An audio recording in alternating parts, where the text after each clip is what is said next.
Good morning, Lorcana fans, and welcome to Disney Lorcana Challenge Toronto. We're back here in the booth. I'm Liam, this is Rebekah, and we're so excited that you're joining us today for the top 64 of this Disney Lorcana Challenge. Yes, yesterday we had about 1,000 players battling it out, trying to earn points and earn their way to day 2. It's going to be an exciting day of matches today, watching these top 64 players, trying to make it to get that invite to the champions, get that golden Mickey, and ultimately get our champion for today. Yeah, and what a fantastic event. I just have to say, before we get into the breakdown of the top 64 and everything, these events are just so fantastic. They're such community events. I have such a good time out there walking the floor, seeing familiar faces that we've seen from other challenges, talking to people experiencing their very first Disney Lorcana Challenge. There's so many people who this is their first TCG, and they're coming to this, their first ever major TCG event, and the energy out there is wonderful, and I love it so much. Yeah, it's really great, and it's wonderful walking around and just seeing families and friends that are, they're playing in the open play zone. They're just chatting in between rounds of the side events. We keep talking about the vibes and the energy, and it's just true. There's just so much excitement, and we are excited to bring you coverage along with the rest of our team who you've seen all weekend. So it's myself, along with Liam here in the booth with me, Tannon Grace, and Becky Long. We are super excited for everything we have in store for you today. It's going to be an exciting time. Yeah, a wonderful group of casters, and I can't ask for a better group to sit here and cast with. So absolutely. And I can't ask for better viewers. Thank you all for joining us. So let's talk a bit about where we've come from and where we're going. Yes, the past, present, and future of Disney Lorcana challenges. So North American schedule, we've had a few that we've completed, Toronto this weekend, and then we have Las Vegas coming up, which is already sold out, and Seattle coming up in October. Tickets go on sale tomorrow, Monday at 7 p.m. Pacific time. So make sure to set your alarms, get your tickets. All the information can be found online. And then we have the Europe schedule. We have one more coming up in Birmingham. Did I say it right?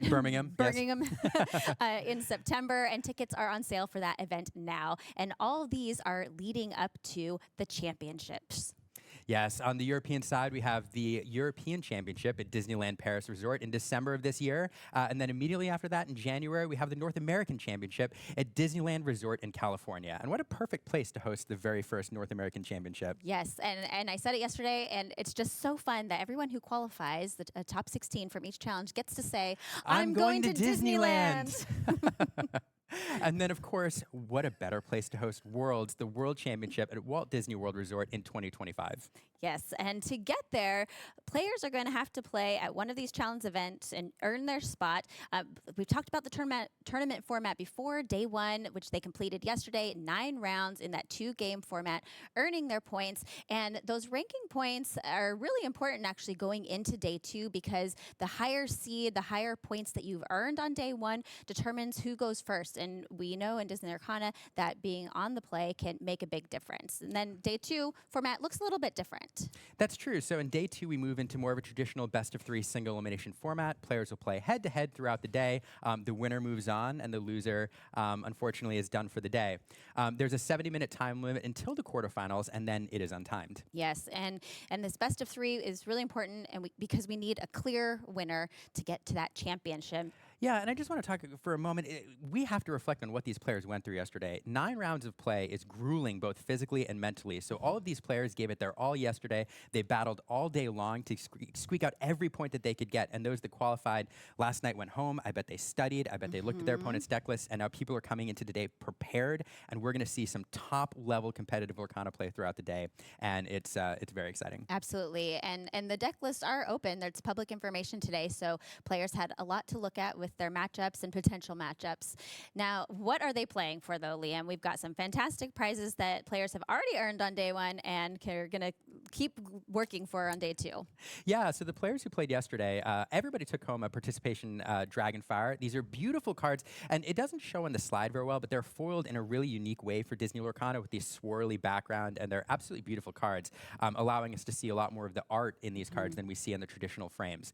Of course, players could earn prizes prize wall tickets based on the number of points they earn. You can see that in the middle. And then the top 64 players and all of the players who had the same point total as the top 64 earn this fantastic Let It Go, which really shines in this foiling. It really does. It's beautiful. I love the care that the team has made to make these cards just really, really gorgeous for the players to earn. And there's some more fantastic prizes, some beautiful cards that they can earn today. So the top 32 players will earn this beautiful Cinderella Stout-Hearted, and the top 16 get the Rapunzel Gifted with Healing, along with that invitation to the North American Championship at Disneyland Resort, California.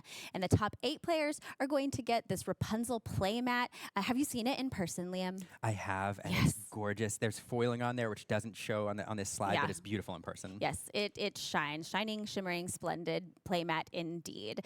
But then the exciting part today, of course, for everyone is that golden Mickey for our top 4 players. It's so shiny. It is. And one of my favorite little details, I know I've pointed this out before, but is the ink casters, the ink runners that are in the background there flying through the land of Lorcana behind Mickey. The art on this is fantastic, and the video doesn't do it justice at all. No, and not only is this a beautiful card, but they're limited to 500. You can see the serial number on the bottom. So with each one of these cards, you'll be able to trace it back to who earned it and at what event. There'll only be 500 of these, and they're just fantastic prizes for these players to battle for. Absolutely. And then our top players going beyond this golden Mickey have opportunity for the top 2 to earn 2 boxes of Ursula's Return, along with 100 prize tickets, which can be redeemed at the prize wall for some additional wonderful prizes. And of course, our champion is going to walk away today with a complete foil set of Ursula's Return, including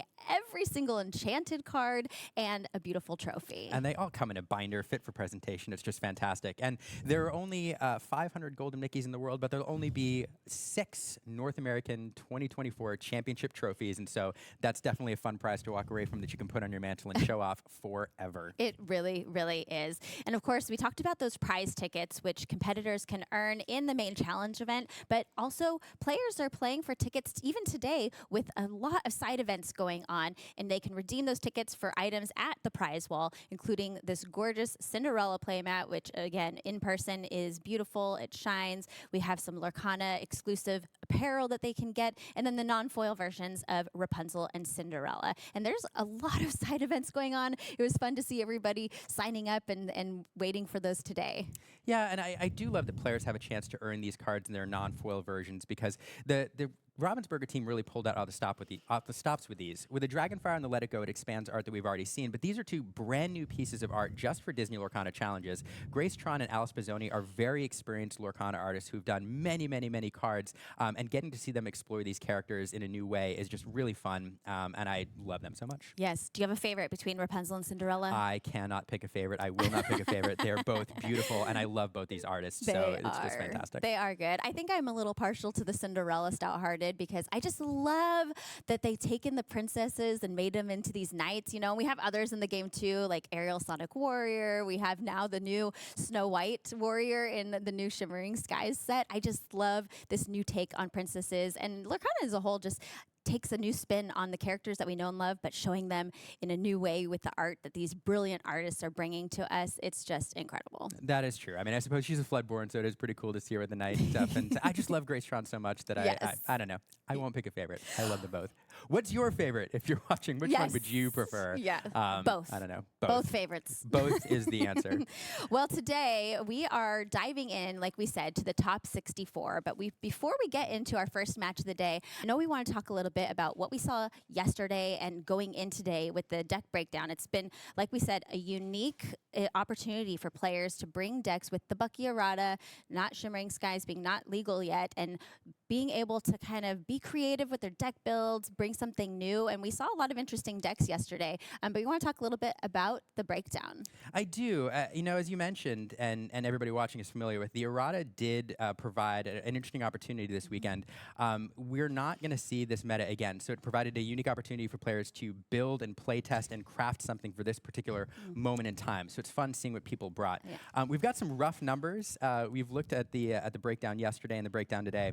Some interesting notes. I think some of the surprises here. Sapphire Steel is one of them. This deck only came in at about 7% of the meta. It's one that I think people thought would be more represented, but Yeah. the conversion rate to day 2 was pretty good at 11.5%. So it's a deck that came in and performed very well in converting people to day 2. Yeah. The other big story of this weekend for me is the conversion rate for Amber Steel. As the Steel Song lists came in, and I think we thought they'd be popular. Yeah. I didn't think I didn't think that we would see 20% of the meta be Amber Steel, but that's what we saw on day 1. But the biggest surprise is the conversion rate to day 2. We're looking at about 34%. So 19 to 34%, that's almost double. That list is very well represented in the top cut, and to me, it's one of the stories of this event. Yeah. The other two I'll mention, we did think that there would be a lot of Amber Emerald coming into this, a lane that would open up given the absence of Becky, and we did see a lot of that. About 9%, the conversion rate was about even. And then Amethyst Emerald was the other one I think people thought would have a lane, given that Bucky and the Emerald Steel list were really holding it back. It was about 9% of the meta, about 8.75% of the meta on day 1. It did not convert as well, though, coming in at 6.6% into the finals. And so it's interesting. I think we were surprised by some of these numbers, but the one that really stands out to me, the story of the tournament, is the conversion rate for Amber Steel into day 2. Yeah. And the other thing that's interesting to me is the Ruby Amethyst, which is a deck that we all knew it was going to be here, tried and true, and it was well represented yesterday and again today. And between Ruby Amethyst and Amber Steel, that makes up about half of what we're going to see today. So I'm ready to jump into our top 64 match. We're going to have more breakdown for you later with the brackets and going into the rest of the day. But let's jump in to our top 64 match. In our first match today, we have Jonathan Lamb, who we saw a couple times on stream yesterday playing his Sapphire Steel deck, and he ended the day yesterday as our first seed going into day 2. And he is playing Daniel Vissens, I think is the player's name, and he is on Sapphire Ruby. Sarek. Goes by Sarek. So this is an interesting matchup. We do have Ruby Sapphire against Sapphire Steel. This is a really fun matchup to me because both decks are doing similar things as far as their end games go. Mouthful. I had the coffee has to kick in. Both of them are working in the end game towards those Lucky Dime combos. Oftentimes with Tamatoa, they're trying to pair those Lucky Dimes with something, and they each have different tools at their disposal in the off color that's not Sapphire. One of them for the Ruby side, they have a lot more control with Be Prepared and cards like the Ladies in Chairs. The Ladies in Chairs and Brawl, of course. And Brawl, and then on the other side, you have damage-based removal, but the other card that Steel brings to the table is, and we see it there in the opening hand, is A Whole New World. This is a card that allows Jonathan to refill his hand, and it has a little bit more card draw than the Ruby Sapphire deck for that reason. Yes. And so it'll be interesting to see how Jonathan chooses to do a couple things. One is to play around those Be Prepareds to try to draw them out, so it provides an opening for him to close out the game. And then two, when he chooses to use his Whole New Worlds in order to refill the hand and keep the hand going into the late game. And there's one more thing I want to note. Sorry, I'm talking a lot on the front end. There's one more thing I want to note. So this is an interesting build from Jonathan too. We did see a lot of Sapphire Steel yesterday, and most of them are very similar. There's a couple interesting things worked in. But Jonathan brings in McDuck Manners, which is a card that was popular, I think, set 3, and we haven't seen quite as much of them in this meta, but Jonathan bringing him here, and they did work yesterday. And if he can get those on the board early in the game and to stick, it could be a way to scoop up quite a bit of lore in the mid game if Sarek isn't able to respond. Yeah, and we saw our players finish altering our hands there and give a nice friendly handshake to start the game off. But it is going to be an interesting, like you said, there's some similar strategy here with the Sapphire and the ramp. One of the questions that I have is whose Flavershim is going to stick on the board, because I know that Flavershim is such a key draw engine for both these decks, and if one player can keep theirs on the board and take care of the Flaversham on the other side, that's going to maybe really, tilt the scales one direction or the other. Yeah, that's a great point, Rebecca. There is kind of this sub game in this deck, and that is the Flaversham. Whoever can get that engine on the board and get it to stick and get multiple activations out of it is, has an edge. The one challenge, and that brings up another point, because the Ruby player has efficient ways to deal with the Flaversham with Brawl, and perhaps even a Maui, whereas the Steel deck has a little bit harder time dealing with that high willpower Flaversham. And so that's one of the edges that the Ruby player has in this particular matchup. Yeah. So we did see Sarek put a Flaversham into his Inkwell, and he played a Vitalisphere on turn 1 to greet Jonathan's Popsicle turn 1. Vitalisphere is an interesting item. Yeah, no, it's funny. This is a card that, and I'll tell you, I'm amused in a second, but this is a card you don't see played terribly often, but it's gained a little bit of popularity because of high willpower locations. So a lot of times they're worked in to deal with Queen's Castles. In this case, though, Sarek knows his opponent's deck list, knows those McDeck Manors are in there, and getting a card that can provide +2 strength to one of your characters will make him able to deal with those high willpower locations a lot easier. Yeah. And over on Jonathan's side, we saw that Captain Hook come down, so now Smee can quest safely without taking damage because he has that captain on board here at the end of his turn. One of the things that this Sapphire deck can do, or the Sapphire Steel deck can do a little bit better than the Ruby Sapphire deck, is to gather fast lore early in the mid game. Yeah, which is what we saw Jonathan do yesterday. That really helped him win and get to that #1 seed. So it'll be interesting to see if he's able to do that again. We do see a Brawl take care of that Captain Hook on Sarek's side. What do you think that Sarek is looking for, though? We haven't seen any characters on the board from him yet. No, I mean, one of the things that this Ruby deck is thinking about is get to be prepared as fast as possible. The Sapphire deck is able to play some high lore mid-game characters like Cogsworth we see here, and before you know it, if you're not careful, especially with like a Tinkerbell next turn or something like that, you can have 6 lore. You can be staring at 6 lore on your opponent's side of the board, and that Sapphire deck can accelerate very quickly towards 20 lore, or at least get within striking distance of a dime for the end game. And so Sarek has to be thinking about getting to turn 6 and 7, where the ladies in chairs become available, as well as that be prepared on turn 7. That's really one of the keys for the Ruby deck, is use ramp where possible to accelerate to 7 ink so that you can remove some of those mid-game threats that Jonathan's going to play. Yeah. On Jonathan's, we did take a look at their deck list ahead of time, and it looks like Jonathan's getting a nice look here at Sarek's hand before Whole New World comes into play, and there's some nice things that Sarek had there that he's unfortunately having to put in discard. I think you were saying this earlier, actually, that it really is like a Whole New World versus Be Prepared, between these two decks. Yeah, it's interesting to see how they're timed. And I didn't catch a full look at Sarek's hand. Did we see a Be Prepared go to the discard pile? I don't believe there was. Okay. There was a lady in chairs. There was a Sisu, that Maui that you see there on top. But yeah, that Cogsworth was able to sing Whole New World.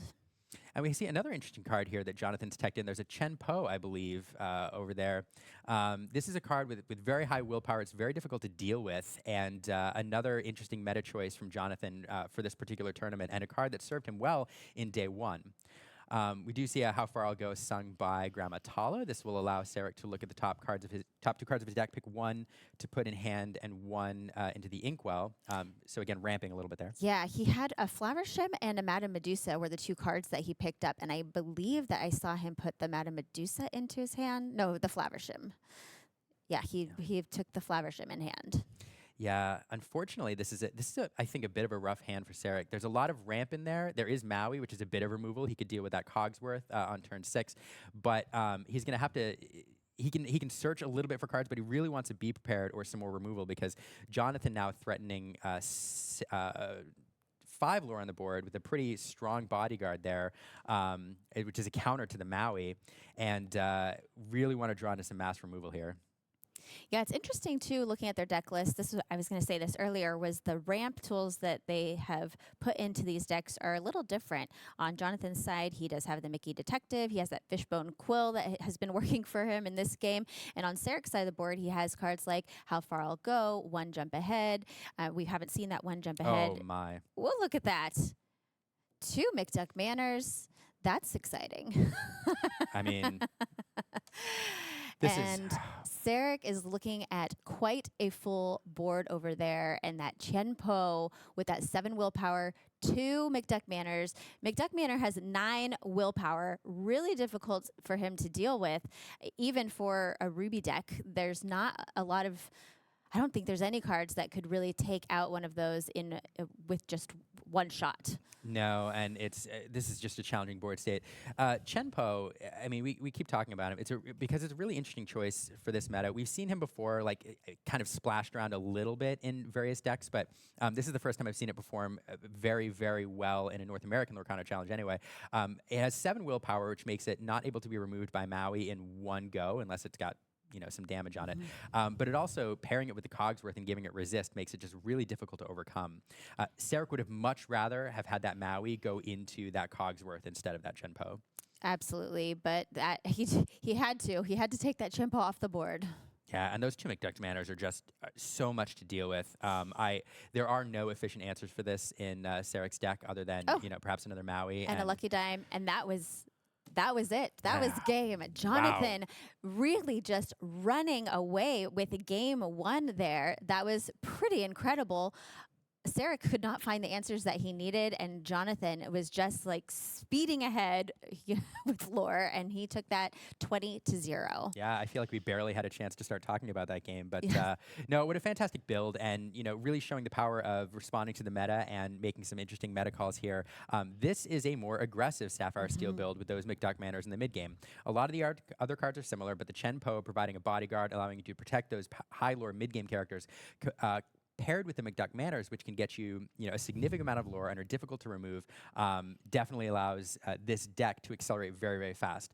On the Ruby side, one of the things that the Ruby Sapphire deck has to be thinking about is how do I accelerate to my removal? You need to ramp early to get to those Be Prepareds. Yeah, and I don't think that Sarek really found a lot of those ramping cards that he wanted to see. He did see one How Far I'll Go, but he didn't see much else. No, he didn't. And unfortunately, drawing into the 1 jump ahead is a little too late. You want to be using 1 jump ahead on turn 2. You want a Fishbone Quill on turn 3. One of the things that Jonathan feels a little more safe doing here is utilizing Fishbone Quill in order to gain an ink advantage, because a whole new world might be coming or is likely coming. Probably, and so yes. you can dump a bit more of your hand into your inkwell. But you really need to accelerate to that 7 ink. Yeah, and we saw in this game 1 as well that a whole new world really did disrupt Sarek's plans for the game. So it will be interesting. Sarek, of course, will be able to go first on this second game. So let's jump into it and see if he's able to find those cards that he needs this time. Yeah. Yeah, 1 jump ahead, like you're saying, you really want to be playing that on turn 2. You've got to ink to play, and you got to play to quest. Yeah, that's true. That's true. So players are altering their hands here. Let's see. So McDuck interesting choices. Manor. We do see McDuck Manor go, what? Thinking about it. So we have Sarek has altered 5 cards, really looking for the answers that he wants, and it looks like Jonathan actually might be doing the same. Interesting. So I think looking for some early game ramp. We do get the Fishbone Quill on the mulligan. That's nice to see, but no 1 jump ahead or Smee on turn 2, which I think Jonathan would have liked to see. Yep, Smee has been putting in so much work in Jonathan's deck, for sure. But we do have the whole new world in the opening hand. Jonathan chose to keep that. An interesting choice to aggressively mulligan while keeping a whole new world, because if you draw into a second one, it's not necessarily what you want to see, but didn't, so that's nice. But yeah, not the fastest opening for Jonathan, although I will offer again, pairing a Fishbone Quill with a whole new world is always fantastic, because you can start dumping cards from your hand and developing that ink advantage prior to refilling your hand with a whole new world. Yes, a whole new fantastic hand to view. No one to tell us no. Exactly. Yeah, it'll be fun to see the second game, and I want to see some Be Prepareds. I want to see some Medusas on Sarek's side of the board. I think Ruby Sapphire is such a fun build, but last game we really didn't get to see Sarek play this deck the way that it was meant to be played, so I'm looking forward to this next game and see if we can have some fun shenanigans going on. That is true. So I do not see a Be Prepared in the opening hand, but we do have a 1 jump ahead, which will allow us to accelerate into turn 4. A bummer, though, that we don't have an item on turn 1, because I think I saw a Flaversham, and you'd love to be able to hit that on turn... did I see a Flaversham? No, but we do have a No. Grammatala, so we can play that on turn 4 to ramp a little bit as well. But this is a much better start for Sarek. Look how much closer or how much faster he's going to get to 7 ink to open up those answers. Because now, even if he doesn't have the whole new world, the Be Prepared, if Jonathan plays a whole new world, you're likely to draw into a Be Prepared. And if you're already set up with 7 ink and you have that available, that's a great insurance policy. I do see a Maleficent that he had in hand. I don't know how key do you think Maleficent is going to be in this game if he's able to ramp up to it? It's a good question. I mean, Maleficent serves as a good answer for Matamatoas. It's one of the cards that can hit it unconditionally, and so it may be important in the very end game. It's probably, you don't want to have it in your opening hand. You'd rather draw into that much later. Much later. But we haven't seen it inked yet, so clearly Sarek is holding on to it on the off chance that we get to that point earlier rather than later. Yeah, using Grammatala to sing another one jump ahead, really building up that inkwell on Sarek's side of the board. And Sarek choosing here, Sarek I think knows that a whole new world may be coming. Choosing to put that Maui on the board, knowing those McDuck Manors could come down, as well as some other high willpower characters. We're just going to get that on the board as an insurance policy. So if those high willpower characters or locations hit the board, there's an answer for it already there, able to put in some work. We did see a Flavisham, a Hiram Flavisham. Flavisham, yes. Hiram Flavisham. Go into the inkwell. We would have loved to play that, but there's no item targets for it at the moment. So, but we do have another one in hand, so that's good. Yeah, and Jonathan, it's interesting seeing what he has in his hand. So a Captain Hook, he has the Chenpo, a Beast, and a Tinkerbell as far as characters go. And I know that with Whole New World, he definitely is going to want to have a character sing that and not have to expend the resources in his inkwell. So really deciding here what he wants to do. Yeah, no, absolutely. I think would love to get that Beast on the board. I think as a singer for Whole New World, that is a line here. Probably thinking about what to play, what to ink as well. If we're going to play a Whole New World, we'll definitely see that Fishbone Quill used as well to utilize one of those cards before it's discarded. But yeah, definitely thinking about the play here. So Beast, the Tragic Beast, I know has been a really popular card. The Beast is a fantastic character. Did you know that he is made up of a conglomeration of a bunch of different animals? Buffalo, lion, boar, gorilla, bear, but he has the ears of a cow. I'd never thought of that. To soften him up a little bit. That makes so much sense. Wonderful, wonderful film. So we did not see the Beast come down, though. Instead, we see the Tinkerbell come down, dealing 1 damage across the board. And here's a fun card. Dig a little deeper. I can't see that card and not sing it. Such a fun song from Princess and a Frog, and a great card. You get to look at 7 cards from the top of your deck, put 2 into your hand, and the rest go to the bottom. So really able to pull the cards out here that you're going to want for where you are in the game.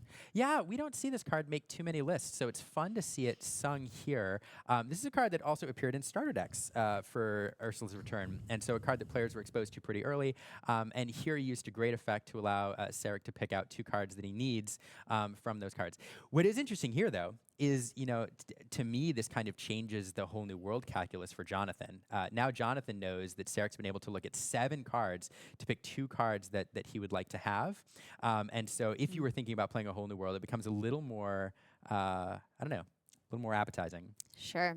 The other interesting thing I'll point out is Dig a Little Deeper. It's a cost 8 song to sing, but it does have that sing together ability. And so Sarek did use both Maui and Grammatala together to sing Dig a Little Deeper. Such a really interesting mechanic. I think, singing on its own is fabulous, but then this sing together option to be able to use multiple characters that add up to the cost to sing it is really, really great. Wow, and look at this board development. I mean, getting to play the Popsicle followed by the Flavisham. Now we get the Fishbone Quill, which can provide extra ink. Again, with that Whole New World in option, both players are thinking about maximizing the cards in their hand to get into their inkwell so that if a hand is recharged, you can make maximum use of what you draw because you have, an expanded inkwell. I mentioned before that this changes the Whole New World calculus. It's funny because in these games, Jonathan is now thinking about playing a Whole New World. Sarek knows that Jonathan's thinking about playing a Whole New World, so the cards he takes is going to be influenced by that Whole New World maybe happening, and it's just this mind game. I know you know what I know. Right, yes. And we do indeed see a Whole New World being played here. Let's see what we get. We have a Tamatoa over on Sarek's side, a Medusa, and I believe a Be Prepared that I see in his hand. We did, on Jonathan's side, we did draw into another whole new world. We have another Fishbone Quill, and yeah, so, Flaversham, Let It Go. and you said we did have to be prepared on Sarek's side? Yes, Sarek does have that Be Prepared, which is so key. Yeah, Sarek, I think, is pretty happy with what he's drawn into here. He has 8 ink in his inkwell, so able to play pretty much any card in his deck at this point. Yeah, so we've reached a kind of a new phase of the game. Once we get to the 7, 8 ink point where Be Prepared is available, Sarek's managed to survive the mid game here, where this Sapphire Steel deck definitely is able to run away with the game, as we saw in game 1, and so now it becomes kind of a different game. Jonathan has to think about how do I, knowing Be Prepared is an option, how do I draw out these Be Prepareds on my own terms? How do I play just enough to the board that it starts to become threatening? I can get you to play a Be Prepared without overextending myself. He'd also, I think, love to draw into, deal with that Maui and then draw into some more McDuck Manors to use those to perhaps close down the game. But this is the part of the game, though, where the Ruby Sapphire deck really has an edge. And I think if the Sapphire Steel deck, you can think of it as having an edge in the mid game, able to close things out fast. This is where the Ruby deck really comes into its own. Yes, and Sarek here using 2 characters to run into that Chienpo, Bodyguard, Maui, and Flaversham. And then a Vitalosphere put to good use here, giving extra 2 strength to Grandma Tala, taking care of that Tinkerbell. I think that's a trade that anybody would make. Yeah. This game has been so interesting. There's been so much going on the board on both players, and both players are still sitting at 0 lore. Yes, but what we know about Lucky Dime decks is it's very, very easy to go from no lore to 20 lore in 1 or 2 turns if you set up your board right. Yes, and we have that Tamatoa finally making an appearance, very shiny. He likes all his shiny items, like a treasure from a sunken ship. And is that one Fishbone Quill item still on the board? Did he bring back a popsicle when he played him? I didn't see what he grabbed back. Or the Vitalosphere, actually, I see in his hand. So he grabbed the Vitalosphere, which I think is a smart move. What do you think about that choice? I mean, it's an interesting choice. It doesn't allow you to draw another card off of it, to look for more cards, but definitely, Sarek is thinking about those McDuck Manors, I think. Manors, yeah. How do I ensure that I have an answer for those? And so wanting to make sure a Vitalosphere or 2 is on hand in the off chance that we get, maybe 2 at a time. Oh gosh, that's one of the ways. Yeah, last game. That was incredible. Yeah. Looking through his discard pile there. And this is one of the challenges for Jonathan, though. There's just not a lot of efficient answers for the Tamatoa on steel side. There's a lot of damage-based removal. There is, you do have Let It Go, Right. Which is one of the unconditional removal cards that Jonathan has available. But other than that, there's not a ton of answers. No Mauis or any other rush characters that Sarek has available. Gosh, yeah, that really puts him in an interesting position. Another card that would be good would be something like a Hades, which we saw in other Sapphire Steel decks, but Jonathan is not running that in his. But fortunately for him, he did have the Let It Go available for that Tamatoa, so we'll prevent that engine from getting going at this point. Let it go. Yeah, it's going to be interesting to see who gets to that lucky dime first. I wonder how much that will also play into it here.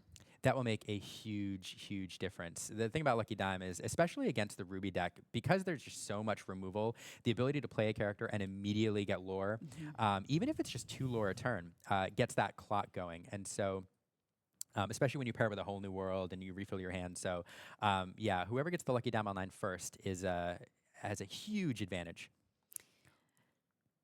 I'm not sure that I see it in Sarek's hand.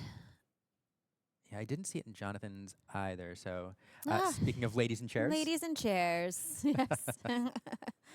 Madame Medusa making short work of that Flaversham. And it's, again, another point. We talk about the lack of answers on the steel side. There's not a lot of answers for the high willpower Flaversham as well. But Madame Medusa is a very efficient answer for the Flaversham on Jonathan's side. Yeah, Madame Medusa, of course, being from the Rescuers, which inspired, I don't know if you know this, the Rescuers inspired the Chippendales Rescue Rangers is a spin-off. Did you know that? I did not know that, but it makes so much sense. Yes. RESCUE, Yes. Rescue Aid Society. There you go. Yeah, she's really been such a strong card since she made an appearance in set 3. She kind of dethroned Lady Tremaine a little bit, and I think that this is one reason why, because it gives you control over who's being banished. Of course, cards like Ward, and you have the strength factor into it, but there's so many cards that Madame Medusa can target, like the Flaversham that we saw here. And here we have, speaking of Flaversham, we have a popsicle used there to heal Flaversham up to 4 willpower remaining, which makes it not able to be removed by the Smee, if that's something Jonathan was looking at doing. Yeah, and we did talk earlier about who could play a Flaversham and keep him on the board because that draw engine is so key, and Sarek is able to have that, and Jonathan did get one down, but not able to stick. Yeah, absolutely. And we talked at the beginning of the game, to reiterate, there's really 2 sub-games here. One is who gets the Flaversham online and gets to stick around the longest, and the other one is who gets to Lucky Who Dime gets to that first. dime? Yep, who's going to be lucky with that lucky dime? And Argus into the Inkwell. Which I know, yeah, a fun card, but really not necessarily for this matchup. I know it's in there for like the Flynns in the Ruby Amethyst deck that you'll see, but he makes great ink here. He does make great ink at this point of the game. So we did have that extra damage put on Flaversham because of the Tinkerbell coming down. I think we're missing a damage counter on Madame Medusa, but that does make Flaversham there vulnerable to the Smee if that's a choice that he makes. But he doesn't. I think we have a quest with Smee and then a whole new world played. And unfortunately, he did have to use his ink to play that. Of course, Tinkerbell did come down, but not able to sing it this turn. But I know Jonathan really wants to get those cards. Whatever Sarek has in his hand, he says, I need a new hand, and you do as well. Her ink is not dry. And Argus, we talked about into the Inkwell. Here we have him played. We had 2 ink available. A 2-cost Argus seems like a great way to get something on the board.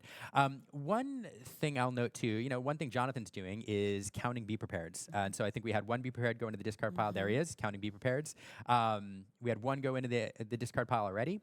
And so Jonathan knows, all right, there's 1 less to worry about because one of the things he's thinking about is when can I extend and build a wide board that Sarek just can't deal with. And of course, we talked about how deck lists are public now, and so he knows there's 3 in Sarek's decks. So he's looking. So there's only 2 more available to Sarek, and yeah. Unfortunately, 1 in hand. We do see that Sarek drew into 1, so there is 1 available. Those Be Prepareds. The Ruby player always has it, don't they? They really do. They always have to Be Prepared. Another set 1 card, which I think is fantastic that Disney Lorcana gave us so many really fabulous cards in set 1 that we've seen each set continue to remain strong. That is true. I'm tempted to sing it, but I can't do it justice like Baker can in the European Champions. So I think I may avoid it. And you couldn't sing it like Jim Cummings? No. But did you know that Jeremy Irons is the voice of Scar? I did. And I know that, he switched out because he couldn't do something. He lost his voice, yeah.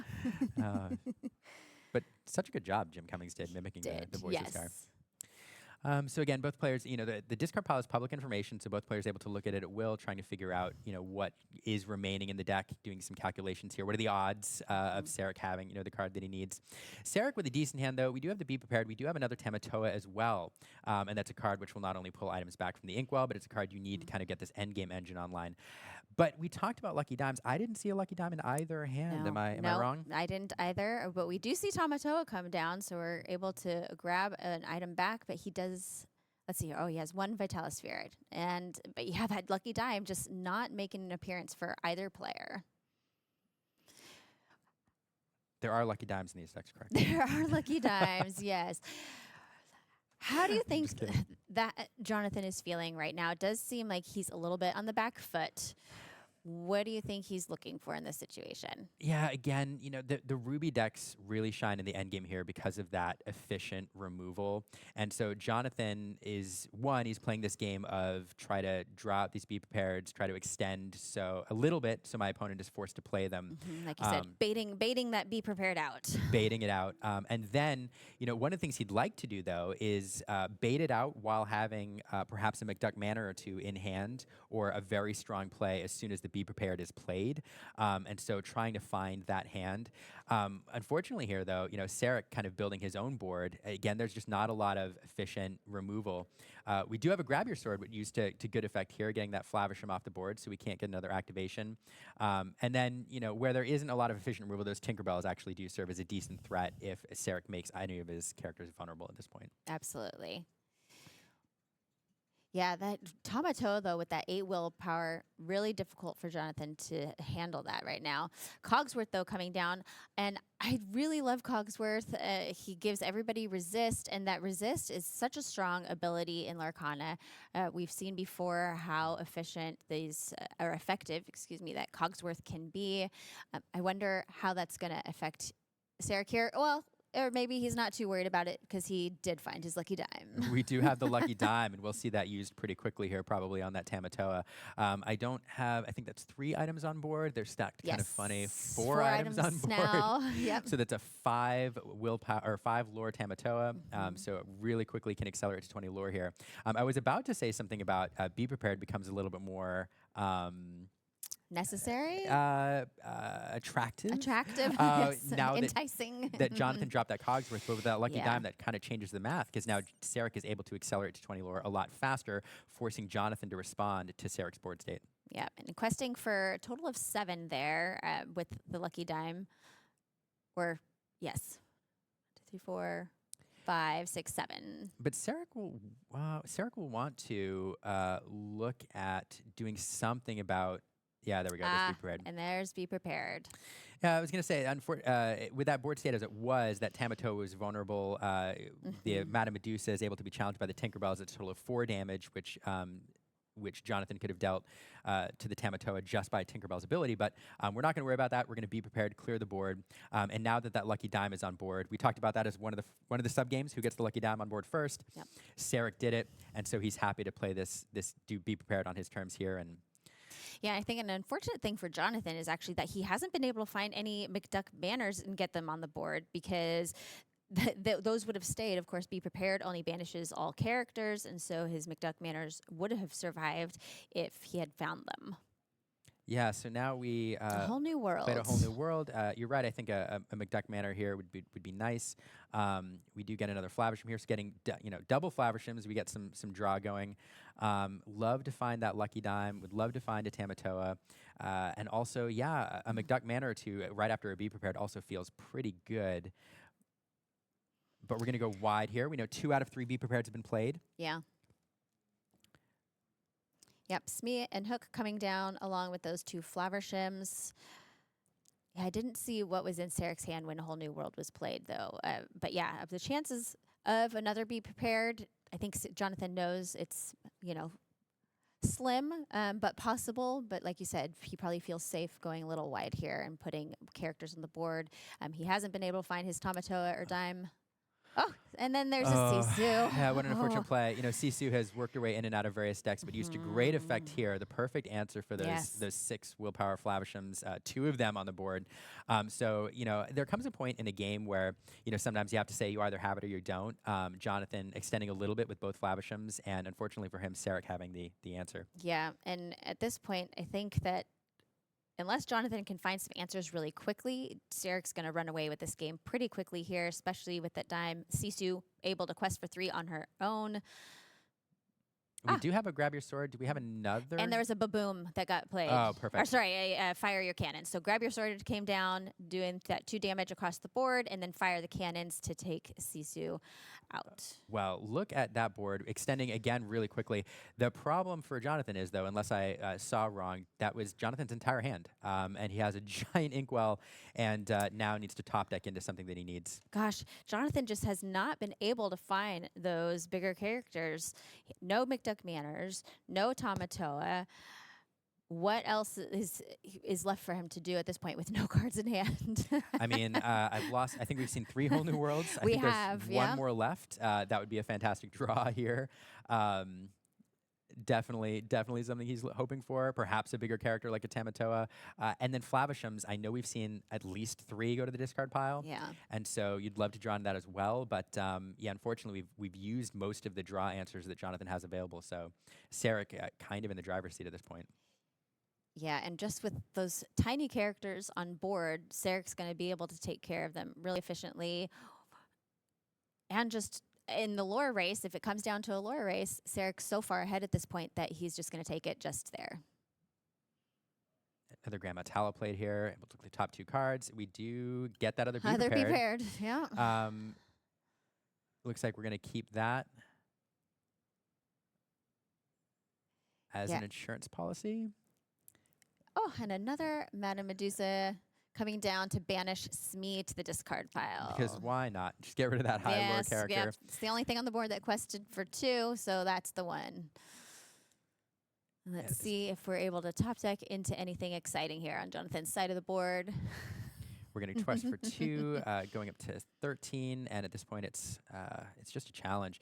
We have 5 lore represented on the board. If nothing changes at 13, that goes to 18. The lucky dime can pair with anything to make 19. But if you play a 2 lore character here that lucky dime is able to see, then that's game on board. That'd be game. So let's see if Jonathan finds an answer. Yeah, boy, what a difference between, get to draw another card with the Fortisphere.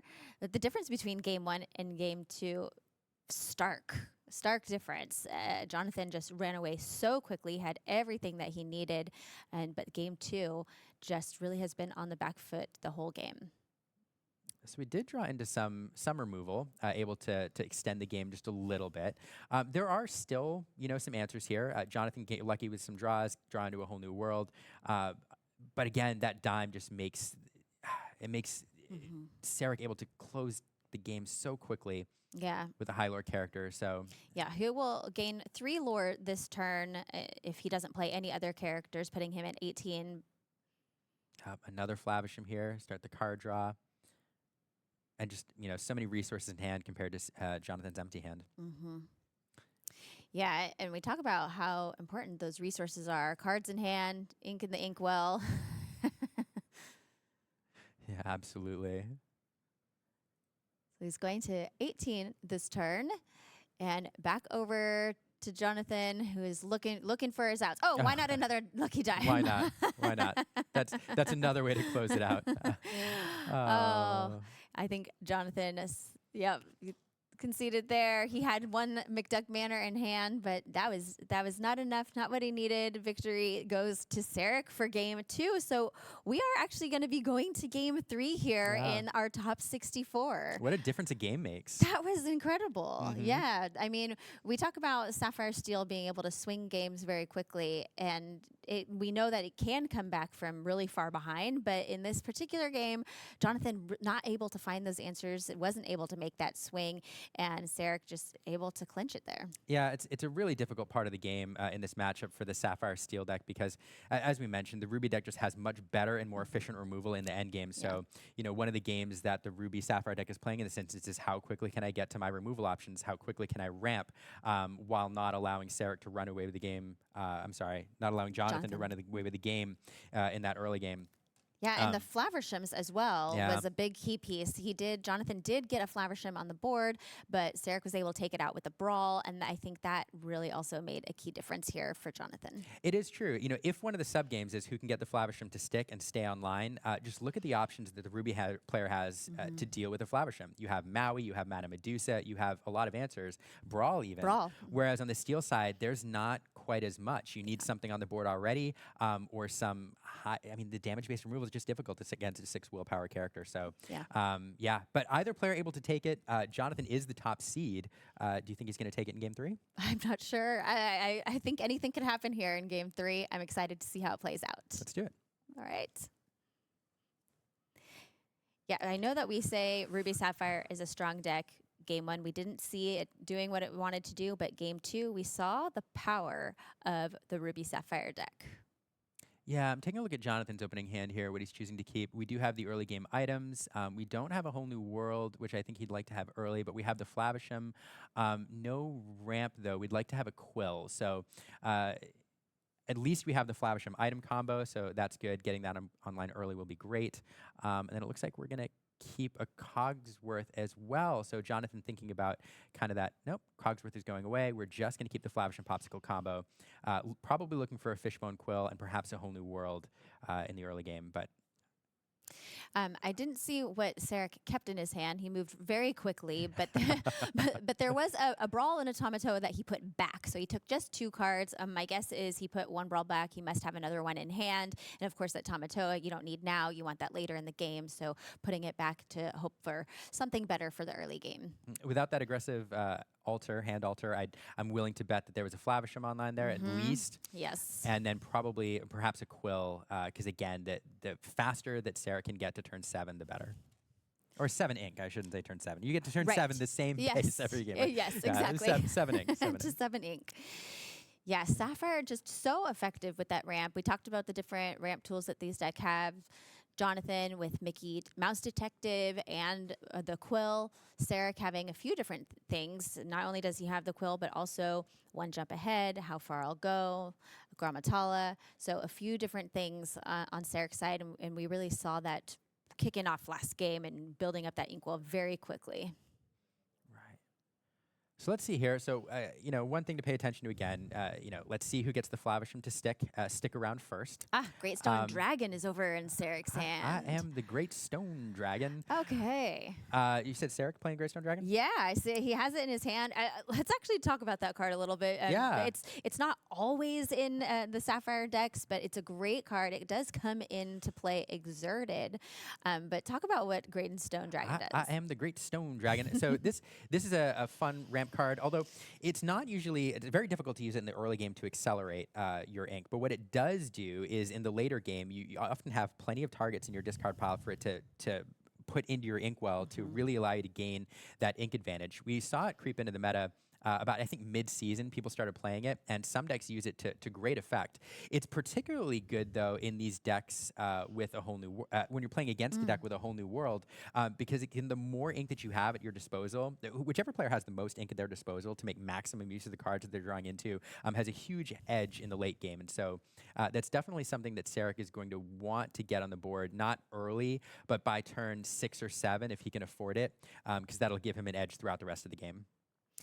Yeah, it's really interesting here. I feel like we've seen both players do turn 1 and turn 2 kind of exactly what they want to do. Jonathan having a little bit more of that aggressive Sapphire Steel build. He did Popsicle into Simi, and on Sarek's side, we saw Popsicle into that 1 Jump Ahead. And we do have, so one other note here, Jonathan did draw into a lucky dime. You don't love to see that in your opening hand necessarily, but given that he went a whole game without finding one last game, Yes. probably not terribly disappointed to know he has it. It'll be interesting to see when he takes the opportunity to play it, though. Both of these decks, I think with no item removal, I'm not sure if Jonathan is running the Rise of the Titans. I think he actually might be. Okay. And we did see that Great Stone Dragon go into the inkwell on Sarek's side, but I believe that there is 1 copy of Rise of the Titans in Jonathan's deck. So it's there. Little bit of item removal. Of course, the one thing in these decks is you remove an item, Tamatoa is just going to snatch it back later with his little crabby claws. So, Yes. Definitely something that you can afford to wheel away in the early game and then get back later.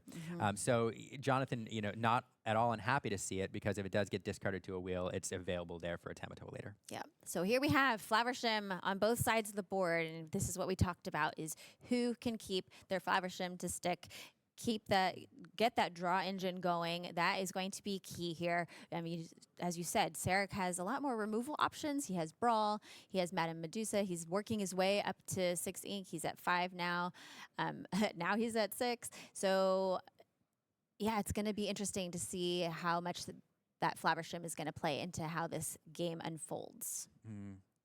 And here we have a Maui coming down, taking out that Smee, or banishing the Smee.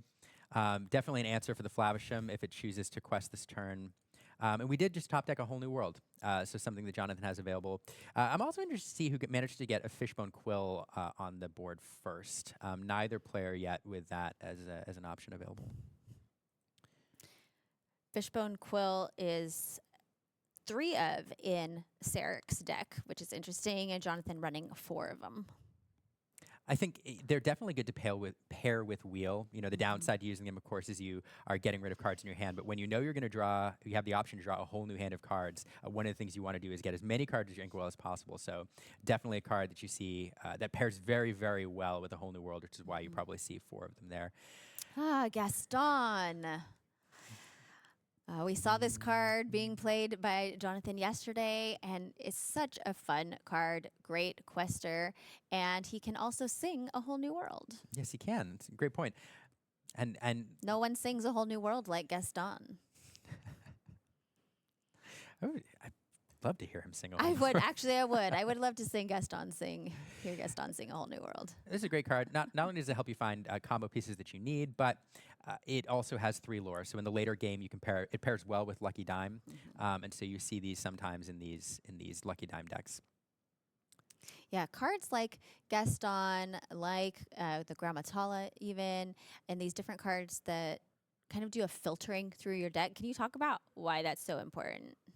Well, I mean, the more cards you see, the more chances you have to find the combo pieces and the key cards that you need. But it's especially important in decks like this, which have key combo pieces, which you want at certain times.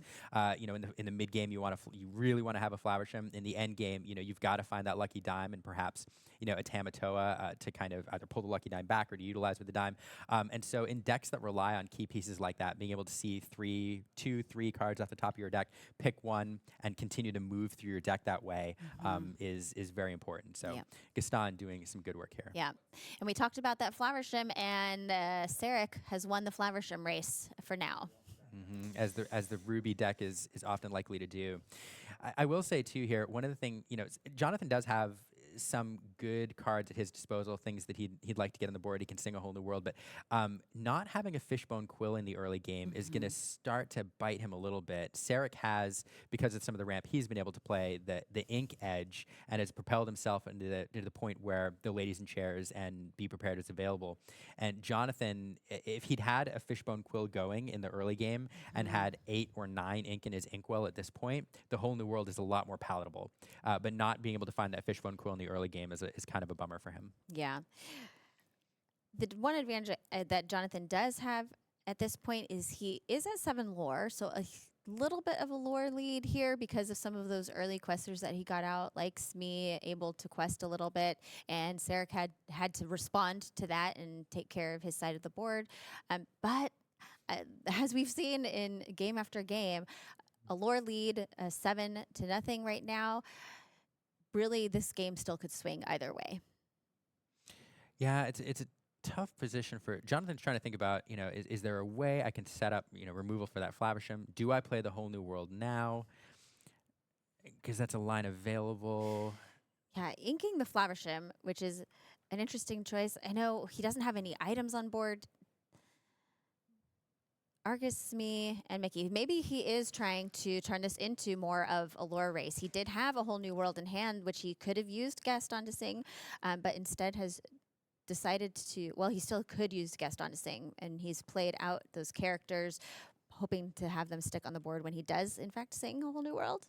No, questing. Yeah, he likely won't be around to sing, but no, Jonathan here doing a few things. One, making maximum use of the cards in his hand before he sings a whole new world potentially. But one of the things that is worth talking about here is kind of the momentum of the game and who is you know, there was a great article, a famous Magic article, or a famous article written about other card games called, you know, who is the beatdown, who is the aggressor, and you know, Jonathan trying to put himself in the position here of being the one driving the tempo of this game and forcing Sarek to spend resources every single turn responding to his board state. Because if Sarek has to every single turn worry about removing a 2 lore character from John's side of the board, those are resources that he's not using to build his own board state and build his end game that he's trying to get to. And so Jonathan now sitting at 10 lore. Every 2 lore character, every bit of lore, especially when you're playing against a deck with a Lucky Dime, matters. And so he's, by questing there, getting to 10, by getting a Smee on the board, he's forced Sarek into this response mode, and now Sarek has to, every single turn, spend resources dealing with it. Yeah, and Sarek definitely did do some responding there. He played the Floodborn Sisu, that enchanted Sisu card, which is really beautiful to see, played there on the board and was able to banish one of Jonathan's characters and also use the Maui to take care of banishing the Gaston, and then playing that Dig a Little Deeper, that Sing Together card with Madame Medusa and Flaversham to dig a little deeper through his deck and find some key cards that he's going to want here. Dig a little deeper. Yeah. Yeah, no. The lucky dime being played on Jonathan's side of the board is critical here. And we see, yes, losing that Gaston, making it vulnerable was a little painful. But look, we are now 5 lore away from victory. Every single lore matters. And that lucky dime on that side of the board is dangerous. Jonathan now, especially with that whole new world, can draw into, a new hand. Any character he plays, you can immediately gain the lore off of. And that puts Jonathan in a position where he can really win this game in 1 or 2 turns, even if he doesn't manage to get a character to stick around to quest. Yes. Yeah, what you were talking about before really makes me think too of like offense and defense. Who's and it goes back and forth, and how important it is to know where you are in at different points in the game. And Sarek now really able to build out his board. He's got that Sisu, which quests for 3, bringing the Tamatoa out, and really kind of tipping the scales here. I'm just doing some quick math. Yep. 1, 2, 3, 4, 5, 6, 7 lore represented on the board there. With a lucky dime, that's another 3 lore off the Sisu, so 10. So it's interesting because we talked about how close Jonathan is to victory, but Sarek here with a lot of lore on the board. Jonathan probably not able to deal with most of it. And a lucky dime here would make Sarek able to win the game in a turn or 2. So Absolutely. definitely kind of a knife's edge here, but we did say at the beginning of this, one of these sub-games is who gets the lucky dime online first. And right now, Jonathan has the edge in that regard, and that could propel him to victory. And Jonathan with a Tinkerbell and a Tamatoa in hand. I know that Sarek does have a Be Prepared. He also has a Madame Medusa over there, as well as another Floodborn Sisu.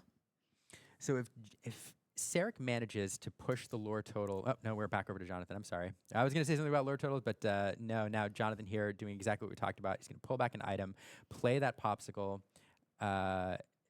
Possible 1, 2, nope, not enough. Just enough ink to activate the lucky dime. So getting 2 lore off that Tamatoa. So now Sarek has got to deal with that Tamatoa. That's a game-winning card representing game on the board right now. Yep. And it does it pretty efficiently with the Maleficent. That dragon coming down with its dragon fire and banishing Tamatoa back to the depths.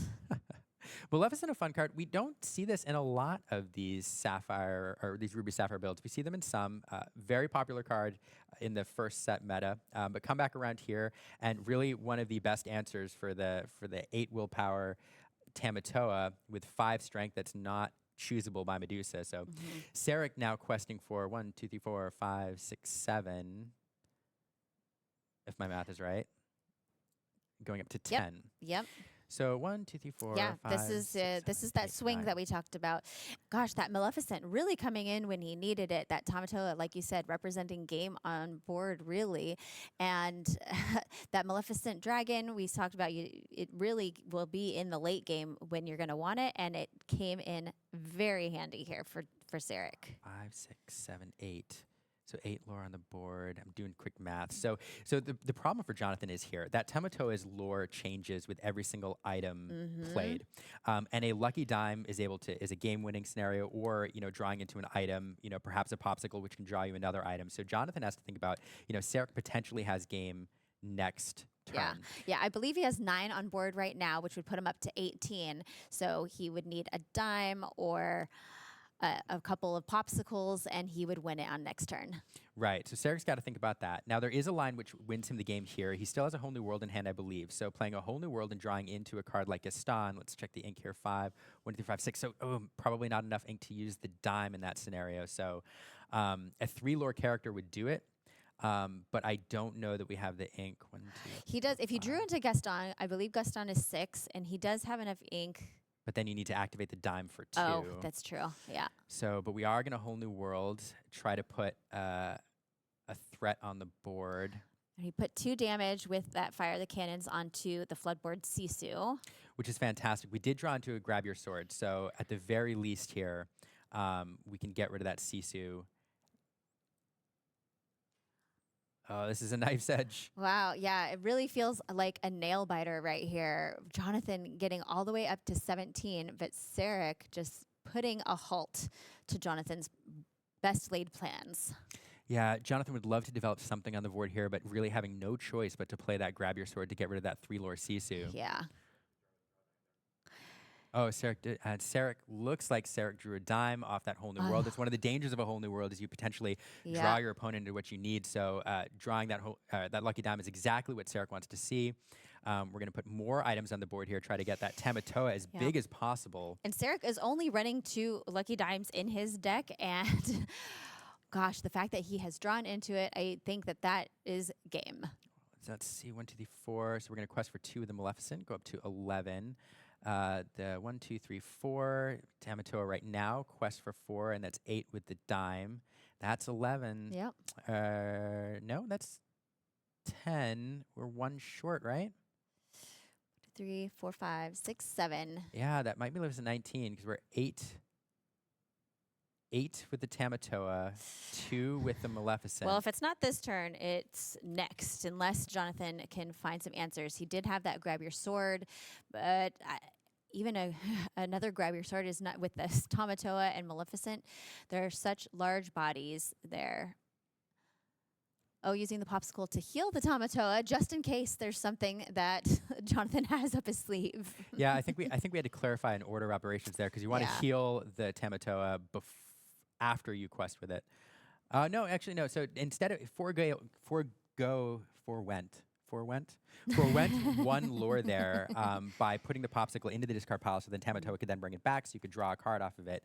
And so let's see, and the handshake. And the handshake.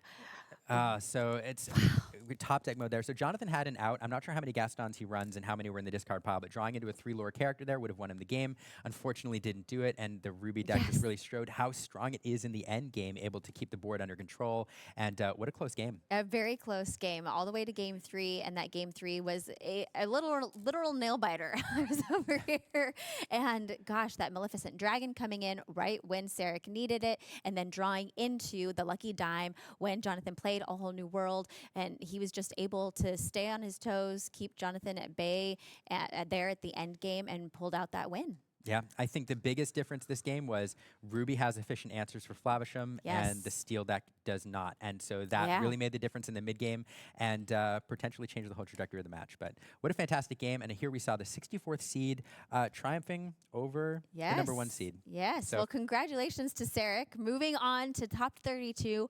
We're going to go to a break, and we'll see you there.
And we're back.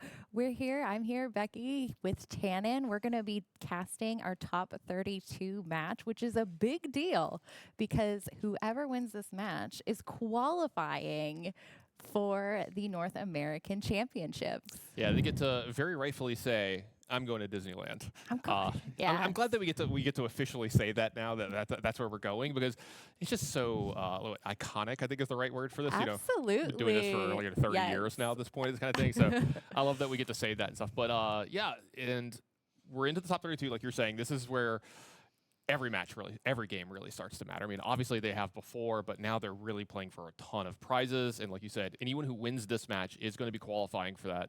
I think it's early next year is when we're going to be doing that. And speaking of the top 32 that we're going through, let's go ahead and just take a look at all the brackets that we've got going through, so you can kind of see what colors are represented here and all of the players that have fought their way here to this top 32 to get a chance at one of those North American Championships. Looks like the first bracket that we're going to take a look at is Cinderella bracket here. Anything kind of standing out to you? Yes, I see a ton of our Amber Steel song being represented, which we had a ton in the top 64. That deck has performed extremely well yesterday and coming into today. Yeah, absolutely. I think specifically Amber Steel, but Amber in general has just been kind of a breakout color here this week, and kind of one of the things that we thought, I want to point out, Brad Nelson here, a great player in his own right, a couple other really good, Ben Stevens here as well, a couple of really well-known players that are very, very good. And then the next bracket I think we have the Elsa bracket. Take a look at this one. Again, it's a lot of Amber Steels. Kevin Ansteel, a friend of mine, I've been playing card games with this guy for over a decade, really, really good player. Yeah, absolutely. And I've always kind of thought of amber as kind of a support color. And when you combine it with these other inks, it's been killing it. It's fantastic. That's a really great point. I think it's just going to get even better with set 5 too. Some really, really good cards from set 5 coming in the Amber. Absolutely. Yep. Take a look at the next one. We got the Maleficent bracket as well. Here we see a lot more Ruby Amethyst coming in, which also performed extremely well yesterday. Yeah, one of the most played decks here in the tournament here this weekend. That would have been my pick coming into this weekend. As the best play deck. Another longtime friend of mine, Tark Patel, they're doing really well. Only been playing the game for 2 weeks. Already making it into a top 32 here at a Disney Lorcana Challenge. Really, really impressive stuff for him there. And then the last bracket where we're going to be getting our match from, this is the Rapunzel bracket. Rapunzel bracket, very exciting. We see quite a bit of variety in this bracket. And so I'm interested to see how this is going to play out. Yeah, absolutely. Same here. And our matchup between this one, I think you have our matchup here this round, right? Yes, we have Judy Lowe, who is playing an Emerald deck, and Dale Bolito will be on Emerald Steel. Yeah, absolutely. And this is one of your favorite decks in all of Lorcana, right? I am so excited. The Amber Emerald deck has really just surged up recently. It's evolved so much because originally like the Lemon Lime was kind of an aggro deck, but it's evolved. It has like a new look, new dynamics. It's I'm so excited to see this matchup. I'm really excited as well too because I've watched this one happen quite a bit on camera. The deck's great. I want to see someone pull off the big under the sea combo. I haven't got to see it on camera yet, and that's always so cool when they get to do that. Well, let's see if Judy provides today. All right, it seems like we're ready to head on down to the match, and let's see who we're going to be sending into Disneyland. Woo! See there, Judy low on your left, Dale on your right. Dale's been putting up some pretty impressive records here at the DLCs so far. I believe this is like his third, at least top 64, his third day 2 in challenges. Don't quote me on that. I know he's had at least 2, but it might have been 3. He's been really, really one of the breakout players so far this year. Absolutely. I believe this is Judy's second day 2 performance as well. Our players are altering their hands, seeing what cards they want to put back and what cards they want to draw. So you talked about how Judy's deck is one of your favorite. I'm assuming you've played it quite a bit. Is there anything in particular you're like looking for in an early hand? Is there anything you like want to make sure, or are you just looking for some low cost stuff to make sure you curve out? Definitely focusing on the curve. She's going to want to be putting out, if she's going for the big under the sea combo, which just can be devastating to their opponent, but it's such a large combo to pull off that maybe you're not going to focus on that right at the beginning. And for this match, I'm really excited to see it because we have the Emerald Steel, which both players playing Emerald are going to be focusing on discard, but Dale is able to provide, can we just, yeah, beautiful. Dale has some very shiny cardboard on the board. Dale's making our job so much harder for us than it needs to be. So we have the turn 1 Diablo from Judy here. So take a look at Dale's hand. And to tell you the truth, I only caught a couple of those because I was blinded by the amount of bling that we had over here with so many enchanted cards from Dale. I'm going to have a trouble here keeping up with all these enchanted cards. But absolutely stunning. Both players are playing similar Emerald cards. Both players are playing similar Emerald cards, so they're going for that discard, a little bit of evasive, playing the Ursula Deceiver and the Ursula Deceiver of All to get their songs sung. With that component, it's just kind of a matter of who is able to out-discard their opponent. Yeah, it looks like he goes ahead and takes the bare necessities there. I agree with that as well. Ursula coming down, taking care of Judy's hand, just adding a little bit of disruption here. Great early play against this, but as you can see, she also has a Sir Hiss here on turn 2. This is one of the draws that you want if you're Judy. You want to have a nice 1-drop. Diablo is a great one. We don't have the Diablo shift line. Just I don't think that's a Diablo in the back of her hand there. And then you've got Sir Hiss, who it's an evasive creature, and I talk about this in some of the other decks that we've seen, but this one's he's so good in this deck because he can sing most of the songs in this deck as well, and being an evasive, it's a little bit harder for more of the characters to challenge, so Sir Hiss is going to stick around quite a bit. Absolutely. Also, as you said, a great Diablo counter, which both players are playing today. Also, we had the Diablo and the Ursula Deceiver, so each player got to get a cheeky little peek of what the other player will be coming up with. Yeah, and that's a really good point. They're actually playing with almost perfect information here, and you almost never see that in this game. Card games like this, you're playing with a certain amount of information. Sometimes you get a little peek at the hand, you get a little extra, or like, oh, they probably don't have this card because they would have played it by now, kind of thing. These players have almost the full information, so that's pretty nice for them. Yeah, absolutely. I'm interested to see. Dale has that Ursula Deceiver of All in his hand, and he has a lot of songs in his deck, a lot of burst damage we see from the Let the Storm Rage On, from the Then Along Came Zeus, and also from Strength of a Raging Fire. Absolutely. That's a really scary character to get down, which it looks like this is going to be another Ursula Deceiver, so it's going to get the other song out of you. Like, again, having that information, he knows he's going to hit here, so that's why he's going to go the way of the Ursula Deceiver here. But yeah, if he gets the other one down, that one's such a threatening character. Ever get to double sing a song, that's really, really scary. Yeah, absolutely. Discarding the Mother Knows Best, which is a fantastic disruption. Judy's deck primarily is trying to interrupt what Dale is trying to do. Right. And I think this is an interesting play. I think without the information, if Dale hadn't seen Judy's hand, there's maybe a chance that he would have played the Ursula Deceiver of all instead of just Ursula Deceiver, just because it's a better use of your ink, especially if you have a song yourself to sing. It's going to be really, really good the next turn, the fact that you get to double up. But knowing that he's going to hit something that's good and it's a disruptive card as well from Judy, then, yeah, he's going to go ahead and, not spend all of his ink here this turn, but play something that's a little bit more disruptive. Also, speaking of good 3-drops, we got a Diablo on Judy's side as well. So really good for her as well.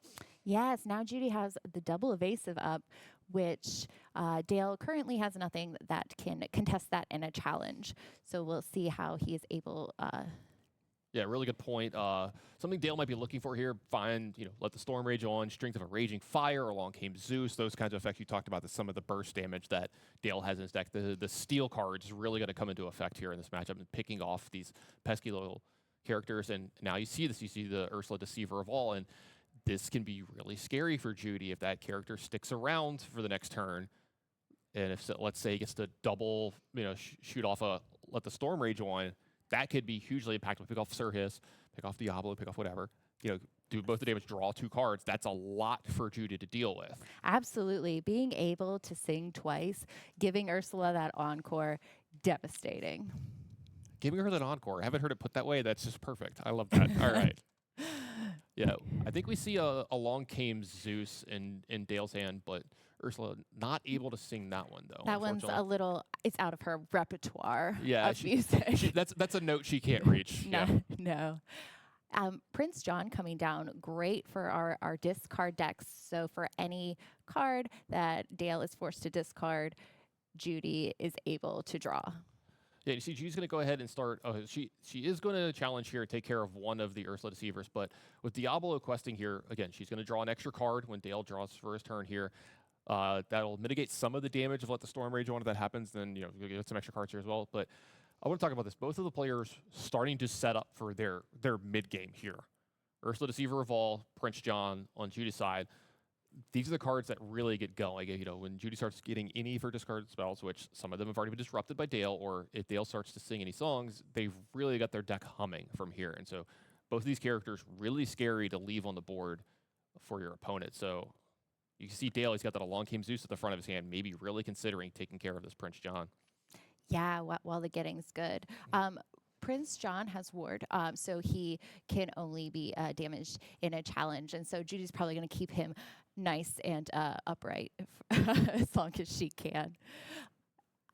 I'm wondering, because we have the sudden show coming out, so now Judy must discard 2, sending that Under the Sea, 2 of them, into her discard pile, which I'm sure is not exactly what she wanted to do with those. Because right now she has 6 total on the board that could have gone towards that singing together. She has another Prince John in her hand, and the Under the Sea combo is just absolutely devastating, especially to a Emerald Steel deck, because these characters, they have a lot of utility. They're not super big challengers. So, I mean, a lot of them are under that mark. And if Judy is able to do the Painting the Roses Red, or being able to bring out Kita, she's able to get them under that threshold where they're devastated by it. So you see another Prince John here from Judy. None of the discard effects behind this. The Muse is the last card in her hand. You can see Dale's deck kind of doing more of what it's wanting to do. Being able to double sing. They're discarding 2 cards from Judy. Who's the actual discard deck here, I think is what Dale's trying to say. And then having Along Came Zeus to pick off the Diablo there as well, really putting a wrench in Judy's plans. Absolutely. Lucifer coming down, forcing Judy to discard her last card. And so, unfortunately, she has lost her card draw engine with her Diablo. She's got beneficial discard on the board. She just needs to get those cards to get the discard to get that card draw engine back up. Yeah, I'm trying to think of what she can draw here to get herself back into this, and I think a discard spell off the top is exactly what Judy's looking for here. Let's see if she's going to be able to find one of those. Looks like we don't talk about Bruno's off the top. That's just going to go ahead and go straight into the ink. Kind of dangerous to leave that one sitting in your hand. Yeah, absolutely. So, yeah, Judy is not probably in the position she wants to be. Dale having, it looks like he has 2 songs in hand right now. Of course, the Sudden Chill, not super effective right now because Judy's hand is empty. It does have the Storm Rage on, but... So what you could do here is you could let the Storm Rage on. Yeah, I was going to say, you could just draw 2 cards off this using the Ursula, because you can't target Judy's stuff, but you could target your own. Yes, so doing damage to his own Ursula to be able to draw that card. Looks like maybe he only sang it once. Didn't want to target something again. Yes, and now we have Friar coming down. So whenever he's played the character, the player with the most cards in their hand chooses and discards a card, which can be a good or bad depending on which side of the game you are. Yeah, it's depending if you've made them discard enough, there's a chance that you have the most cards here. But in this case, no cards anywhere. So it looks like Judy has another We Don't Talk About Bruno in hand. I'm interested to see which each player, because they don't have any card draw engine running, what they're able to top deck.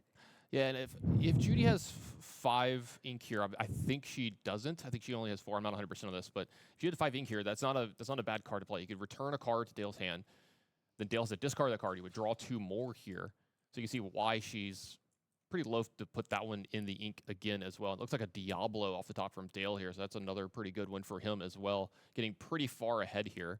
Yeah, Dale's in a fantastic position. He has a very wide board, and now with the Diablo, he has the card draw engine, the 3rd Prince John coming down. We're using one to eliminate an Ursula Deceiver Ball. It does look like Judy only has 4 ink here. I couldn't tell with the sleeves are a little too uniform. Dark, yeah. A little too uniform to be able to tell. But that's why the Along Came Bruno, or We Don't Talk About Bruno, hasn't happened here. So Along Came Zeus, We Don't Talk About Bruno. They're kind of similar in the way that they're going to play the game out from here. Each one's going to kill a character, but We Don't Talk About Bruno, a little bit better for Judy. If she could trigger this off, she can get herself back in the game, because it'll be like a removal spell, most likely, because Dale probably won't have any cards left over in his hand. Dale inking and just questing here. And that's the big problem now. I think at the lore total that he's at, that Judy doesn't have an out to stop Dale from being able to get here, because he's up to 17. She really needed it to happen last turn. Yeah, absolutely. So Dale has game on board. Judy needs to disrupt him as much as she can. Unfortunately, Prince John is not much of a challenger, and she is inking. Okay, well, let's see here. So she can use We Don't Talk About Bruno here. It's going to make it discard. She's going to draw 2 cards here. Now she can possibly challenge into... Well, so you can challenge into the Ursula. She can challenge into the Friar. Does she have enough to stop him from winning this turn and get another turn of her own?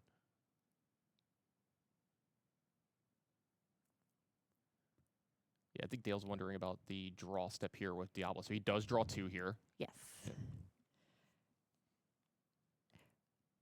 So these are going to both challenge into Friar. Okay. Take that away. So now only 2 lore up. So he doesn't have lethal amount of lore on board. Yes. This turn. So from here we can see what Judy is able to come back, or if this is kind of might be the end of it. Yeah, I don't think Judy's going to be able to get out of this. She's made a valiant effort in making this game a little better. I think the big turning point was drawing the 3rd Prince John as an uninkable. Yes. So she had to wait another full turn to play We Don't Talk About Bruno. I think if she'd been able to play We Don't Talk About Bruno 1 turn sooner, it would have possibly disrupted Dale enough to buy her multiple extra turns this game, because the fact that she couldn't do that, he got to what? I think make 5, 6 lore that turn and really get up to the point where no matter what she does, she's not going to be able to stop enough to keep him from winning the game there. So it was really unfortunate to draw that uninkable and the 3rd copy of Prince John there. Absolutely. And we didn't get to see Under the Sea. I feel like it's never going to happen. I'm cursed. I'm just never going to get to see Under the Sea. I don't know about that. We'll see what happens next game. You ready? Yeah, absolutely. I'm definitely ready for the second game. So we'll see if Judy can get back in this, or if Dale's going to move on with a clean 2-0 sweep. Since Dale, one last game, Judy will be on the play. It looks like she is sending back 2 cards, 3 cards.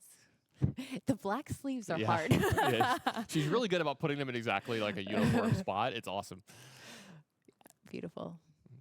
And her being on the play again this game, much better, obviously, than being on the draw. She gets to set the tempo a little bit more. Her discard effects are going to be a little more powerful. You can maybe get Dale to play off curve, something like that. And just hopefully for her, she doesn't have to deal with the draw that Dale had in game one. The very disruptive draws of it took both her, both her early songs, and then she ran out of inkables plus things that she needed to play, and she had to make this hard decision. She's like, I want to play this card, but I need to make ink for the next few turns, and then she drew an uninkable at the wrong moment. Really, every little bit came together to make that an easier win for Dale in that game. Yeah, absolutely. Judy playing Ursula Deceiver, so Dale gets to show off his hand there. And then along came Zeus and the Sudden Chill. It looks like we are discarding the Sudden Chill. Yep, looks like along came Zeus coming back up in the hand, and Judy's like, you know what? I'm going to be the discard deck this game. I want to keep my cards. Let's take some of yours. And so, hey. Hey, and another look there. Being on the play is always a good time, but especially if you're playing an opponent that kind of has a vaguely similar build to you, it creates such a bigger advantage being able to kind of set the tone, because we got to Ursula Deceiver first. Yeah, absolutely. I think that's such a big important thing, is getting the information first, getting the first one to actually do something like that, because if you take the right song, or if their hand is constructed in a certain way, if you can ever make them have that one turn that isn't very good, you make them play off curve, like spin 1 ink instead of 4 or something on one turn, or 2 ink instead of 4 one turn. That's a huge win. It can be game winning as the game goes on. Generally, in a game of Disney Lorcana, if you spin more ink than your opponent, you're probably going to win. It's not always that way, but it's one of the things that the heuristics that's just how the game works. So if you're always spending all of your ink and your opponent is not, you're going to usually be ahead. Yeah, absolutely. Being able to utilize all of your resources the most efficiently and the fastest is kind of a great way to go about it. You can see Dale there wondering if he should ink his smash or not. Being able to deal 3 damage to a character is pretty important. But Jean does have ward, but there's definitely some characters that you want to take care of. There's the Muses, Diablo, some stuff that you don't really want to let sit around on the board too much in this matchup, because if that starts happening, Judy really starts to get doing what her deck's supposed to do. Oh, another Ursula Deceiver coming down. Judy losing another of her songs. Yeah, great draw for Dale here again. 2 games in a row that we've had Ursula Deceiver on turns 2 and 3 for him, both of them nagging a song out of their opponent's hand. Absolutely. Dale's not a fan of singing. He's like, you know what? I don't want any of my opponents to sing. Not today. No songs. Inking the Muses, playing You Have Forgotten Me, forcing 2 discard cards from Dale. With the Prince John, we're able to draw those. And Prince John is cooking. We got a Sudden Chill off the top here as well, and Ursula's going to be able to sing that. That's going to get another card out of Dale's hand, another card into Judy's hand, and we just saw a huge flip between these 2 players. Dale had to discard 3 cards that turn, and Judy drew 3 extra cards there, and that is an unbelievable turn of fate here in this game. Yes, beautiful. And forcing the discard of some big threats with that Beast Tragic Hero and the Smash. Dale in hand, he has the Morph, which is a great little shifty. He inked that. He can shift it all. Playing that Ursula Deceiver of all. Hopefully, if he gets some songs, he'll be able to really utilize her. And yeah, this is what Dale has to do. He's kind of running out of resources here. Morph, I don't think you really need to play that into play right now. You've got a couple of the cards you need. If you draw Diablo, you don't really need to shift here. You can just play the Diablo. But getting the Ursula Deceiver of all into play is something to where it's going to make more of his top decks powerful and good. And that's where he wants to be, is the fact, hey, if I draw a Sudden Chill here, or Strength of a Raging Fire like this, this is exactly what Dale wanted. One of the cards like this off the top that's going to go ahead and double sing, take care of 2 characters from Judy, the 2 that he can target, and he's got that early Lord lead. Yes, he really shifted that really fast. Judy was in very good shape, and losing 2 of her primary characters hurts pretty badly. Another Ursula coming out. Dale had no cards in hand, so Dale is playing, doing some questing, played the Muses, which is a super fun card that has ward, and when you play a song, you can put a character with 2 or less strength back into their player's hand. Yeah, this is really cool because it can play both ways in this matchup. Like, you can start to bounce some of the characters from your opponent, but in this matchup, that's not always good. Some of these have some really good abilities of when you play them, they do things. So maybe you'll see him targeting a lot of his own stuff as well, just to get extra, hey, look, I can use this Ursula, I can get a quest off of it, and then I can pick it up and possibly play it again if I were to sing a song this turn. Yeah, absolutely. Uh-oh. We finally got it. We're doing the Under the Sea. And everything on Dale's side of the board was forced to be put to the bottom of his deck. So, and Judy gets to pick the order there. Yep. Hopefully that's not going to matter for Judy in this game. If we get all the way down there, that's probably, this game's gotten really weird if we get all the way down to the bottom of the decks from here. But if Dale doesn't draw something very impactful this turn, which, okay, this was a decent draw. Going to go ahead and put 2 damage on this, draw another card here. It looks like something that's not impactful, though. So now Judy has kind of like broken serve here. She's gotten all the tempo back, and oh, this was a really, really good top deck as well. Fantastic. Able to pull songs. She has 3 options to choose from. It looks like she's picking the Sudden Chill. She is prepared to keep Dale with no cards, nothing on his board, and she becomes the aggressor. Yeah, and I don't mind singing with Ursula there. There's probably some people that are like, oh, why didn't you just play the Sudden Chill, use ink for it, because you might draw something or whatever. But like the thing is like, what if you draw something that costs the ink that you would have used? So I definitely like singing with Ursula there. Drawing the extra card, huge. Absolutely. As well. Back over to Dale. Judy's, the songs in her hand are really only useful as long as Dale has cards, which. Yeah. But drawing the Sir Hiss is great. And it looks like Dale's going to have nothing for the rest of the game here. So it looks like, yep, another card that he's going to discard. That's another draw step for Judy. She has another aerial here. Her deck is singing right now. This is exactly what she wants to do. That's a paint the roses red. That's added another one of the little combo pieces, little cheeky combo pieces that show up in this deck, but can just be pretty good. And as I say, it seems about time that you put this one into the inkwell. That's going to allow Sir Hiss to get played here as well. And Judy is firmly in the lead now. Absolutely. Dale just unable to get any presence on board. And we kind of see this as the opposite of what happened last game. Dale was the primary able to discard. Today, or right now, it is Judy who is making Dale's life quite a bit harder. Although Ursula, Deceiver of All, not a bad card. Not a bad card, but so the problem is that the Lord lead's going to get out of hand here this turn. Absolutely. And Dale's going to have to draw into... Oh, another Prince John. Yeah, I was going to say, I'm trying to think of what Dale could draw to get up here. The second Prince John, I think there's nothing he could draw now, since there's 2 characters of Ward that each quest for 2, because now she's at 17. If there was no Prince John here, he could have maybe hit like song into double a song like that could maybe interact with some stuff. I don't think Smash is going to get it done. I was going to say you could maybe double sing a song, draw 2 cards off of it, and then maybe get into this. But the second Prince John is just going to be too much, I think. Yeah, Dale's deck is more of a burst damage rather than a board wipe. So it looks like Judy taking game 2 here. Yeah, absolutely. And we're seeing these decks doing what their number 1 objective is in these matchups. We saw Judy do it here in game 2, where she got the disruptive draw. Her characters worked out really well, and then you got to the point where if you disrupt enough, we talked about this. If Dale has 1 or 2 turns that aren't as good as the opponents, then they're not going to win. And we saw them be drastically worse than his opponents. We saw multiple turns where you just had to say go, or like could either ink or hold back a card because there's nothing you can do. And if your opponent has another discard card, then you just get nothing out of those turns. And then Judy's also drawing cards at the same time. Absolute masterclass from her in game 2. Absolutely. She did such a great job. And we kind of say, like cards in hand, cards in play. That's how you know you're doing good. And when you have none in hand, none on the board, you know that things aren't going your way. So we'll see who takes this and heads to Disneyland in this next match. Yeah, we're going to go ahead and head on down to game 3, see who ends up in Disneyland, like you said. And I think it just comes down to the point of like who's going to have the big play. Who's going to set up the big plays. And as we get into game 3 here in just a moment, we're going to see who's going to be the first person to pull off one of those big plays, because that puts you so far ahead. It's so hard to come back from, when you get to, say, sing 2 songs off of a Deceiver of All, or you get to Under the Sea, like we saw.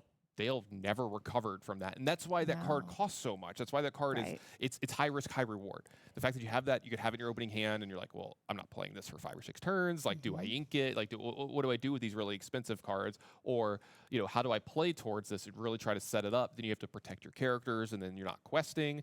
The discard's really bad for that as well. If you're leaving something like Under the Sea in your hand for that long, and you can't ink it, it's just sitting there, it might get snagged by a discard spell. So that's something to kind of worry about as well. But the reward on this card, if you ever get to play it, as you saw in game 2, it practically won the game.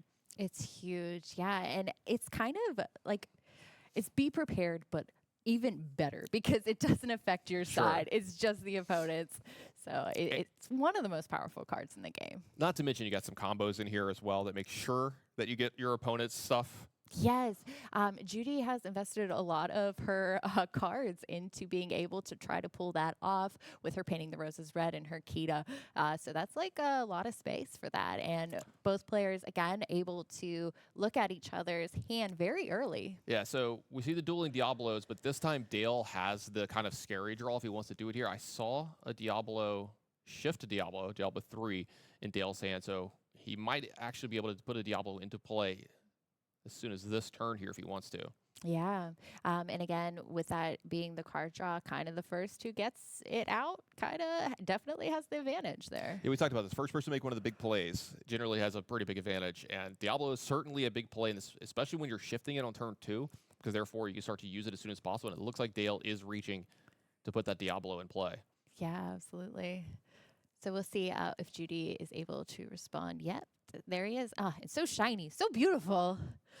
Yep, and he goes in and sings here as well to take out the Diablo from Judy. Maybe, you know, he knows there's no Diablo there, but wants to make sure that's not even a choice here. Yes. And I mean, obviously, you need a target for your song as well, but Getting that card draw. yeah. The nice extra caveat of your best possible top deck is now taken away from you as well here, so you can't find your own. And then here we go. We're going to go ahead and take a song out of it. This is the start that Dale wanted, and is this the start that's going to get him to Disneyland? We'll have to find out and watch the rest of this game, but this is one of the better starts his deck can do. Yeah, definitely.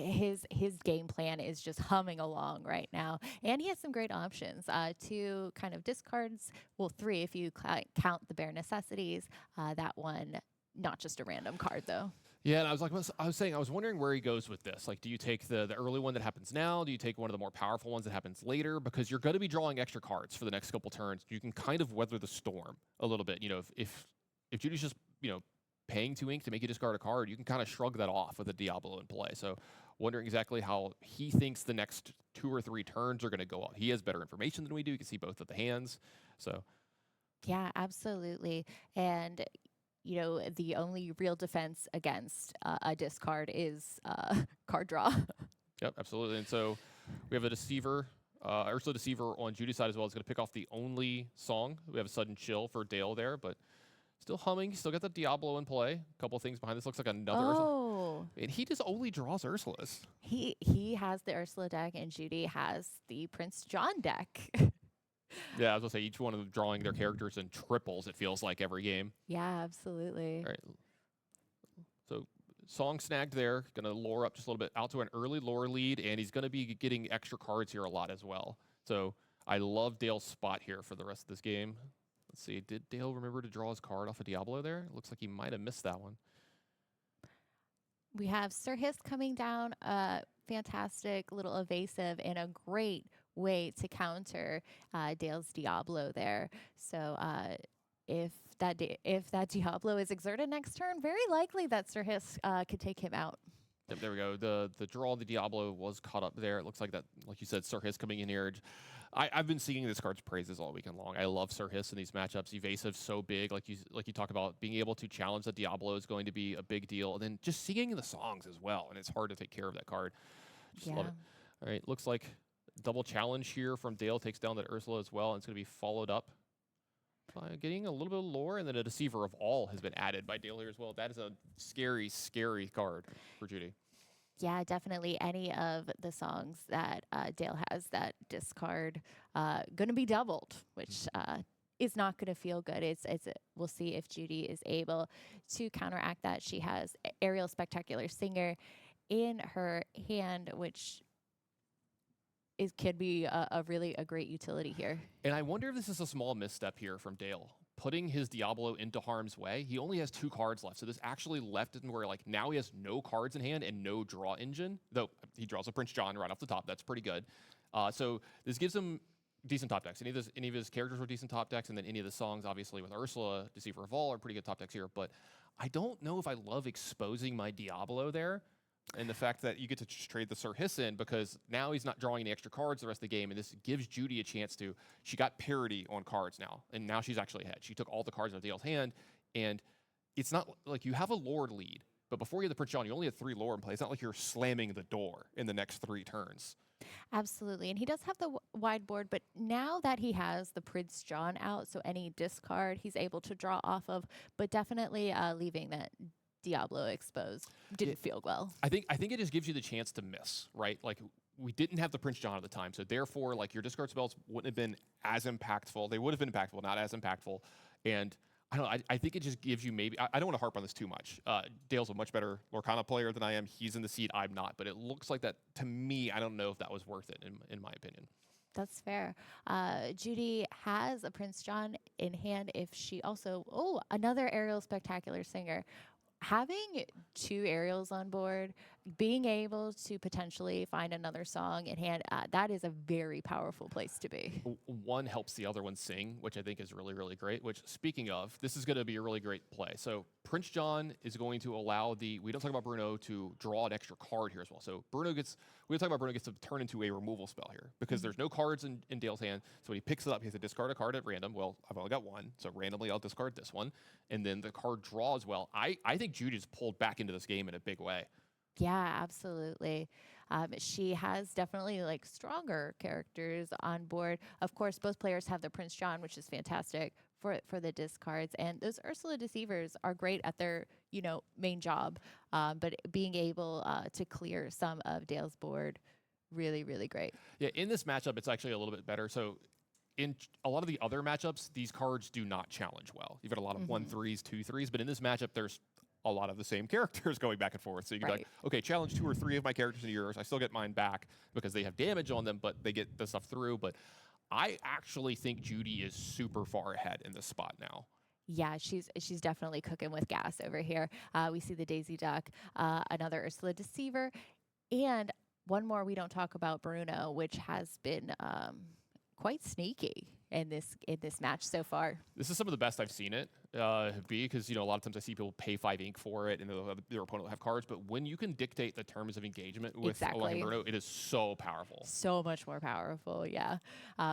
Trading a Beast Tragic Hero for, a 1 cost doesn't feel great. So being able to kind of control the rules of engagement, make it a great card. And Dale's in a weird spot here too, where he can't really stockpile cards because if he leaves any cards in his hand, and if Judy makes him discard the card, he starts to fall back even further, which, here we go.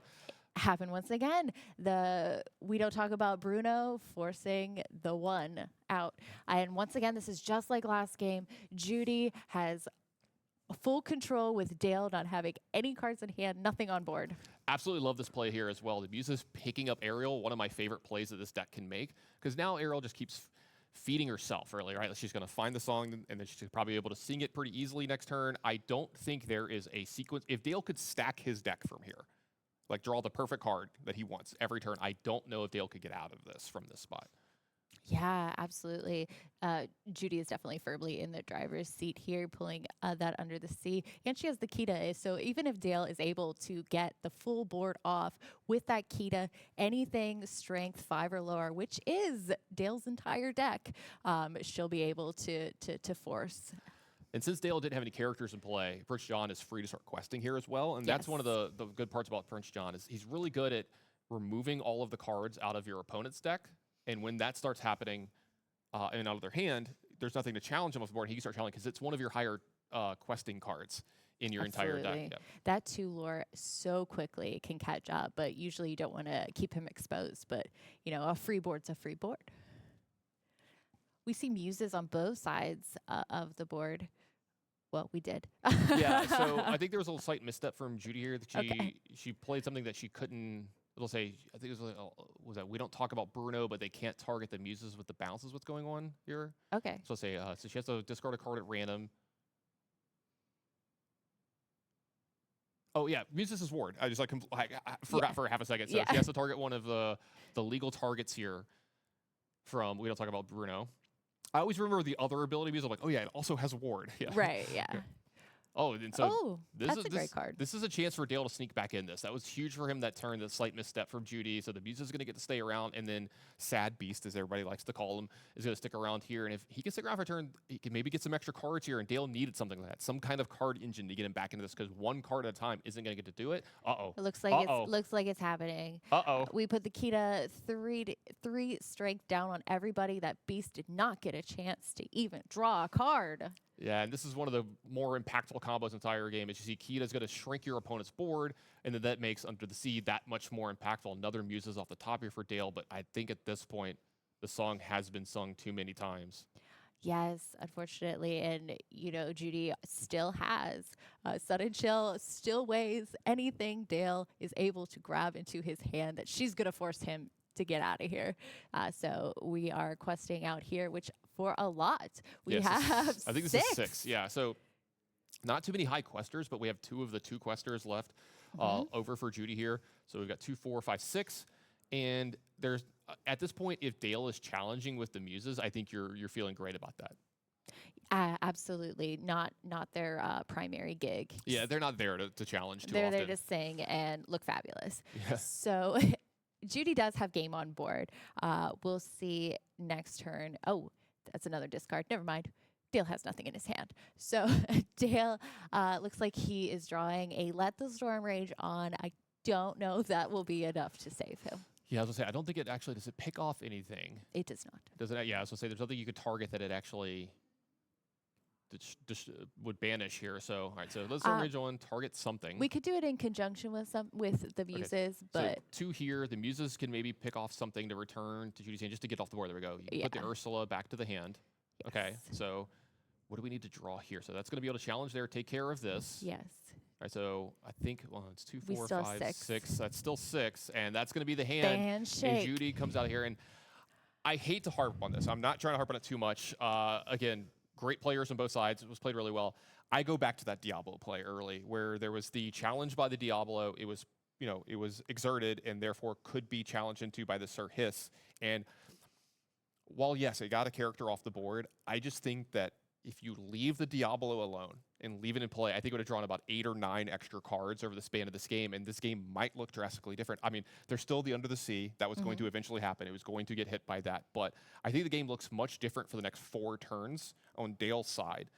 And Judy might not have been able to. I don't want to say that this is 100% a mistake. Again, he's a much better player than I am, but that's the turn that I would look at when because I would go back and watch my match and be like, what happened? How did I lose from here? Right. And that's the turn I would look at. Absolutely, and just seeing it was a crazy match because for sure. First round Dale just dominated, and then second Judy dominated in that second game. In the third game, it was kind of a repeat of the second, just that back forth, just being able to use the utility that your deck's about. And Judy, yeah, she's going to Disneyland. She's going to Disneyland. Yeah, so she's going to move on to the top 16, as we said. She's going to make her qualify for the North American Championships, and then I think that means that we're going to be moving on to the top 16 ourselves as well.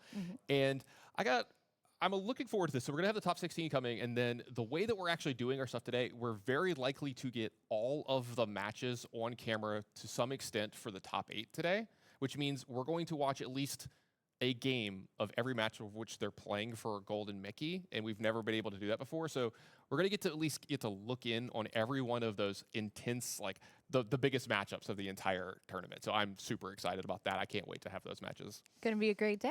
Absolutely. So don't go anywhere. We'll be right back with that top 16.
Welcome back, Illumineers. I am here again with Liam. We just finished watching the top 32, watching Judy, our first female qualifier for championships, take it in that last round was pretty incredible.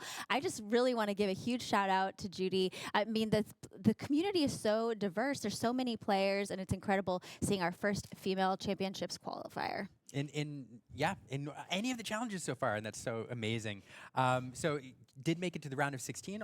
Everybody in the round of 16 is qualified for these North American Championships, and we're going to get to a round 16 match here shortly and show you our first one of the day. But first, let's take a look at the brackets, and we'll see where we're at after the round of 32. So starting off here at the Rapunzel bracket, we have a Ruby Amethyst facing off with a Ruby Sapphire, which is going to be really interesting to see the outcome of that game. We know the power of both those decks, and then we have a Sapphire Steel matched up against Judy's Emerald Amethyst or Emerald Amber deck. Yeah, a variety of decks here in the Rapunzel bracket. We see a whole bunch of different ink types, although Ruby Amethyst well represented as we expected it to be in all of these brackets coming into the top cut. Let's move on to the next. Yep, our Maleficent bracket, we have a lot of Amethyst here represented. So we actually know that in quarterfinals, we're going to see Amethyst in both decks. So we have Amethyst Ruby and Amethyst Emerald facing off in both matches. Yeah, this is a great matchup for the Amethyst Emerald deck. As an Amethyst Emerald player, I really like this matchup going into Ruby Amethyst. It's what you prep for, it's what you tech for, and so I think both of these decks are well positioned to move on. But all of these players are fantastic, and it's exciting to see Amethyst in the quarterfinals. Elsa bracket, what do we got here? I mean, Steel Song is what we've got here. Steel Song on Steel Song there in the top, so we know at least one Steel Song deck will be represented in the quarterfinals. And then at the bottom, we have that Amethyst, or that Sapphire Mirror with the two different builds going against each other. It'll be interesting to see how that one plays out. Yes, and then our final bracket is our Cinderella bracket, and this is where we're going to be today. We have two mirror matches going into the quarterfinals. So at the top there, we have the Steel Song matchup, so we'll see one of those decks, either David or Brad, in quarterfinals. And then we have Andrew Craig, Ben Stevens in an Amethyst Emerald mirror matchup, and that is the game that you and I, Liam, are going to take a look at today. I'm so excited for this matchup. This is one of my favorite decks in Lorcana, and so it's going to be really interesting to see them go head-to-head. And I'm excited to see one of them advance to the quarterfinals, but which one will it be? Which one will it be? These decks are very similar, but there are some key differences. I know we're going to talk a little bit about that as we get into the game. Are you ready to take a look down there with the players? Let's go.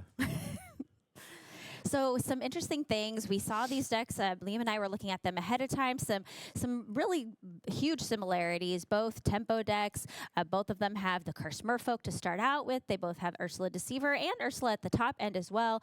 Both of them are running Friends on the other side and Queen's Castle. But Liam, can you talk a little bit about some of the key differences? Yeah, these decks actually will play quite differently in the early game and in the late game. The mid game will be very similar, but Andrew's deck on the low end runs a couple cards which Ben doesn't. He does run the 4 Magic Brooms in the 1-drop slot, a card that allows you to banish them to draw more cards, or another card when another character enters play. He also runs Flynn Rider in the 2 spot, which means this deck is going to take a little bit more aggression early game when it comes to lore gathering.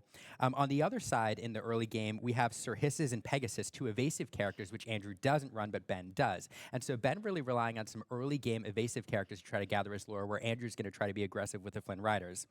In the mid game, some of the differences are each player runs a card to try to get around an opponent's aggressive deck. Ben chooses to run Jacques, a high lore, more aggressive character, which can give a character a reckless for a turn. But then you have Lyle on the other side, which Andrew Krug is running. But a huge difference comes in the top end, where Andrew has worked in some end game characters like Don Carnage, Cricky, Lucifer, and then John Silver. And John Silver. John Silver is a card that I think could make a huge difference in this game because it has an enter play effect and then an effect that can trigger every single time that he quests, giving an opponent reckless. And in a game like this where you may be racing, that could make a huge difference. Yeah, it's going to be really interesting to see how these decks match up against each other with those differences. And Jacques is a really fun card. And I don't know if you know this, but the voice of Jacques, James McDonald, he was also the voice of Gus. and also the voice of Mickey Mouse and Pluto at the time. Wow, it's quite the range. Quite a resume, yes. And here we see Andrew starting off with that cursed merfolk. Right, and so one of the things that you were talking about before the match, Becky, is how much the play draw difference is going to have a huge difference here in this matchup. And Andrew, being the higher seed, gets to play first. And so in a 3-game matchup, if it goes to 3 games, Andrew's going to have 2 chances to be the player that goes first. Both these players are going to want to drive the tempo. They want to get to early leads, forcing their opponent to respond to their side of the board rather than pursuing lore themselves. And so dropping a cursed merfolk on the board in the early game is something that both players would be happy with. And Andrew going wide here, I think this is a great turn 1-2 for him. Yeah, that cursed merfolk, so powerful. And then, yeah, going like wide, like you said. That evasive, though, on the other side with Ben, and you mentioned earlier a couple other evasive cards that he has. And what answers does Andrew have for those evasive cards? Not many. The problem with these Emerald Amethyst decks, something we've talked about before, there's not a lot of removal. You do have bounce cards available, although neither player is playing Mother Knows Best. They both are running the Cloud Kickers, which can slow down your opponent's tempo. But these are removal options that's a removal option that just delays a card, although it does set your opponent back. The other thing both players have as far as like answers are cards that give their opponent's characters reckless, like Jock, like John Silver, and like Lyle, Tiberius Rourke. These are cards which can slow down your opponent and force them to perhaps challenge into one of your characters and remove themselves. The only other big removal answer for any character is the Fox, which is a rush character. But as far as early evasives, to answer your very specific question, there's not a lot early game other than perhaps dropping a Jock on turn 3, which can force an evasive character challenge into something it doesn't want to. Yeah, which Andrew is running Lyle, but Ben is running Jacques. So, yeah, there's so many cards that give Reckless. And Reckless, for players who may not know, it's a keyword that a character must challenge when able and that they cannot quest. So Andrew choosing to banish his broom there in order to draw a card and getting a Fox in play. And definitely setting up a bigger board state here. He does have a castle in hand. Yeah. That is a card I think he's happy to drop. And also another difference here, we see a Maleficent played on Ben's side of the board. This is a card that's been around since set 1. It allows you to draw a card when played. Ben runs these in the mid for the early game card draw, and Andrew does not. Now, he did ink a Friends on the Other Side and chose to play Maleficent. I know that Friends on the Other Side can be such a powerful card with drawing 2. What do you think is the choice there to ink it and play Maleficent instead? I mean, board presence is going to be such a big deal for this game. Who can get characters to stick on the board in order to pursue their win condition? And so the one character on the board seems to be more important to Ben here rather than saving that Friends to play it. Although I didn't take a look at the rest of his hand, it could be that there's an uninkable problem. I haven't gotten to see yet what else he has. Yeah, over on Andrew's side, he is choosing to ink the Queen's Castle, and probably for the same reason that you're saying that Ben inked Friends on the Other Side, is they're really both of them trying to develop their board presence. And there's that Reckless. Yes, I mean, you asked what the answer is to the evasive characters in the early game here. It's give that character Reckless and force it to do something or to challenge into one of your characters, which you don't want to. In this case, a Fox. Yeah, baby Pegasus is going to have to challenge that Fox, and he says, well, we might as well take Maleficent into that Fox too and at least banish her off the board. And that is the answer. Yes. I think what will be interesting about this game is, like we talked about in a previous round, is knowing when you are going to be the aggressor and when you're the one that's going to have the answers to stop your opponent, and that's going to be a lot of back and forth, I think, between these two players. Yes. No, that's exactly right. And here we get a look at the hand here. There are no songs available. So you asked earlier why ink Friends from the Other Side. That is another potential reason. Sometimes when you're playing against decks where you know they have Deceiver, you choose to send that card into your inkwell if you're not going to play it right away because you know it can easily be picked. Sure, and you would rather it be ink than be in your discard pile. Absolutely, and oftentimes this Maleficent into Friends from the Other Side combo is a tale as old as time in Lorcana. Yes. It came in the very first starter decks, and so once you get a 3-cost character on the board and Friends from the Other Side is available to be sung, that's the perfect time to play an Ursa the Deceiver to pick that from your opponent's hand, and that is likely why, or probably a good reason why, that Friends went into the inkwell rather than being played. Yes. And that is the only song that both players actually have in their deck. They both are running 4 copies of Friends on the other side, no other songs. So that's really the only thing that Ursula would be able to pick out of their hand. Yeah. So another card I want to talk about here is Merlin Rabbit. Both of these decks have low to the ground openings where they have a lot of 1, 2, and 3 cost characters. And so in this particular build, you have the possibility of running through your hand very quickly and being in top deck mode very early. And so getting a rabbit online in the middle of the game, particularly a rabbit if you can bounce it a time or two, like I think we may see here, really charges your hand going into the late game. And there it is. And there it is. And so as you watch both this game and the next game play out, and then a game 3 if we get one, you're going to see that whichever player managed to make maximum use of the rabbit in the mid game is likely the one that has an edge going into the end game. And Andrew does not have his rabbit online. He has just a crab and Curse Merfolk in hand, only down to 2 cards. I think both players have pretty low hands and needing to find a way to get some more cards in his hands. And he drew into a Flynn Rider, which is a great card for questing, but not going to give him the card draw that he needs at this point in the game. Yeah, another card. Let's talk real quick. We do have an advantage with the rabbit on Ben's side, but that Lyle Tiberius Rourke is such a devastating card for Ben in this matchup because what we're likely to see as these games go on, it's going to be a lore race at some point in one of these games. And it does look like Andrew, though, may end up pushing this really quickly towards 20. But in a lore race, Rourke sitting there on the board, not exerting, just sitting there all game and forcing your opponent to lose a lore every single time one of their characters is banished in a challenge. And we're going to see a lot of that. It's really going to suppress Ben's ability to accumulate lore. It's a devastating card to have sitting across from the board from you in this matchup. Sure. So if anyone doesn't know, Lyle Tiberius Rourke, who's from Atlantis, one of the villains in Atlantis, whenever one of your own characters is banished, then your opponent, each opponent, loses 1 lore. So that means that Lyle could kind of hang out there without questing or challenging, and any other characters that he might lose would, or you could force them to exert. Wow, Ursula came down and said, it's time Ursula took matters into her own tentacles, forced Tiberius Rourke to exert, and then Ben was able to use Madame Mimfox to banish Rourke. Yeah, what a great answer here. We talked about the fact that there's not much removal in these decks, and this is one of the answers you don't see terribly often because Ursula is a very expensive card. It doesn't get into play in the late game unless you have Deceiver to shift onto. What a great answer here, and this really, really swung the board state. Yeah, Andrew's still having both those Flynns out. He has a lot of lore on the board right now. Let's see, Ursula does quest for 3, though.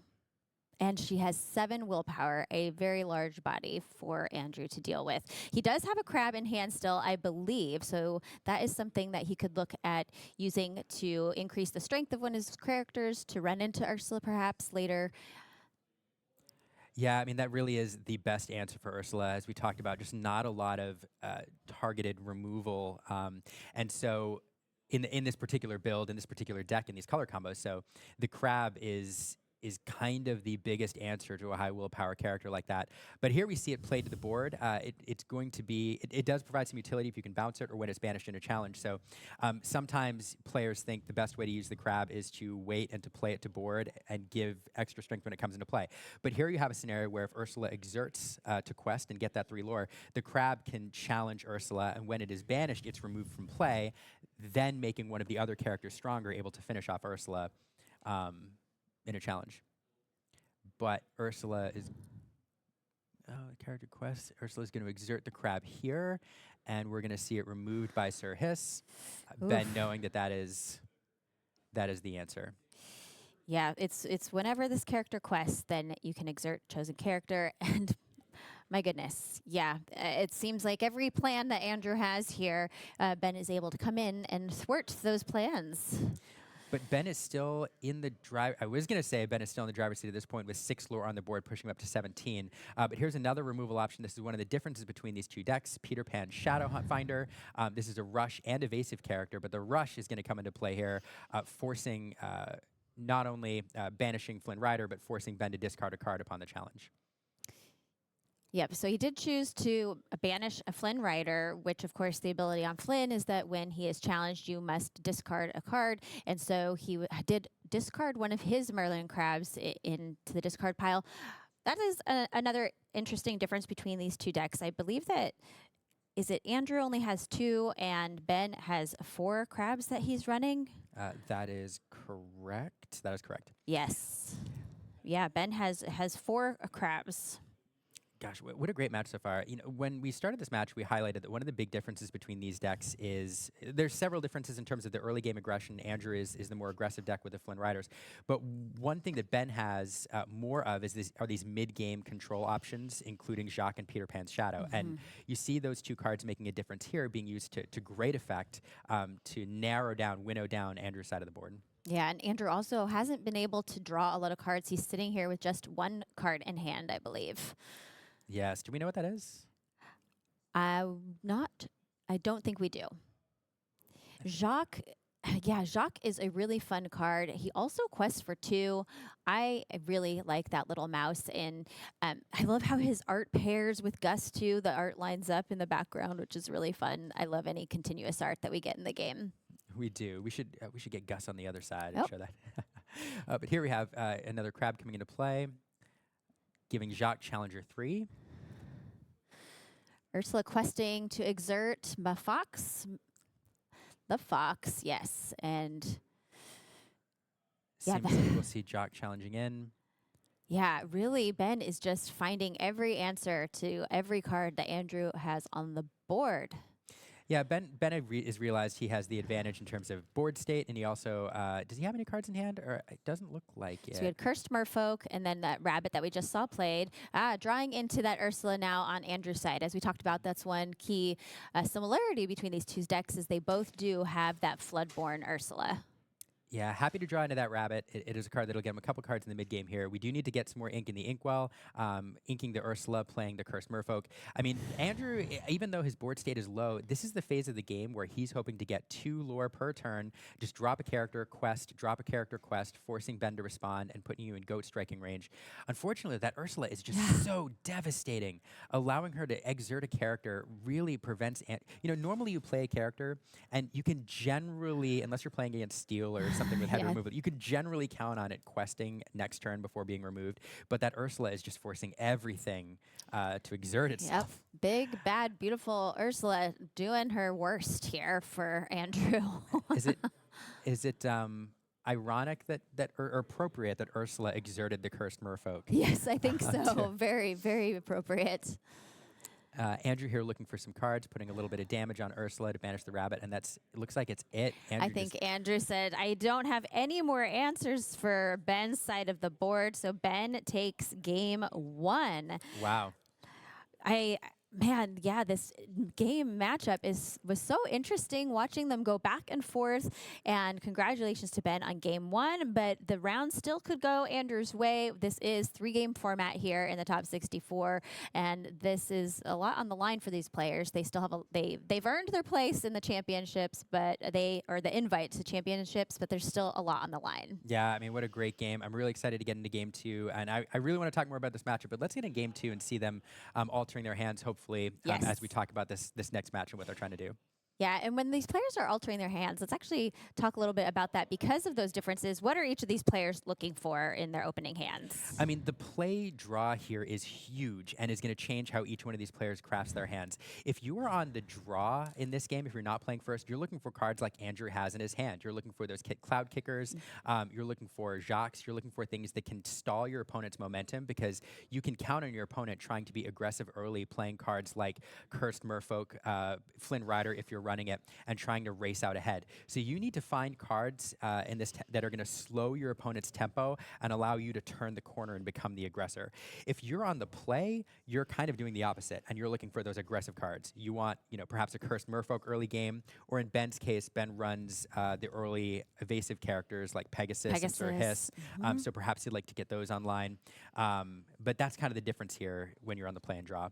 Yep. So Andrew inking the Bloodborne Ursula and having no turn 1, which is kind of unfortunate. You definitely want to have that Curse Merfolk on turn 1, which Ben did have.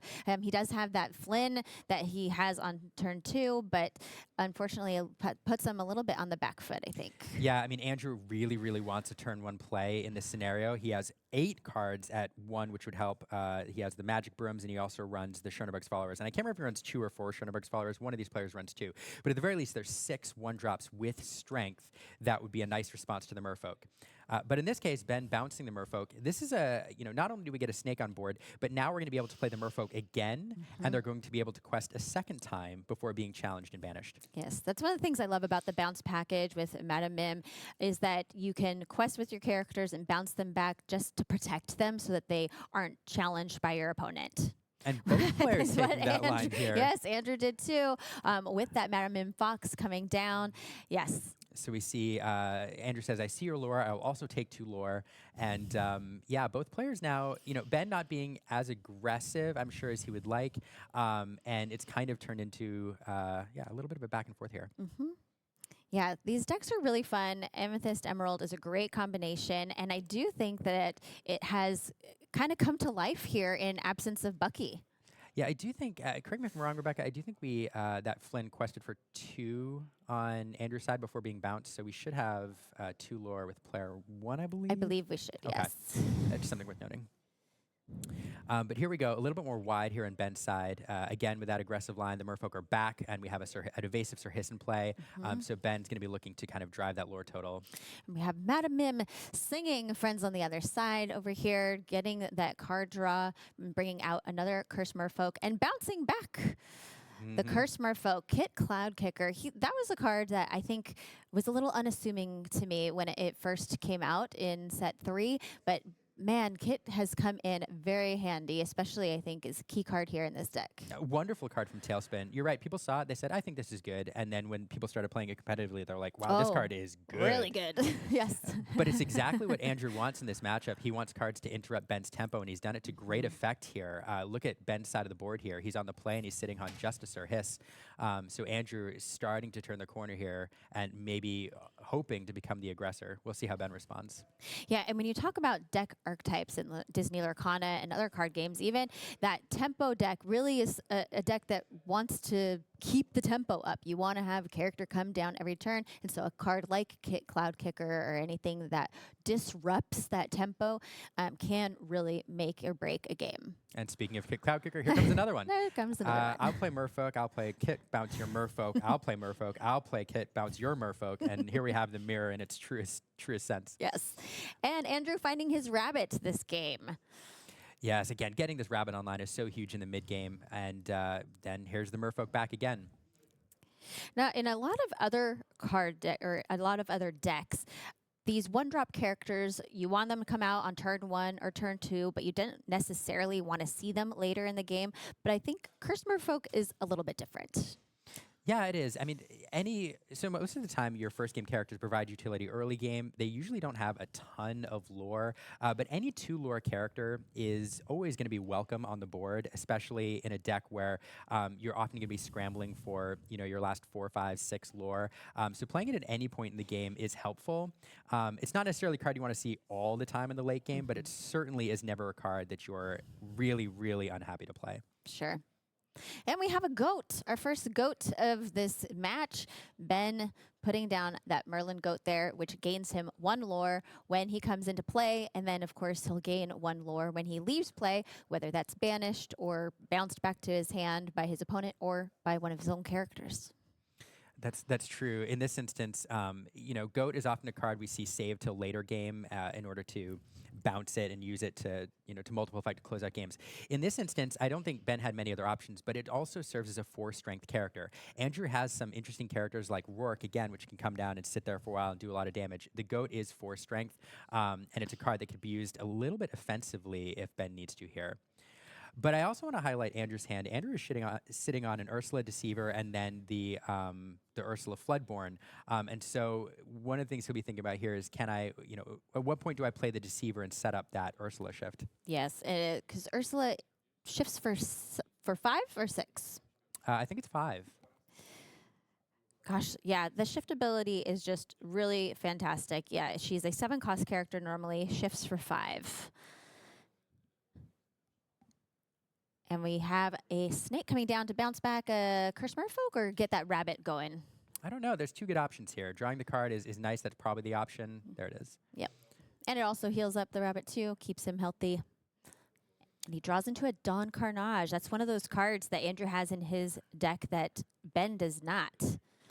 Yeah, this is a fun card. So we haven't seen this very much competitively, but I'll highlight another player. Zach Bivens is a very well-known player. Actually ran 2 of these as well in the main event in this exact deck. So it's a card that's seen some play here, and we'll see if it's used to effect in this game. Also a character from Tailspin. With fantastic art by Luis Huerta. Luis is a fantastic artist, great friend, and I love seeing his cards in the game. Absolutely. We have a couple of Sir Hiss. What's nice, too, about if he can get that Dawn Carnage on the board is then he'll have some answers for those evasive characters over there, the little baby Pegasus and the Sir Hiss. There are some other options, like we saw in last game, to take care of those evasive characters, but Dawn Carnage would also be a fantastic answer, also questing for 2. It's a great point.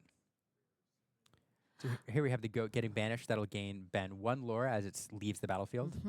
Yep, keep those, you might think, I don't want to give my opponent 1 lore, but it's better to give your character 1 lore than potentially 2 or 3 by bouncing those goats around. So good option there to remove it from the board. That's true.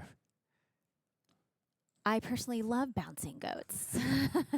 As an Amethyst player, I do as well. Yes. Not so much when my opponent is bouncing around. Oh, there he is. There is John Silver. John Silver. John Silver, very powerful card. We saw it used a bit in set 1 in this exact deck. Fell out of favor for a while, and now it's back in this build. When this card or a character enters play and whenever he quests, you can give a chosen character Reckless. And one of the things that makes it so good is that you get this effect upon him entering play. Not only that, but he's a 5/5 body that quests for 2 lore. And in a game like this, we see this lore race going on. It can make a huge difference because every single turn you're preventing one of your opponent's characters from questing. Really fantastic card and fun to see him in this build. But here, Ben getting really close to finishing up here. He has 16 lore with quite a bit of lore represented on the board. So Andrew's going to need to play something to slow down some of those ready characters as well. We can challenge into a few things, but those evasive characters, really a problem. We have 3 of them on the board. John will provide an answer to 1 of them, but leaving 2 of them able to quest unfettered is a problem. You could bring down a Lyle. So now he has 2 characters that he could potentially make Reckless. But Ben does have game on board if Andrew doesn't do anything. Of course, we know that he's going to be thinking through every possibility to remove as many characters as he can. I don't see how many cards are in Ben's hand. Does he have anything, or is he top decking? I did not see. Yeah. I didn't. Yeah. So I believe he is top decking, actually. Yes. So 2 characters there into the Ursula Deceiver with the rabbit and Kit. yeah, we'll see something else get Reckless here. Probably the Nope, the Sir Hiss instead. We'll have to challenge. He still does have 4 ink in his inkwell available to him. Yeah, so we'll see. So now we have 2 lore represented on the board. We're going to see a rabbit bounce and draw a card. And now here, so there again, we talked earlier about the power of Rourke. So we do see Ben at 16 lore, which is a great place for an Amethyst deck to be in, especially when goats are available. But as Ben is forced to challenge into Andrew's characters and banish them, potentially, Ben is going to lose lore every single time one of Andrew's characters is banished. So he would love to get that John Silver off the board, for example, but that's going to lose him a lore, and that 1 lore can make all the difference. So this is a really, really tricky spot to be in. Ben's trying to think about how do I have to challenge. Where do I challenge to the best effect while calculating what this is going to do to my lore total and how much further it's going to take me from goat bounce range. What's nice for Ben is that Sir Hiss is a 3 strength, so he could potentially do quite a lot of damage here on Andrew's side of the board.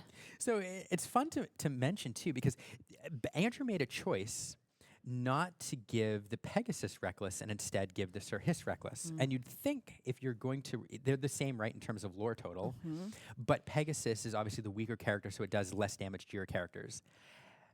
But if you're sitting with Rourke on the board, and perhaps you want one of your characters to be banished, or two, you choose the Sir Hiss instead, because there's no way for Ben to challenge in now without removing one of Andrew's characters, where before he could send both the Hiss and the Pegasus into John Silver and not banish one of Andrew's characters.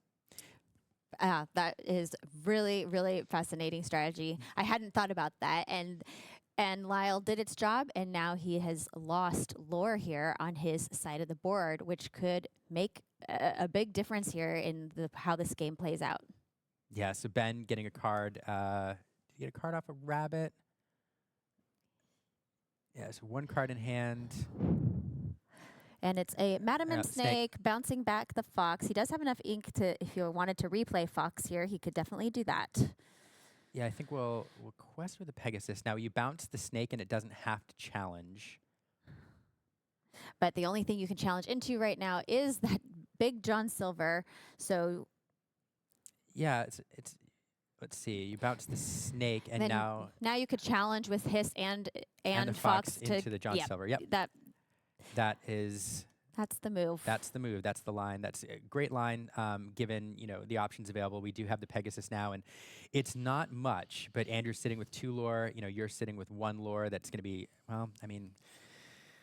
you do have work there, and Andrew has a full group of cards. It's still a challenging situation for Ben, but made the best of it. Yes, and now Andrew questing with both of his characters, going up to 13. So now we're at 13 and 14 here. Ben, of course, just having the snake. Ursula, it's so funny. Ursula Deceiver, when you play it and you're like, I already know. Yeah. And there's no songs. I already know. I'll still take a look because I'm Ursula and I want to steal your voice. Yep. Don Carnage into the Inkwell. Lyle, again, coming into play, getting that reckless effect. We're going to take care of that Pegasus that way. That's actually another good thing I love about the bounce package is you have so many characters that have these wonderful effects, but only when they come into play. And Lyle is one of them. And so bouncing him back and then being able to replay. I think Ben has called it, and game 2 goes to Andrew. Wow. Thoughts on how that game turned out, Liam? That was so fun. So one of the differences, again, we talked early on about how the end game of these decks is very different, and Andrew just has a lot of end game options, which where Ben doesn't. And so if we're able to get to the point where we have 5, 6 ink in the Inkwell with a full group of cards, Andrew just has the cards to finish things off. And John Silver, Silver, he was the MVP of that game for sure.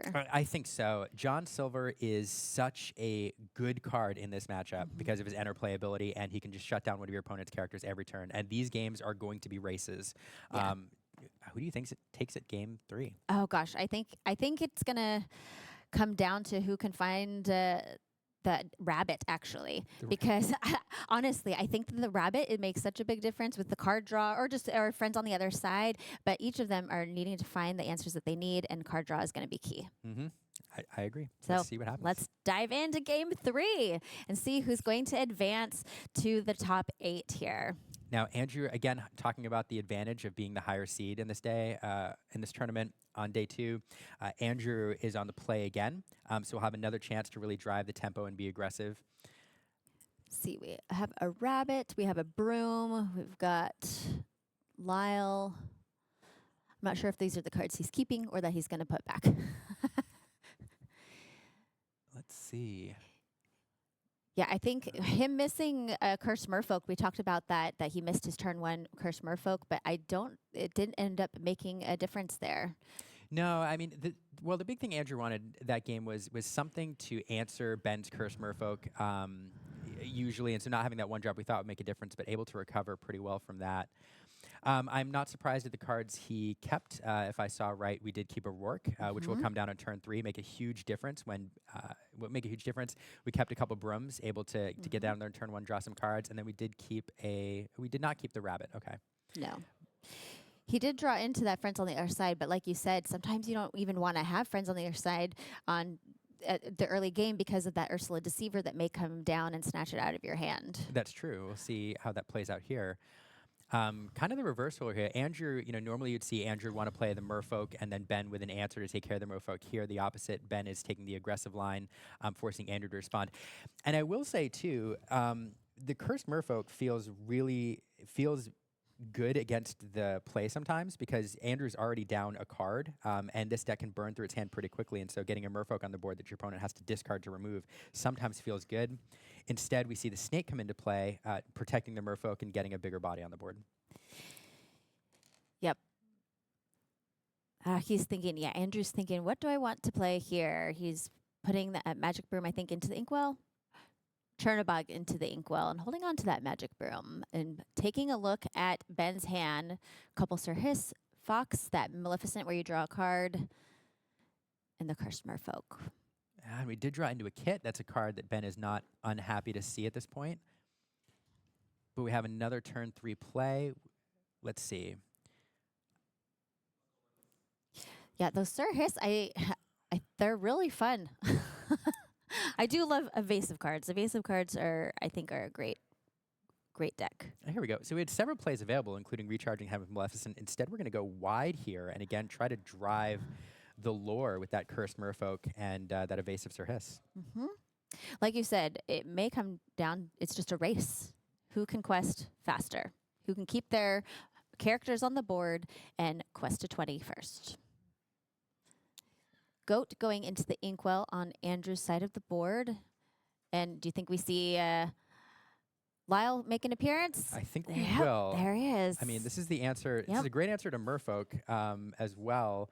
You can quest with one of your characters first, the Morfolk to challenge in. Of course, that works. Unfortunately, Snake on the board, if Andrew exerts anything for those Merfolk to challenge into, that Snake is just going to clean them up first. So sure.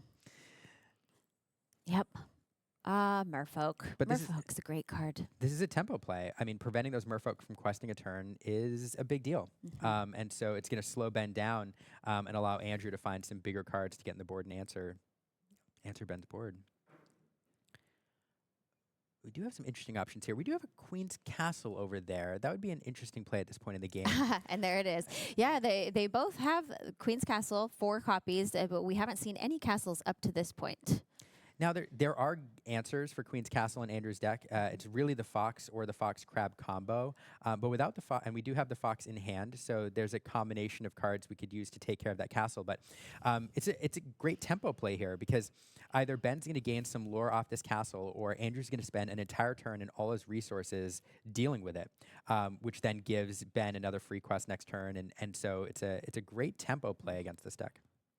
Queen's Castle, of course, being one of the strongest locations, I think, in the game still.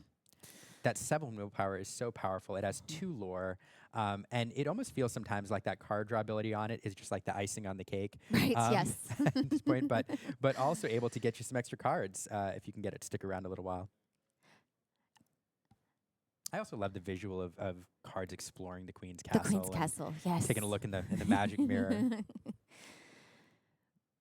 Who's the fairest location of them all? Definitely the Queen's Castle. So here we go. Like you said, we're gonna go all in here on the Queen's Castle with Rourke and Ursula, and then bring the Fox down to finish it off.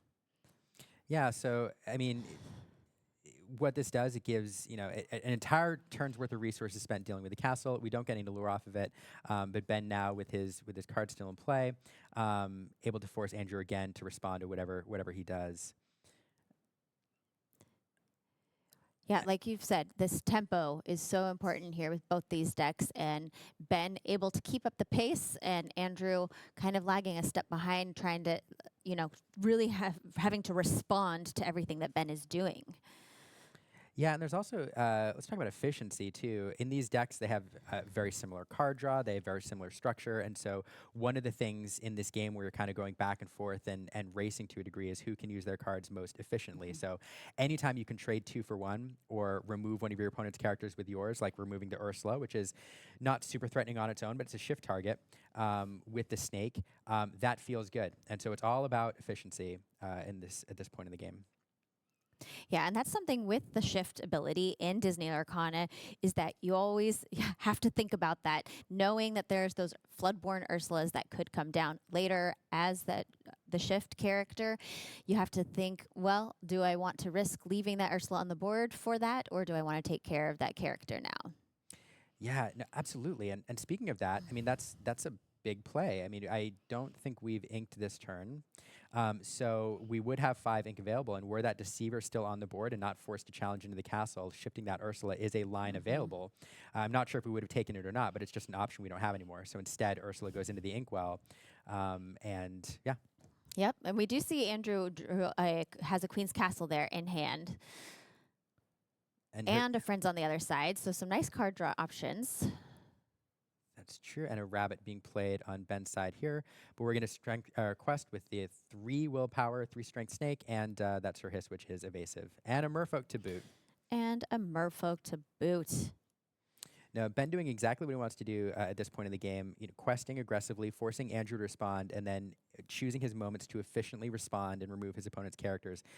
Andrew, you're on the defense here, hoping to draw into perhaps a John Silver would be a great card to draw into here. We have the ink to play it. Would love to have a Maleficent, shift and shift target available. Something to kind of to give your opponent's characters reckless. Here we have a Lyle. That's exactly what we want to do in this scenario. Probably pick the Merfolk. Yep, keep you from questing, and then choosing to banish that magic broom for drawing another card. We drew into a crab, which is not a terrible card to have in hand. And there comes the fox, bouncing the rabbit, draw an extra card. And the fox will remove the snake. That snake has done a lot of shenanigans so far this game. So many shenanigans. I mean, that's the right word for it with the bounce mechanics, with the Merlins and the Mims. They're shenanigans. They really are. And it was actually the last shenanigans that Walt Disney saw. That's the last animated movie that was produced while he was alive, was Sword in the Stone. Oh, I didn't know that. Yeah. What a kind of bittersweet fact. Yep. Here we get a look, and there are 2 friends on the other side, so he can snag one of those out of there. Stealing Andrew's songs. Yeah, a card that, I mean, Andrew would love to. Andrew needs more cards. So love to have those friends. Unfortunately, friends in this scenario is a little bit of a. You really don't want to, if you can avoid it, exert that Lyle. Because that Lyle is going to do work for you in keeping Ben's lore total suppressed. And so singing it is not the most palatable option in this scenario. So Ben would love to have that friends, but would love to get a crab or a rabbit perhaps to stick first, able to sing it. But definitely a card he's going to want to use to draw into options. But Ben just going wide here, really pushing the lore total. I mean, Ben is playing this game out perfectly so far. Both players are, but Ben with just the better options available. Yeah. And they both have fairly healthy hands as far as, a Lucifer. That's fun. You were saying something about healthy hands. Yes. And I was going to say, but he didn't necessarily have the card that he wanted for, dealing with Ben's side of the board, but Lucifer is fun. Yeah, this is one of the differences between this deck. There's 1 copy of Lucifer in here, I believe. Lucifer forcing your opponent to discard 2 cards when it comes into play, or 1 action card. No action cards available in Ben's hand, and so both cards go. And Ben is now in top deck mode with no rabbits in play. And so this is kind of one of those moments where the momentum of the game, the tide of the game can shift a little bit if Andrew's able to quickly get some more cards on board and there's a Merfolk at least. But we do have a kit which can also ruin or slow down Ben's tempo a little bit. But Ben still, I think, not terribly upset about the board state. He's going to be able to push his lore 2 with evasive characters, 2 with the Merfolk. Going to quest out here, pushing all the way to 14.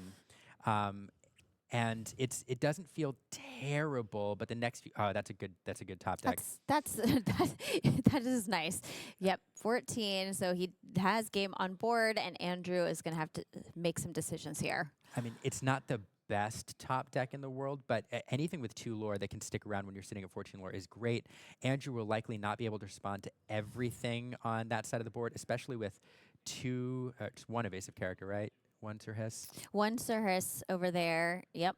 No, 2 with the Pegasus. Okay, so probably won't be able to deal with both of those. We can Cloud Kicker 1 of them, but Ben's going to be able to quest for at least a few more, and we're really within goat striking range at that point. So Andrew's going to have to draw into something to really lock things down here in a moment. And giving Challenger +3 to the Cursed Merfolk. Choosing not to play the Cloud Kicker. But what he's doing, so that was an option available. Instead, we're going to make efficient use of this because let's remember work there. Whenever one of your characters is banished in a challenge, how can we get work again? Yeah, that doesn't make a difference. Yeah, so it's just banished. Your opponent loses 1 lore. Yeah, so banished in any way. Yep. Each opponent and banished anyway. So here, that's kind of the calculus. Is we could have bounced it back to hand, but instead pulling that 1 lore away from Ben could be a huge deal. And so Lyle, making a huge difference here. That's not a terrible top deck at all. Love to see cards. that. And he drew into a goat, which is huge at this point. Did you see the other card? I did not. So here we are questing out. There's another 5 lore going to 18. We do have the goat. We could ink and play the goat. He has a little Pegasus. Nope. Maybe Pegasus instead. And so here's an interesting fact. So without Lyle on the board, inking and playing the goat is basically game because the goat's either going to quest next turn or it's going to be removed.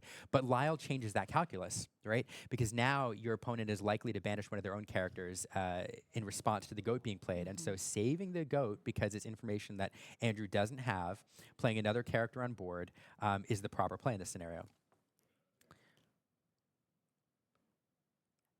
Yep, we're just gonna. Oh, so he changed his mind. So he's thinking about Crab, but he used Rourke here to banish Cursed Merfolk, and he's discarding. Did he already discard? He discarded the castle, I believe. I didn't see, but that would make sense sitting there. Goodbye to Ursula. Yeah, and the rest here are are evasive. That's true. Luckily, we do have that kit. That is a nice card to have in this scenario. But man, at this point, you're like, how do I best banish one of my characters? Because, oof. Yep. Yeah, those evasives. Which we talked about the similarities and the differences between these two decks, and Ben having those evasive cards in his deck was one of the key differences that we saw. Not only the Pegasus in the Sir Hiss, but he also has that Peter Pan, and Andrew saying, I don't have the cards that I need here to take care of those evasive cards, and so the game goes to Ben. Wow. What a great matchup. That was a great match. Mirror matches are always like chess matches because you know your deck, you generally know your opponent's deck, you generally know the game plan, and so it's all about who can execute that game plan better, how you can change your role between the play and the draw, and we saw both those players do this here. But then this one was fascinating because there are a lot of similarities in this deck, but the differences were big differences, Yes. and we saw them play out in real time. Lyle making such a huge difference for Andrew, and if the lore totals had been just a little bit less on Ben's side of the board, Lyle may have allowed Andrew to close out the game. Absolutely. And on the other side, as you said, the evasives playing a huge role for Ben and really allowing him to seal game 3. Overall, just fantastic matches. And for any Emerald Amethyst player, this is one that you should watch again and again, Yes. even as the meta's shifting. Oh man, that was a great match. Yes. Great decks, great players. Ben and Andrew both did an excellent job. Congratulations to Ben for advancing to the top 8. We're gonna go to a top 8 interview, and we'll see you after the break. I'm here with top 8 competitor David Nunez. And David, look, you've qualified for North American Championships. That's got to feel pretty good, right? Oh, it feels great. It's like the goal. So very excited to get to play against some of the best players in the world. Yeah, and you're going to be playing against one of the better players in the world here the next round. He's been doing pretty well here this tournament. And you're going to be playing for Golden Mickey. Does that put a little extra pressure on you? I'm not going to try to focus too much on the prize. I'm playing for the glory, and it's great to play against someone who's very good. Yeah, now, you were telling me before this round, before we were talking about this, that your matchup coming up, you've got quite a bit of experience in that. Why don't you tell everybody the matchup and kind of how you feel, what's something you need to look for, a card you need to look out for, etc. So I'm playing Amber Steel against Emerald Amethyst, and I played a lot of Emerald Amethyst, amusingly. So that was the deck that I played in Atlanta and in championships leading up to Atlanta and whatnot. So I actually didn't play as much in the past on my side of the matchup as Amber Steel. But Very important card in the matchup is the 2-cost Ursula that removes a song from the opponent's hand. I may try to like mulligan away songs and hide them to be found with Ariel later so that Ursula doesn't generate value. But also Diablo is a very important card where if I can't remove a Diablo, my opponent gets to draw a lot of extra cards. So there's a sort of tension there where I don't really want the songs, but I also want the songs. So sometimes you just have to decide like, okay, I've got 2 songs and Ursula can't take them both, so I'm going to keep them both, versus I only have 1, so I should get rid of that 1. So there's an interesting tension there. So you might look at my hand when I'm mulliganing and think like, oh, I can't believe he made this decision because he's got the Ursula, but like, I'm playing the odds and making what I think is the best decision, even though it might not work out for me. Yeah, trying to do what's good for you overall. Yeah, exactly. Well, look, you've done pretty great so far this tournament. It's the second time we're getting to do this. Hopefully we get to do it again. Congratulations so far, and best of luck the rest of the weekend. Thank you.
Hey everybody, I'm joined here by Ben Stevens, top 8 competitor here at the Disney Lorcana Challenge in Toronto. And look, let's talk about the first thing out of the way. You got the #1 goal out of the way.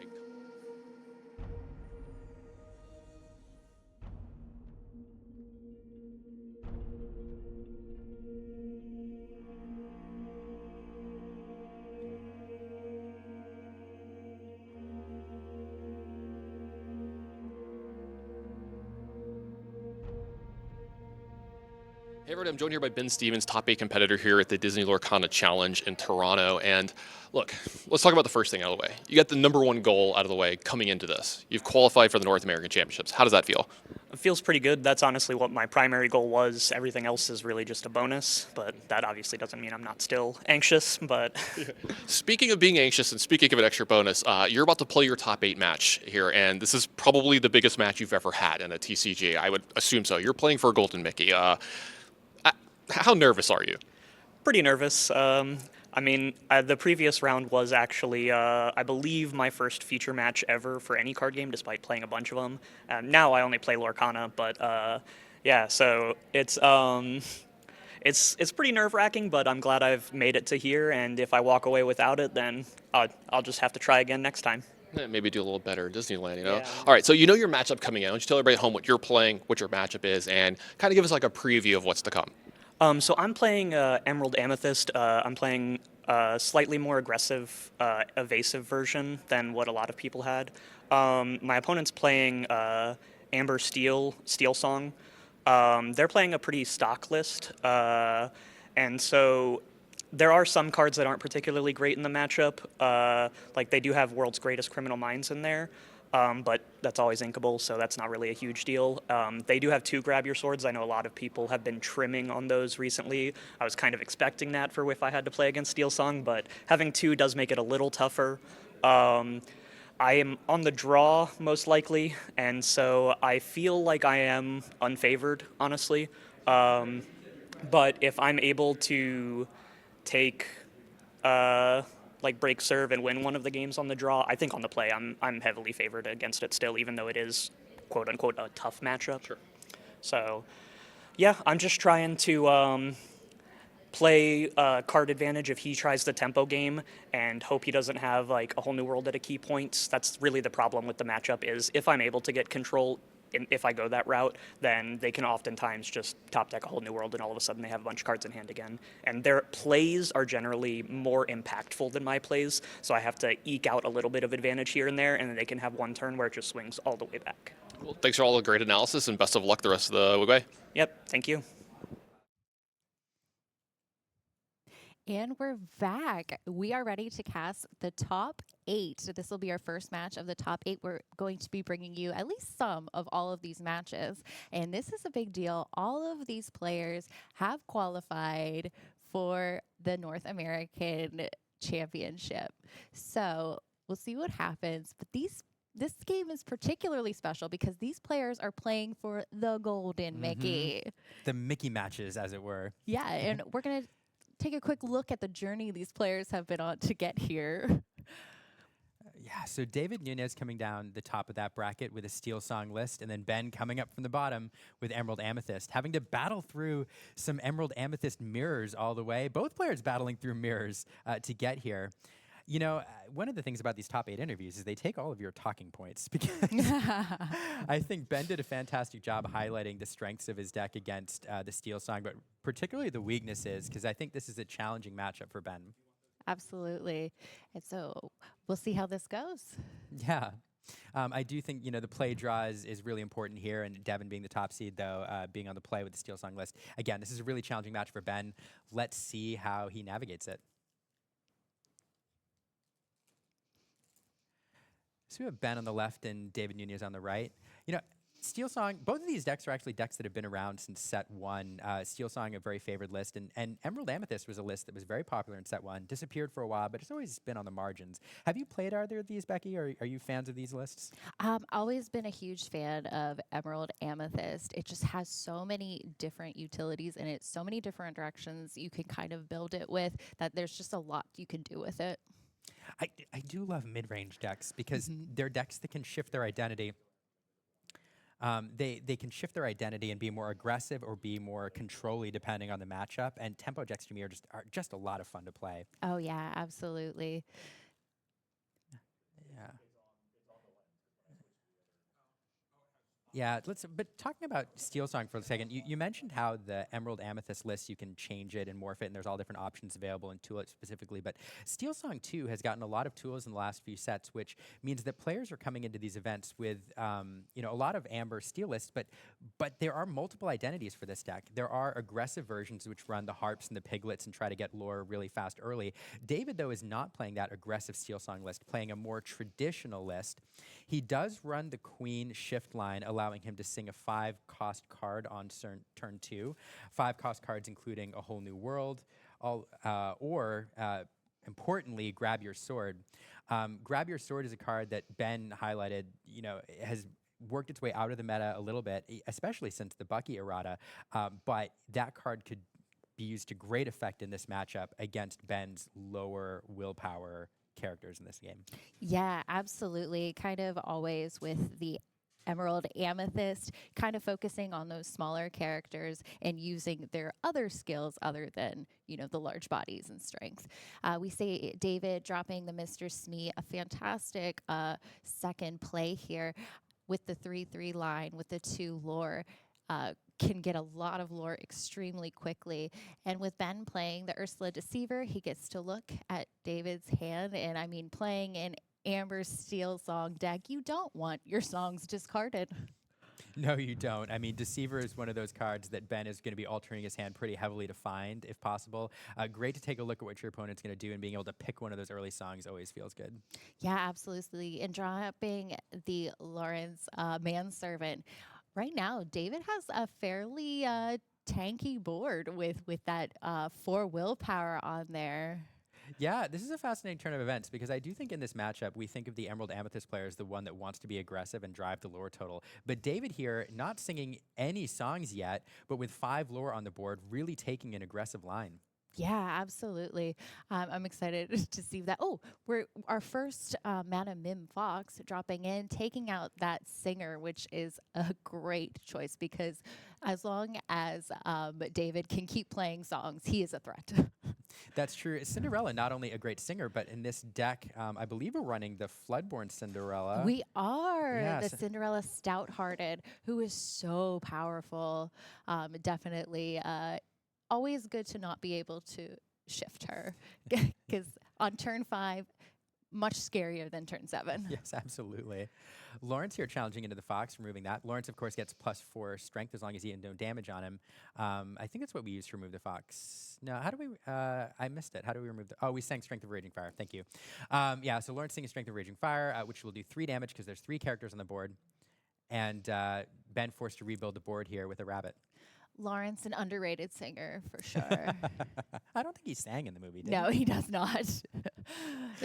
It's his first debut, and he did a great job. Apparently. Yeah. Taking care of a Fox to great effect. Oh, we have the Sleepy's flute down, which is excellent for every turn that David plays a song. He's able to get an extra lore off of that. Yeah, and in these Steel Song decks, this really starts a clock because most of these decks will run about a third of their cards as songs. I haven't done the math in David's deck in particular, but talking with Frank Karsten, the winner of Lille, he said that his deck usually runs about 18 or 19 songs, so and that's the optimal number for him. So you're going to see a song, almost every turn, and the flutes are really one of the closers for this deck. Getting it on the board at this point is something David's happy to do. Absolutely, especially because David already has 12 lore, and he has another 5 lore on board, and if he's able to play a song, that's 6, taking him all the way to 18 already. Yeah, this is just a challenging spot. These Emerald Amethyst decks are great. One thing they do not excel at, though, is wide removal. And having to deal with all of this willpower on the board is going to be a real challenge for Ben. Yeah, absolutely. Hopefully he can build his board up. I mean, the Cursed Merfolk, a great 2 lore character there. Hopefully, I mean, he has a lot of cards in hand. Hopefully he's able to... Oh, never mind. I was rating. I was like, let's see. But no, no, Ben, he's a very experienced player. He knows. He's like, it's not happening right now. I don't have anything. Let's move on to game 2. Move on to game 2. Yeah, what a fascinating match. So I think the common line in these decks is to think of Ben as taking the aggressive line, as I said before, and the Steel Song deck to play a little bit more control. That's what Steel excels at, is playing these songs that can control your aggressive opponent's board. But here, very, very different. And even though the Steel Song list is not one of the more aggressive ones we've seen with cards like Piglet and Magic Flute as cheap high lore characters, Devin, taking a very, very aggressive line and just no answers on the Emerald Amethyst side. I am not sure that how Ben altered his hand, but it's possible he altered it for more aggressive approach rather than some of the more control options he has. Cards like Jacques and Cloud Kicker, which is what he'll want to see if he's opening up against an aggressive line. Yeah, absolutely. And hopefully Ben will be able to get more characters in play, because when that deck is able to get the cards down quickly, it can do a lot. That is true. That is true. Let's take a look at game 2. Yeah, so very different here. Ben's on the play instead of the draw. How do you think that'll make a difference? Being on the play is always fantastic, and Ben has a lot of the openers like the Cursed Merfolk, which is a great opening start. He also is running Churnabox Followers and Pegasus, getting a little evasive on board is a really fantastic way for him to open and start that lore count early. Yeah. Let's see. I'd love to see, have we altered? No, we're doing our first draw here. So this is fun. So we'll get a chance to see which way these players choose to go if we can get the hand cams there. We got a good look here. So I'm gonna take a look at Ben's hand and see how he changes his. See what he does. So we do have the Merfolk available and Chernobog's followers, both turn 1 plays. We're gonna send back a couple followers. I think we had a Sir Hiss that we kept as well. Yes, which has been doing a lot these past 2 days. So a great 1-2 play there. On the other side, I see a card that David really wants to have in his opening hand. That's Let the Storm Rage On. I don't know if we have the Cinderella to pair it with. We do have the Queen and the Shift Queen line available there, though, which Great. would be a fantastic. And a Grab Your Sword. Oh, that's a nice opening hand. Oh yeah, so getting that queen on board, you can then shift and sing Grab Your Sword at any time. So David is kind of looking at that hand now. If he's kept everything. No, we're altering a little bit. So we're gonna keep the Grab Your Sword, let the Storm Rage on. Or no, we're sending back the Grab Your Sword. Okay, so that's not available. I mean, a 5 uninkable, not always great. Not always something you want in your opening hand. No, it's not. I mean, I thought perhaps against the Emerald Amethyst deck, knowing that there's a lot of low willpower cards that Ben's going to be looking to play in the first 3 turns, that might be something he thinks about. But it can be a brick in your hand if there's no opportunity to play it or if it's not doing a lot. Yeah. After his altar, I saw that he has a whole new world and also World's Greatest Criminal Mind, which probably is going to be ink in this particular matchup. That is true. There's a few cards like Ursula, which you'd be happy to play it on, but that's way, way down the road. Yeah. So let's see what Ben opens with here. Inking the Kit Cloud Kicker. Our Cursed Merfolk coming down. Our 0/1 to lore, and whenever it's challenged, the opposing player has to discard a card. And David dropping the Queen. So we are going to play the Queen. We don't have Let the Storm Rage On, so not doing that Cinderella line. But we are, let's see if we're going to see a whole new world opening here. Ben doing exactly what he wants to do, turn 1, turn 2, playing that evasive character, playing that 2 lore character, and starting to drive the lore total. That would actually be really interesting to see the whole new world dropped so early. Yeah, it's always an interesting play because, Ben has altered his hand pretty aggressively for a very particular, set of plays, turn 3, 4, 5.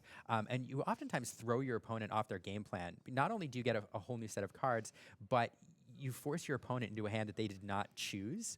And sometimes, well, we're not going to see it because they're going to see the discard pile. But so we're not going to see that line here. But it is. I do always love that line on turn 2 because it's kind of a gamble. You could draw your opponent into a brick of a hand, and if you've set up your board nicely, it gives you an edge. Yeah, absolutely. So we have Ursula as Vanessa, one of the greatest singers in the game. So hopefully she'll be able to sing some songs for David here. I did notice last game, even though he did exceptionally well, very few songs actually made it on board. That is true. I think one. Yeah, just the one. Just the Strength of Raging Fire. And it was very strong. So here we have Peter Pan Shadowfinder, a fun card that's been teched in for this particular meta. This is a card that worked its way in really as an answer to Diablo. Yes. But not a lot of Diablos being run today. In fact, it's worth noting that neither of the Emerald Amethyst decks that we've seen in the last couple rounds run Diablo. But here it's doing work as a rush character answering that shift target queen. So Ben playing a little more of an aggressive role on the board and getting rid of that shift target. Absolutely. And Ben having 2 evasive characters on the board, he's kind of setting the tone because, David can't answer them at this point with his characters. And now bounce the Sir Hiss back to hand and answer the Vanessa. And Sir Hiss into the Inkwell for a Cursed Merfolk. Beautiful. Yeah, hopefully those Cursed Merfolk, they add up quickly, getting more and more lore on board. David shifting his Robin Hood into Robin Hood, Champion of Sherwood. Yeah, interesting. Allowing him to cheat that card out just a little bit early, just 1 turn earlier. with 4 ink instead of the 5. You do use 2 cards to do it, but valuing getting that card on the board. It does a couple things here, but the biggest one, I think, is it serves as a singer for a whole new world. So if that's a line that David's thinking about, now it's on the board and it's ready to sing next turn, and he can sing it and immediately use his ink to play other things. Yeah, absolutely. Robin Hood is an excellent card in this particular matchup because, like we said, Ben's cards have kind of lower willpower, and when Robin Hood banishes in a challenge, you get 2 extra lore. So. Yeah, oftentimes you have a choice between questing and gaining a character's lore or banishing a character, and with Robin Hood, you can do both. Why not have both? Why not have both? We see a Merlin goat down there giving a lore, usually a late game hero. But I mean, lore is lore anytime. That is true.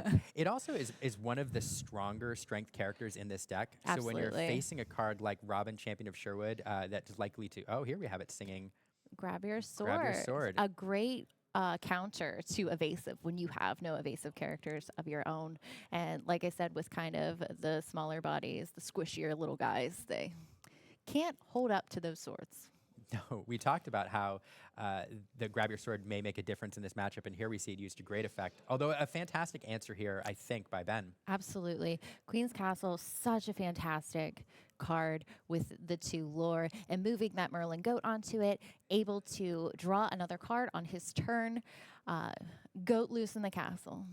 That's true. Luckily, David drew into an answer for that goat. If he wants it, he does have Let the Storm Rage On. If he wants to play it instead, first, we're going to take a look. We're going to grab a song.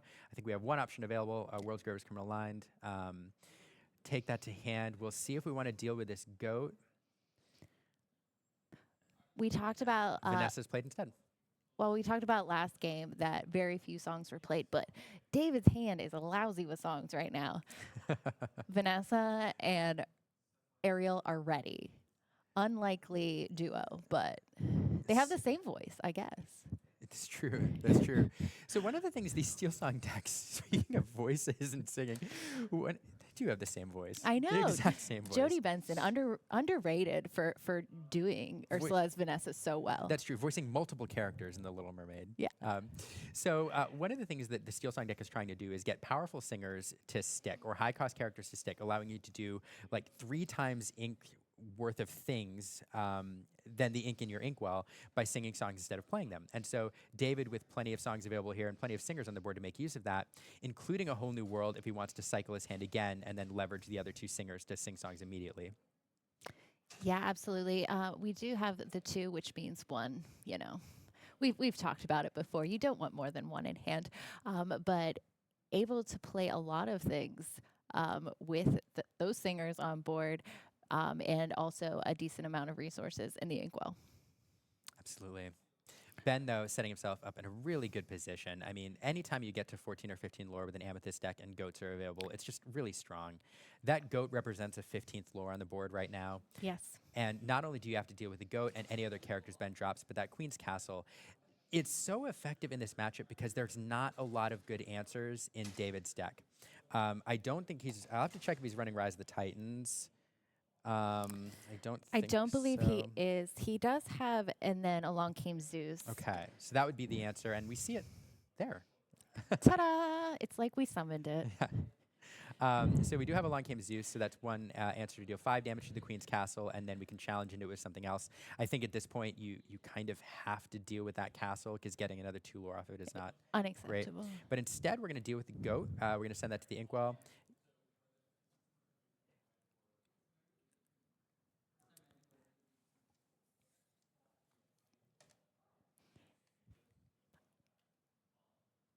And now David building up his side of the board. We have a whole new world. Yeah, David's searching for answers here. I mean, not out of this yet, but there's so much removal that Steel has available that if we can keep Ben away from 18 lore, where we're within Goat Strike range, The Goat Strike range. That's true. 17, 18 lore is Goat range. Yeah. Then I think you feel pretty comfortable because you can remove anything he plays with all the songs you have available, and really going wide here. But so many singers. right? Did we we did draw into another Along Came Zeus. I think we have some singers available still. Yes. So we're going to Along Came Zeus the snake instead of the castle and pass the turn. We'll get 2 lore off the castle going to 17.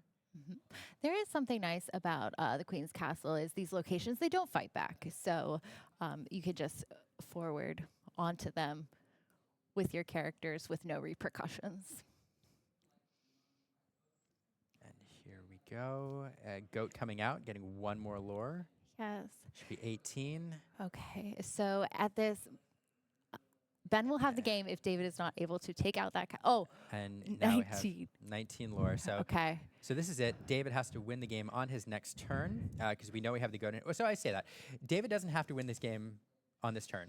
What he has to do is either A, win the game on this turn, or B, deal with everything on the board and Whole New World away the goat. But I don't think we have any Whole New Worlds available, so I think only option A is available. Let's see. Oh, we are shifting the Cinderella to Cinderella Stout-Hearted.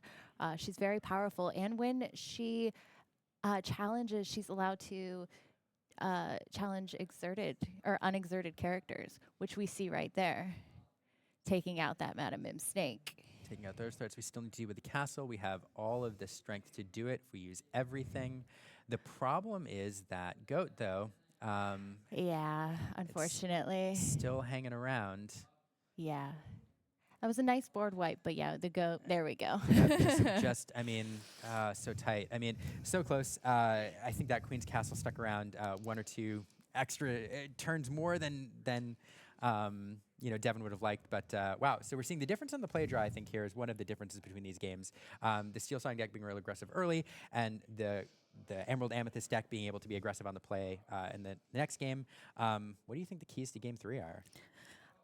Hopefully, well, again, David was able to put out giant boards, which you don't see a ton with this sort of deck that's prioritizing because a third of the cards are songs. It's true. So getting that many characters on board was pretty incredible. I'm interested to see what he's able to do because that late game of Ben's deck is so strong with the castles, with these big questers. So we'll see what happens. Oh my goodness, I love game 3s. I know the players may not, but let's take a look and see what happens in this third game.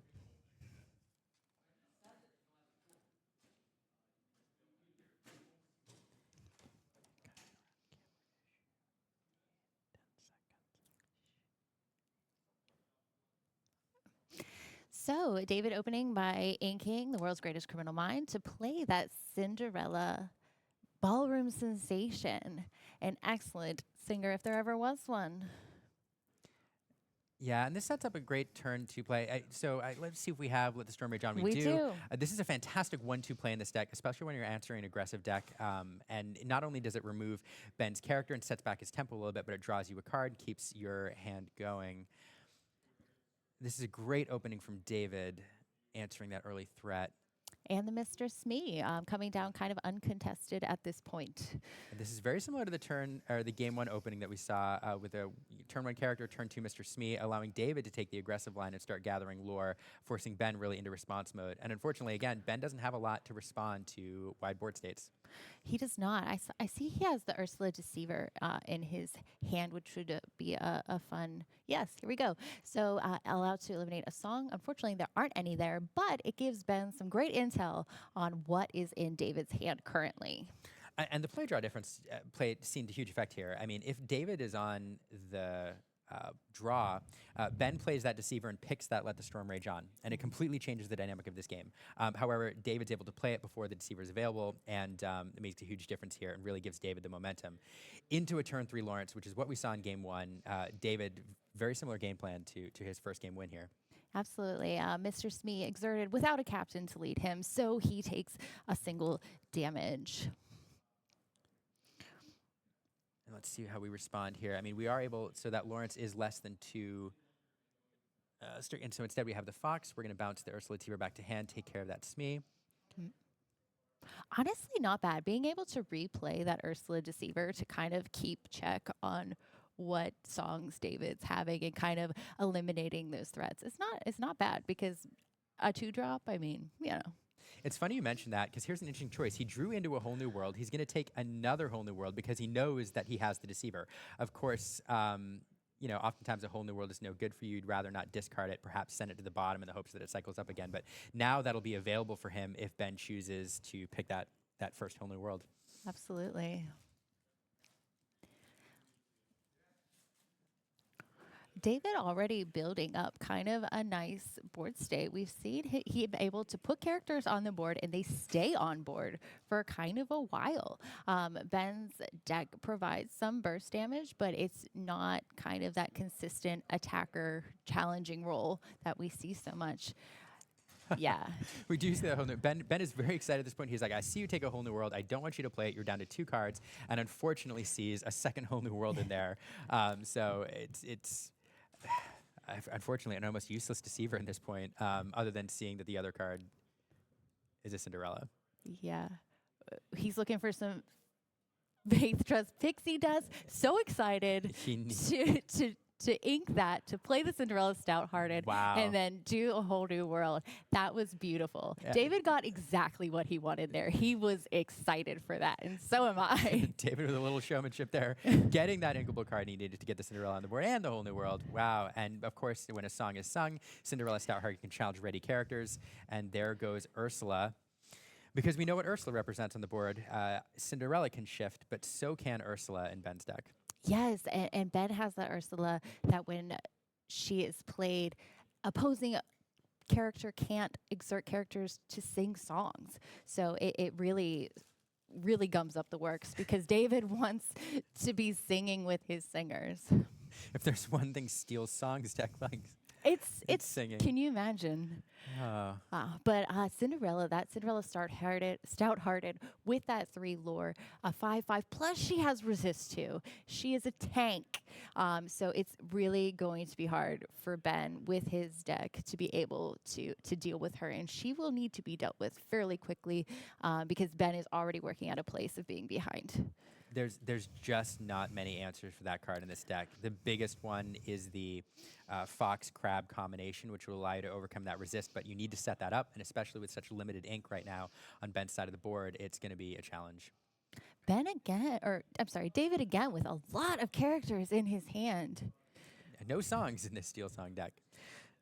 But getting some good information there, Ben knows now there's a couple of Rapunzels available, so we have to be careful about leaving damage remaining on David's characters. Jacques, a fun card here that'll slow down that Cinderella a little bit. It'll slow down David's momentum. Unfortunately, it won't remove it or deal with it beyond this turn, but something to slow down David's tempo. Yeah, absolutely. Now that she is reckless, she is unable to do anything but challenge. And here we have an Ariel again, looking for more songs. We found one. Strength of Raging Fire, which Lawrence sung first game. And instead, we're just going to play it with ink here. That'll deal 3 damage to the Ursula Deceiver, removing that from the board. And David's setting up nicely here, going into the late game. Yes, currently David has 8 lore on board, which is a lot. Ben, again, kind of on the back foot. I see he has a Queen's Castle that he looks like he is inking, which really was amazing for him last game. But at this point, you know, it's hard to say what would happen. Yeah, we do have a camera issue we're working around for a second, so we'll be back. We're gonna get that rest of the match in just a second. But man, this is going kind of like it did in game 1. It's a challenging matchup for the Emerald Amethyst list for a couple reasons. As we get back to the game, I'll talk through why. One is the heavy removal that Steel brings to bear against a lot of your characters, which are low willpower. But the other problem is that there's just not a lot of answers for high willpower mid-game or late-game bodies, just like that Cinderella Stout-Hearted. There just really isn't an efficient answer. And so that's one of the reasons that these Emerald Amethyst lists have such a hard time dealing with Steel Song. Emerald Steel is another list it has a problem with. It's just these steel big-bodied characters. Yeah, definitely. Because you see like a lot of bodyguards and things like that coming out of Steel. But they aren't always run in these kind of decks. But Cinderella probably one of the largest things to deal with. It's a real challenge. Again, the lower total here, David at 16, yeah, or 14 rather, just difficult for the Emerald Steel to come from behind here. So really fascinating games. This is a lot of fun. I do think, Steel Song had the edge coming into this game, and we see that play out here with it able to take both games 1 and 3. Although Ben putting up a good fight and taking game 2 there in the middle. Absolutely. Ben should be very proud of what he accomplished today. He did amazing, but sometimes. Yeah, it's a challenging matchup. It's a challenging matchup for Emerald Amethyst. So luckily we will see one move on, I think, on the other bracket. And but the Steel Song list here moving on. It's a list that was well represented in the meta, converted very well to day 2, and now we're seeing it move on to the top 4 and earn a golden Mickey. So congratulations to Devin for that. That's going to be fantastic. So let's get a little interview. Yeah, let's get to know some of these players. Yeah. Hey everyone, I'm joined by top 8 competitor Philip Esselin here. And look, you just qualified for NA Championships. How does that feel? It feels great. I've been wanting to do that for a little while. It seemed like a really hard to get goal, and then I get to do this with my friends. I've got 2 friends from Quebec City that are going. One friend from my hometown that I'm gonna be playing against, and it's really good. I've never been to Disney, and yeah, I'm really hoping to get to another level and play with even better players. So you're talking about how that your opponent here is one of your friends, and God, that's got to look. That's cool that you got this far in the tournament together, but only one of you is going to come out of this round with the golden Mickey. Does it make it a little easier maybe if you lose this round? You're like, at least I lost to a friend, because there's so much pressure on you guys in this round. Yeah, there's a lot of pressure, and I'm really happy one of us gets to go away with one. There's always a possibility that he plays against someone else, and we just both don't get anything.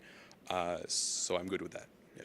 Let's talk about that matchup a little bit. Let's tell people at home, what are you playing, and then what is your friend playing? And give us like a little insight into the matchup. Like, how's it go well for you? Like, how does it go bad? That kind of stuff. Yeah. He's playing blue steel, so items. I'm playing steel song. Both of us are trying to make the best of a whole new world. So drawing more cards, getting on the board, and he's playing items without the big cards like Be Prepared.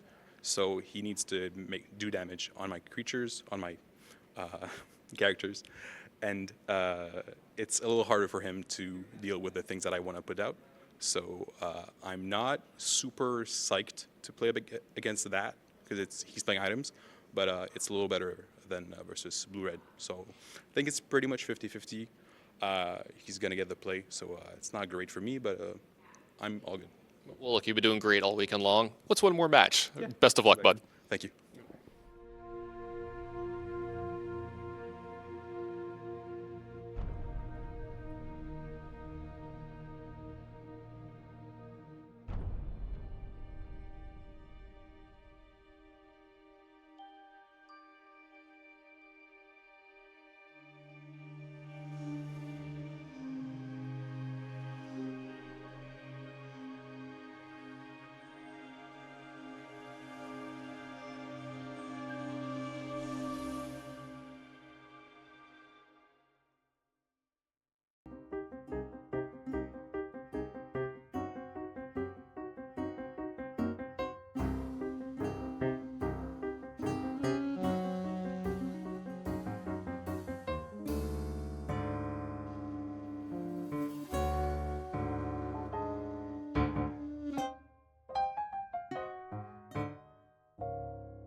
I'm joined here by top 8 competitor Nicholas Roy, and we just talked about this. You're going to be playing a friend here in the first round, but before we get into that, you've now qualified for the NA Championships at your first challenge. You got to be feeling pretty good here.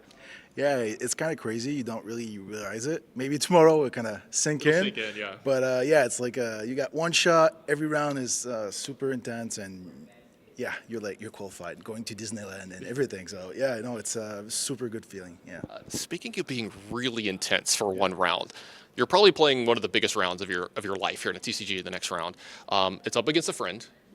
Only one of you can win, unfortunately. Unfortunately, I'm rooting for both of you. Only one of you can win. You're going to be walking away with a golden Mickey. What's that feel like? What's that going through your head? You know, going to bring the best. We need to be competitive. The best man will win, but at the end of the day, I think we both like achieve what we were set to. So I think like there's no disappointment into that, right? But you know, we're gonna give it our best and hope that we're able to finish it, and at least like one of us is gonna clearly have a shot or close to a shot. So yeah, super. I absolutely love that answer, by the way. Great way to think about this. And let's talk about this matchup. What's he playing? What are you playing? How's this matchup look for you if you're like winning, if you're losing, that kind of stuff? So walk it through people at home. I haven't seen like the deck list itself, but I think he's on Ember Steel, so yellow and steel. So I'm playing blue steel. So my goal is kind of to go and try to ramp a little bit more before they do New World and kind of disrupt my hand. And once my board is established, kind of with cogs, resist is very good against everything that is steel. So kind of get up there, kind of get like the upper curve. I think will be my strategy going to there. Yeah. Well, best of luck. You've done well so far this weekend. Hopefully there's one more win in there for you. Yes, thank you. Thank you very much. Hi.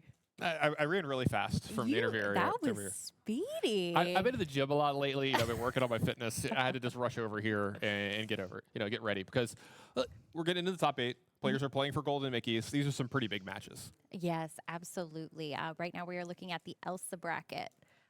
Which is going to be for this top 8.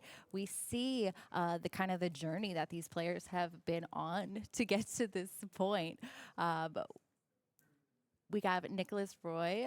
He is running Sapphire Steel, and Felipe is actually should be where Kevin is right now. Yep. He has our Amber Steel deck, so we will see what this matchup will be like. Yeah, we got the deck right. You got the name a little wrong there. It's fine. Sorry about that. Production will clean that up for us. But yeah, this is gonna be a matchup that's gonna be interesting. We heard the players talk about this. I don't think I can talk about it at a deeper level than they do. But I am interested to see how much the steel removal does from the Amber Steel deck versus the Sapphire deck. Because we talk about this, there's gonna be some resist going on here, and it's going to do a good job at limiting those cards from being impactful. I think it's going to come down to, does the Amber Steel deck get out ahead enough in the first couple turns of the game where they're maybe a little more advantaged than that kind of thing? No, I can definitely see that because Sapphire Steel sometimes takes a few turns to get warmed up. Yeah, I was going to say, look, as a Sapphire Steel player, I can tell you, generally, I'm doing my thing in the first couple turns while they're putting a bunch of characters on board. I'm like, I don't have any characters. I don't have to catch up here. So let's see, grab your sword's going to be big in this matchup. Tinkerbell's going to be big, things like that. So let's see how impactful they will be. Yeah, absolutely. So, sounds like we're going to go down to the match. These guys, probably the biggest match for both of these players in their TCG careers, and we get to share it with them. We get to watch this. Everybody at home gets to enjoy this as well. We don't have as much pressure on us as they do, though. Very true. Yeah, we have the easy gig right here, just talking about them. So in terms of altering their hands, what are we probably looking for? Making sure we have our curve, these kind of things.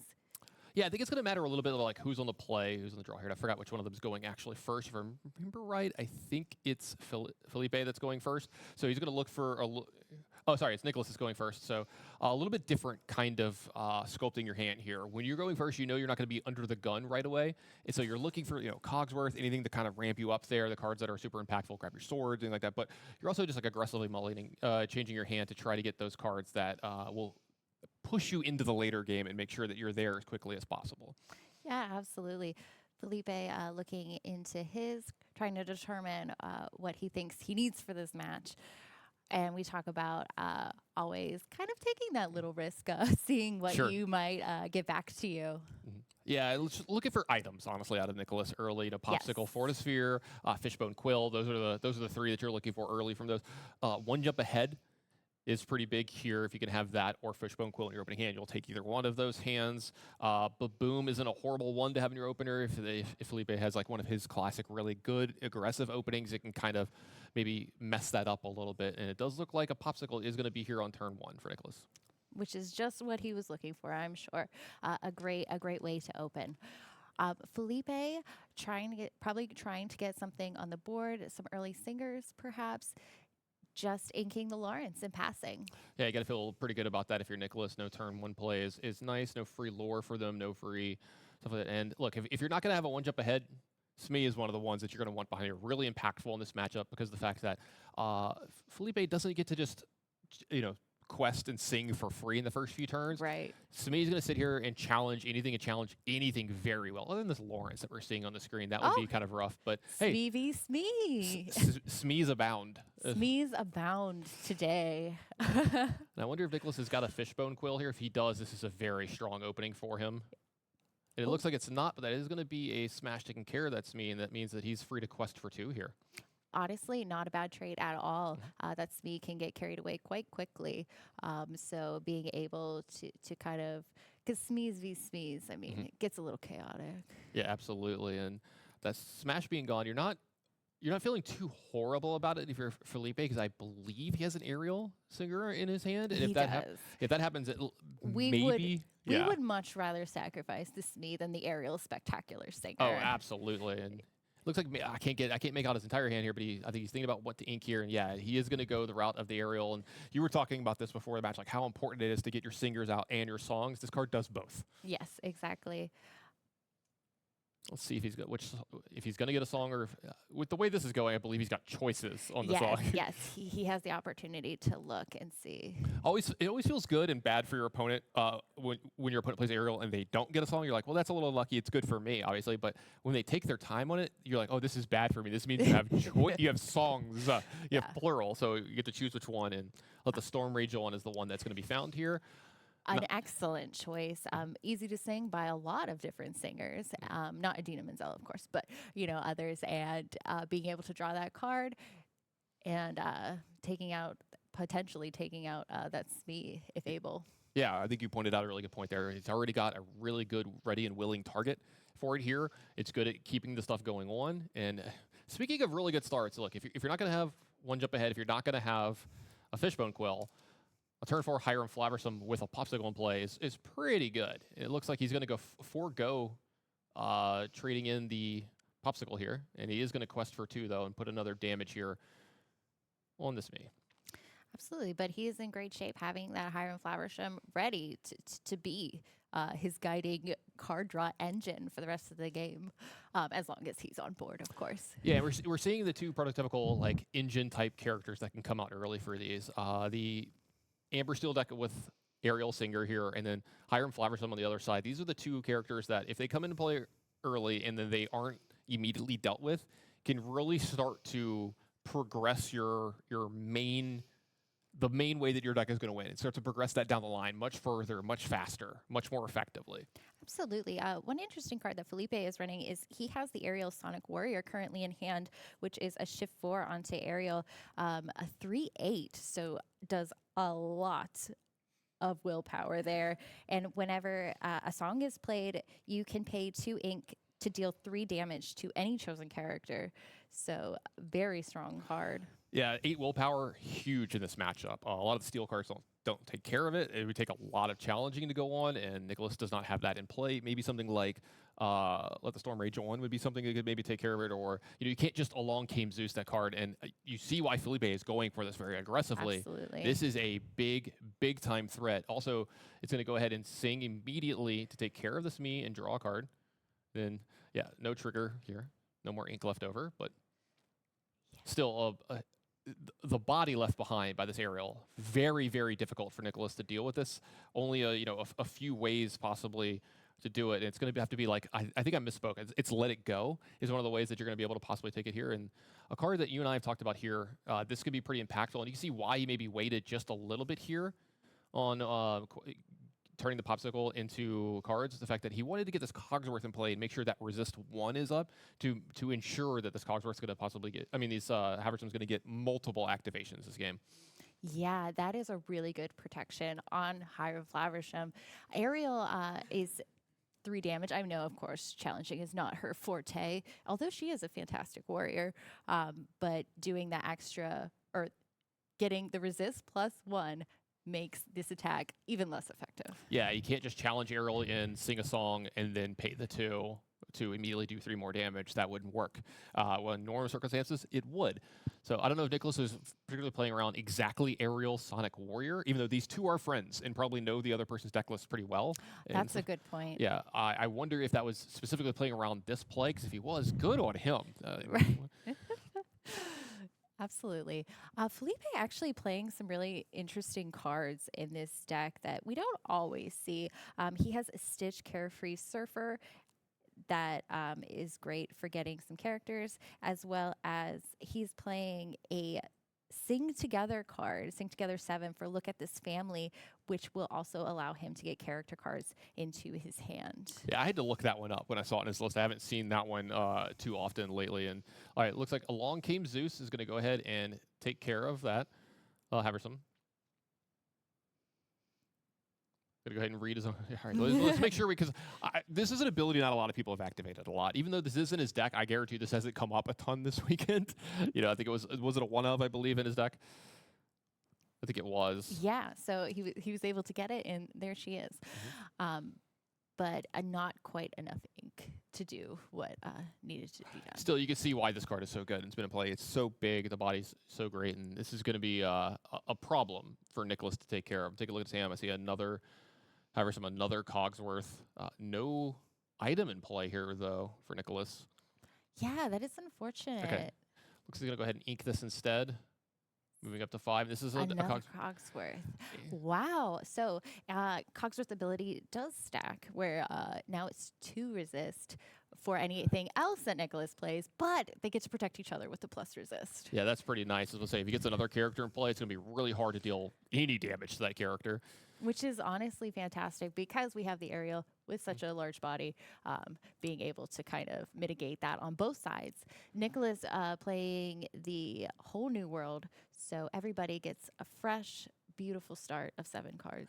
Yeah, and he's doing this here because, you know, he kind of needs to get stuff going. He does have an ink left over, which he gets to turn into a popsicle into another card here. You're not always super happy about, you know, playing a whole new world and letting your opponent be the first person to really use those 7 cards, but you do what you got to do here. You've got multiple 5-drops in play. You're not going to get a better spot to sing it there. So I like this from Nicholas, just going ahead and like kind of taking your medicine here, right? Like, let's just get this going. I need the 7 cards. I'm not going to keep up with what's on board. I'm not going to be able to, you know, keep up with the 3 cards that I had left in my hand. Let's just turn these into 7 new ones. Yeah, especially because Nicholas has not been able to get some of those important items that he wants to see. He has not been ramping as much as perhaps he would like at this point. Also, it's 7 draws that'll let it go. That's a big deal here as well. Trying to find something to deal with this Aerial Sonic Warrior. Look, this has been in play. What? This is the 3rd or 4th turn it's been in play this game. I think and that's scary. Like, you're letting this sit around. You can't let this thing, like you said, huge body, could sing everything practically, and like. You want to try to take care of this stuff as much as you can in this matchup, because in this matchup, Nicholas is the control deck. He's the one that's going to assume that role and trying to keep the board as clutter-free as possible for him. Yeah, especially Nicholas having that lore advantage. At this point in the game, generally you would not see as much with I would Felipe. expect it to be flipped, yeah. Yeah, Felipe playing a little bit more aggressively. That early Smee, I told you he was doing some work, yeah. I do see he has a Benja in his hand, which is always fun, being able to discard items. Yeah, you might think to yourself, you know, vanishing. You might think to yourself, just killing a popsicle, like, is it really that impactful? Like, they've already drawn a card off of it, and the answer is actually yes. There's lots of reasons. You know, your Tamatos are less powerful. Your Flavor Haversams are less powerful. Don't giggle at me. I'm sorry. I know. I always say the shortened version of that name that my friends call it. I'm really bad about that. But just denying them the possibility of these cards, and like, look, that might not feel that great. But like, what if there is that card in your opponent's hand and now they don't get the 2 cards off of it when they play it or when they were to quest with it in the future? So every little bit counts, right? Like, every little tiny bit helps. And so that could be really impactful later in the game as you see a flute and some more characters get added to the board here as well. Yeah, Felipe able to play pretty wide here, having 4 characters on board and dropping this Sleepy's flute, which is just excellent for getting the lore for when he plays songs. Yeah, it's a card that is generally pretty good in this matchup. The fact that even if they're controlling your board a lot, they're killing your characters, you're still singing your songs every turn, you're still getting some lore, so it's almost like you have a character sitting around. I'm checking the list to see if there are any of the 5-drop beasts in Nicholas, the angry beasts, to take care of this, and I don't think there is. You know, sometimes we've seen that in these blue steals to answer something like, Oh, and this Nicholas playing a giant play right here, dropping the Tinkerbell Giant Fairy, 1 damage across to everybody, and then following that up with Grab Your Swords takes out all of that hard work Felipe did. Yeah, and this is exactly what Nicholas needed in this matchup. This is the prototypical play that will get him back into the games, because a lot of these games, he's generally behind in characters. He's generally behind in lore, and the play Tinkerbell sing grab your sword turn that's the chef's kiss. That's like one of the best turns that the blue steel deck can have in this kind of matchup. Yeah, the big aerial's left over, but all the little things have been swept up here as well. And don't forget that this Tinkerbell now has resist 2.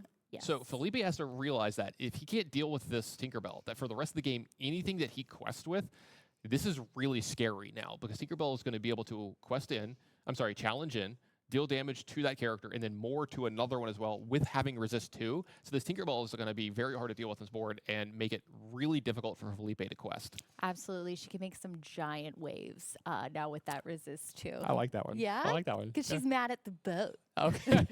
You know what? I didn't get it until you explained it to me, and it made it better. Thank you. You're so welcome.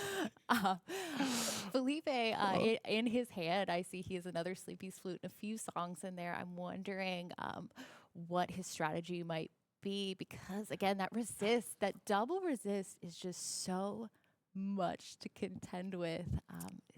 Yeah, I've been seeing these versions of Blue Steel that we've been seeing this weekend, and they're way more character heavy, and I'm starting to become a believer. Absolutely. I was playing a little less characters, and it just makes Cogworth so much better in your deck when you have this kind of stuff, because I think I've told this in the past, sometimes I felt like Cogsworth is underperformed, besides the fact that it's a 5-drop character that we can sing with.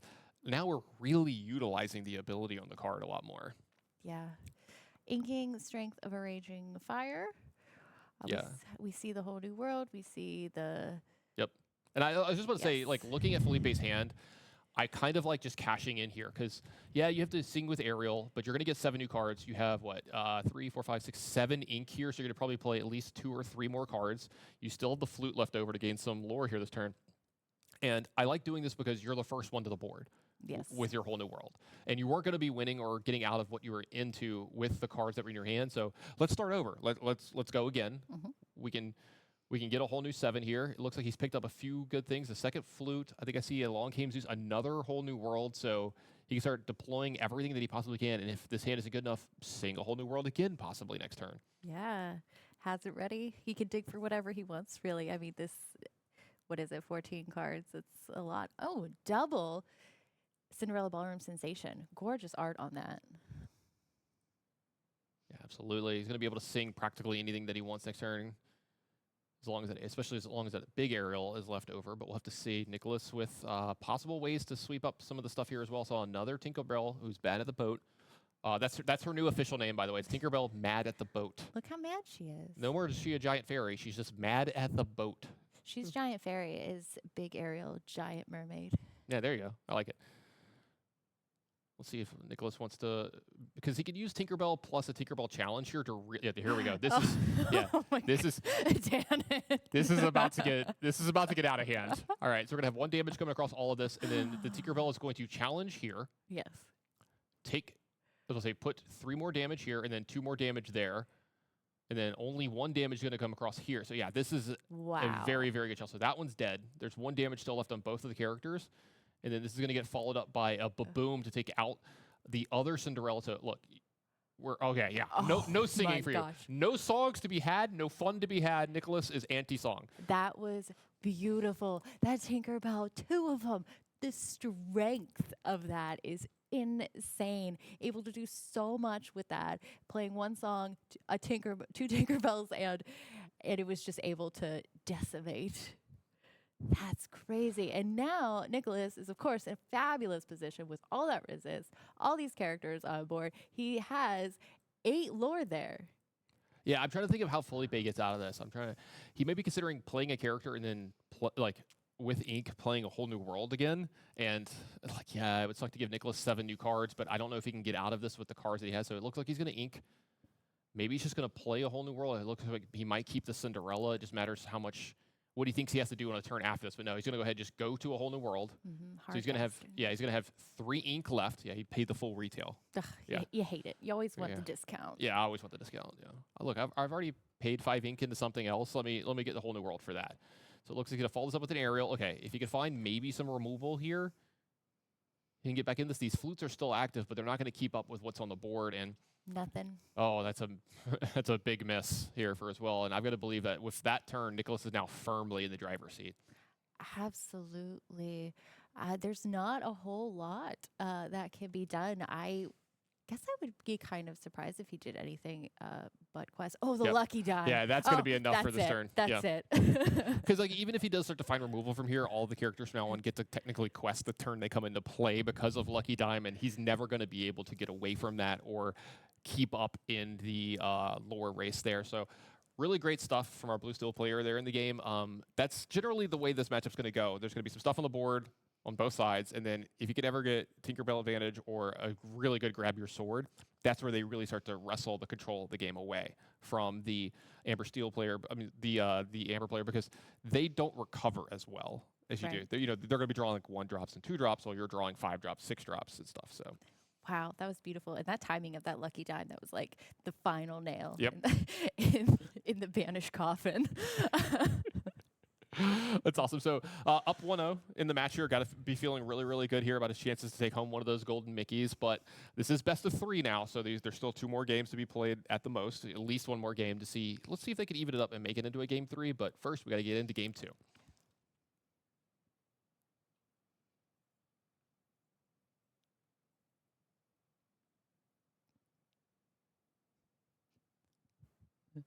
And yeah, if you're Nicholas, you just kind of want to repeat. Oh, yeah. That game. Some early stuff.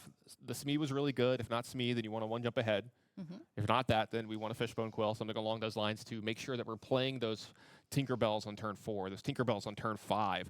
Because if you can get those out just a little bit earlier, it makes it a lot easier to sing before you're too far behind. You want to be able to sing, grab your swords. You want to sing a whole new world and that kind of stuff. So very good draw from Nicholas in game 2, and he'll just take more of the same. Felipe, maybe a little bit quicker in game 2 is what he wants. I could imagine Felipe hoping to get things on a little bit faster this time, now that he knows exactly those Cogsworth public enemy #1. Yeah, absolutely. you can see the kind of lightheartedness between these 2 guys. Again, they're both really good friends of each other, and they were saying, look, if I have to not get the Mickey this weekend, at least you do. Yeah, that's really sweet. The friendships that are created in this game are huge. So I've played a lot of TCGs in my life. I've played a lot of card games growing up, and as into my adult life. And this might be the best community I've ever been a part of. Everyone is so nice and so welcoming, and I don't know if I've ever seen so many people on average grinning and having a good time at an event. It's unbelievable. And I think it has a lot to do with the fact that it's a great game, and it's Disney, obviously. Yeah, too. Disney, that IP puts people in good spaces. I mean, like, we're playing a card game where we're singing songs at each other. How could you be in a bad mood? Like, how could you not smile? Yeah. It's like, I'll sing of my Errol, I'll sing of my Tinkerbell, who's mad at the boat. And, like, I just love it. Like, by the way, that's just her name from now on. You've completely converted me. Okay. Whatever. She is mad. Let me look at it. It's on the screen. She is mad at the boat. Like, that's that the way she's standing, I call this the disapproving teacher. Oh, yeah. Like, you remember like that. 2nd or 3rd grade when you weren't doing your work and you weren't paying attention? The teacher would come over. I never had that problem, but I could see I you did. having that problem. I was a sit in the back of the class kid, not pay attention, do my own thing. Unsurprising. Yeah, you were definitely like front and center, teacher's pet, raise your hand, bring the apple into the, yeah, you were definitely a suck up. Yeah, you don't even need the confirmation for that. Coming for me. Yep. My first weekend. I feel so seen. I feel so seen right now. So we'll see what happens here. Doing a nice little cut between friends. We see Public Enemy #1 and Nicholas Sasana that you're talking about, one of those Cogsworth. Also, an Argus as well, another card that pretty impactful in this matchup because it just gives him something early that he's like, look, you don't get to sing for free. You don't just get to do whatever you want for free. I've at least got something that can challenge into you because, as we've seen, as long as Nicholas doesn't let the game get out of hand, he is much favored later in the game. Yeah, Argus can be pretty menacing for sure. Getting the Robin Hood down, a respectable and a great shift target for later. Yeah, definitely would rather, a singer turn 1, but if you're not going to have that one, this one's great. Like you said, can get Robin Hood Sherwood Hero into play a lot sooner. And we have a Popsicle on Nicholas' side. Again, another great start for both these players. Absolutely. Inking the Vanessa to play the Sleepy's Flute. Getting that out early is fantastic. It will be there most of the game, most likely. Yeah, I was going to say I have to go back over the list again, but I don't think Nicholas has a way to interact with items in his deck. So this Flute is probably just stuck here for the rest of the game. And if that's true, then, I mean, this is probably going to get somewhere between 5, 6, or 7 lore if this game goes long enough. He is running Rise of the Titans. Okay, he does have a Rise of the Titans. Or does he have multiple? It looks like he is running 2 of them. He has 2 of them. Okay. So at least he has Rise of the Titans for him. That's something that can actually interact with Flute, which can be a problematic card in this matchup. So that's nice for him. Generally, it's there to deal with Castle. Yes.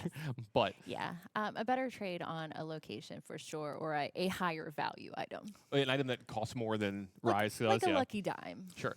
We see a Baboom as well from Nicholas, a card that I kind of pointed out in game 1 can also be impactful because, look, not only is it killing the only character in Felipe's side, which he's got another Flute behind her. You're feeling kind of good about this. Yeah. If there's no development other than the Flute so far. I'd be okay with that. In the Baboom, look, it takes out a low priority target, you might think, in the Robin Hood. Like, oh, it's just a 2/2 for 1. So it's not a singer, it only quests for 1. But it keeps the really good draws at bay from Felipe. And so that Nicholas is just biding his time, making himself as good as possible into the late game. Yeah, fun for turn 3. We have items on the board and no characters whatsoever. And if you could tell Nicholas that ahead of time, hey, in turn 3, you'll have 2 items in play, but neither person will have a character, he would sign up for that every single time in this matchup. Fishbone Quill definitely going to assert its dominance here. Going to put an extra ink in as well. Lawrence coming down without any damage on him. He's a 4/4 with 2 lore. Yeah, in this matchup, I struggle to think like it's going to happen too often where he's going to get to challenge in a good manner. A lot of the characters that he would be challenging from Nicholas are just going to be bigger if there's not a Smee in play already, or they're going to have resist, or it's going to be something like Tinkerbell or something along the lines of that. So definitely something that could possibly sing some stuff as well, because Felipe's got a little bit of a slower start for the sing stuff so far, but I thought I caught a whole new world in his hand. So that's possible that that's what we're going to be doing next turn along with those flutes. Yeah. Another great thing that Nicholas just showed with the Fishbone Quill is when you're inking from your hand, it can be an uninkable thing. And so he was able to take that 7-cost Lucky Dime and just put that in there. Yeah, Fishbone Quill, I think one of the strongest cards in the entire game. I think it like breaks a parameter of the game. You know, you get to ink stuff that, like you said, great point. You get to ink cards that aren't inkable. Also, you're both playing Whole New World. You know that at some point in time, someone's going to draw a fresh 7. It's going to make the other person draw a fresh 7 in this game. So you don't mind putting powerful cards in your ink, any of these cards in your ink early, because you're probably going to be discarding them to Whole New World anyway. So you might as well get some value out of them and get a big ink advantage, because that's generally what wants to happen. Unfortunately for Nicholas here, that's 2 Tinkerbells that get pitched away here. But he's perfectly happy to get a fresh 7 with a Cogsworth in play as well. So that means that he can start singing now a little more effectively than the deck that's supposed to have all the singers. Nicholas also drawing a Whole New World. So he has that if he ever needs it. Yeah, and so let me take a look here. I think he's got 6 or 7 ink. I can't tell, but I saw a Tamatoa in his hand. We're not very far off. We can actually play a Tamatoa this turn if you want to for Nicholas. As I say, you're not going to get any value off of these items, but you can still, sacrifice the Popsicle for no value, put it into your discard pile, play the Tamatoa, get it back, wash, rinse, repeat, do the whole thing. Yeah, that would be a fantastic time to have Tamatoa come down because he has the 3 items and the resist from the Cogsworth. I mean, he's got so many options. I think I see a Bell in there. I think I might have seen another Tinkerbell. Yeah. I see a Whole New World. I mean, his hand is stacked, and he has so much ink here. Let's see how exactly. Okay, he's going to go ahead and quest. Yeah, here we go. He's going to pop the Popsicle. Look, prevent 2 here doesn't matter. But what this is going to do is going to let Tamatoa bring that back to his hand. So you get to draw another card off of this Popsicle as well. And depending on what happens the rest of the games, you might see this happen a lot over the next few turns. Like, play the Popsicle, draw a card off it, sacrifice it, quest of Tamatoa. Yeah, you lose a quest, but you're drawing an extra card. You're keeping the cards going. And you're only behind by 5 on questing here. And you're going to slam that door very fast. Yes, Nicholas is in a very, very good position right now. This is exactly where he wants to be, and kind of early in game to be in this position. But that's the beauty of the ramp. Yeah, you're seeing the power of Fishbone Quill. Exactly. Yeah. Felipe playing Bare Necessities to get any non-character card. Yeah. So we have the Popsicle. It looks like a Let It Go and a Grab Your Sword there's to pick from. Yeah, there's a Let It Go and a Grab Your Swords. And you're going to take whichever one is more impactful out of these two removal spells. It's like, are you going to go wide? Then you want to take the Grab Your Swords. If you're going to play something big, then you're going to take Let It Go. Let's say it looks like the players might have a question here.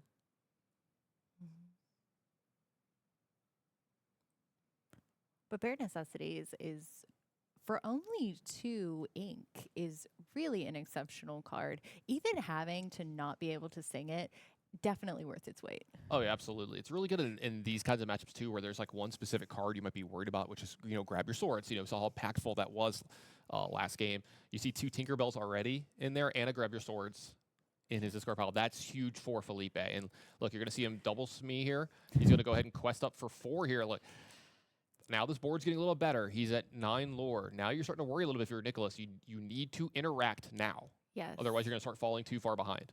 I mean, Nicholas is able to put up big lures every turn, but Felipe also has a very decent board right now and could easily get carried away. Yeah, it looks like a Long Came Zeus added to the hand from Nicholas here. I love starting out with Popsicle. We've talked about this weekend. If you're going to play the Popsicle this turn, you want it to be the first thing you do, because you want to get the extra card and the extra information right away. So it looks like this is going to get followed up by a Tinkerbell. It's going to put some damage across, and this could be pretty impactful with Smee. It might take it away a full turn of Smee being in play in some of these games. Yes. Tinkerbell again, just so good. Also, Lawrence now has no more willpower.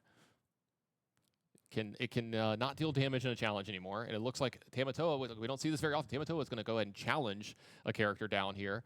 It is still really, really big, and I love this play from Nicholas. He's like, how do I lose this game from here? It's exactly what I was talking about. The board is getting wide. You've lost your sweeper.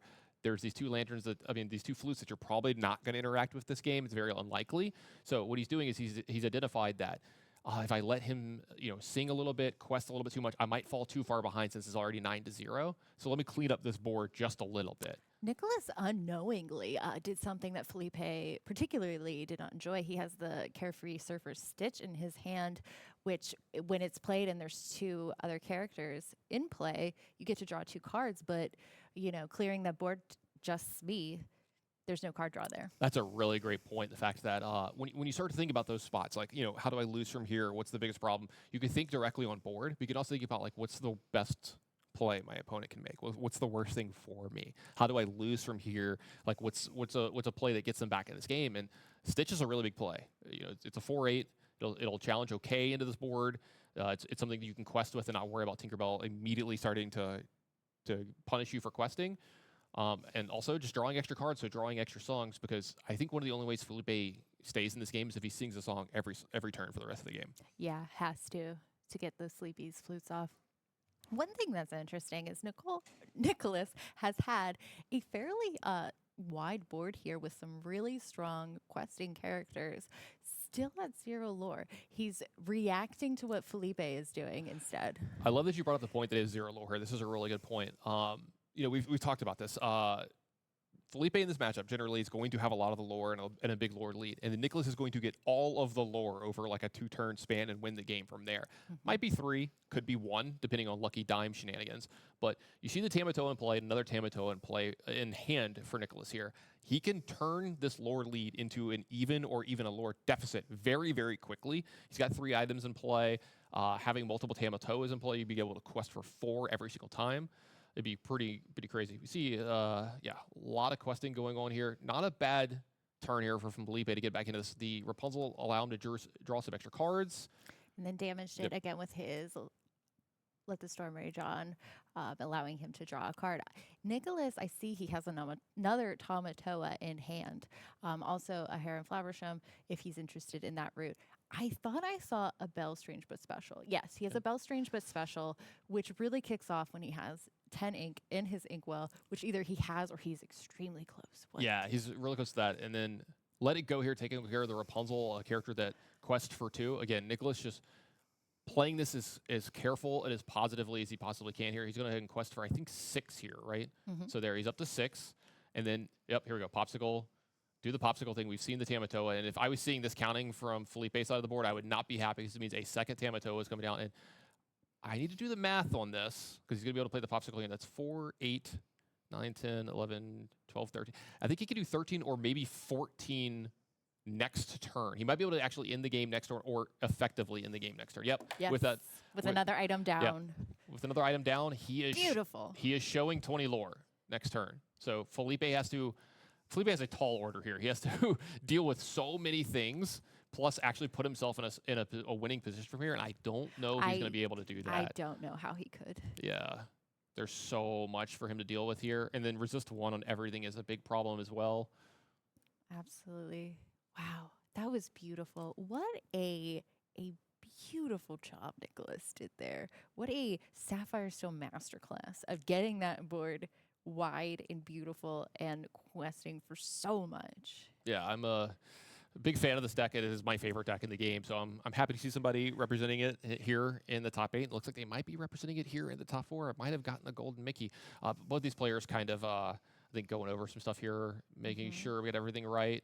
I think Felipe is seeing the writing on the wall. He looks like he might be going into a whole new world to hope to find an answer in that new world, but I don't know what world would have that answer is the problem. Sapphire Steel was not hugely represented on day 1 yesterday. So, I'm glad you brought that up because I'm kind of going to have to eat a little crow here when this comes up. I actually said that I don't think that this was the best decision to play this week. I thought it was really great deck choice in the last couple challenges. In this one, I thought it was less of a good. I don't think it's a bad choice, but I thought it was less of a good choice. Is a good way to put it because you lost one of your best matchups, which was the Bucky deck. Like that was one of the reasons to play this deck is you were one of the better decks against Bucky.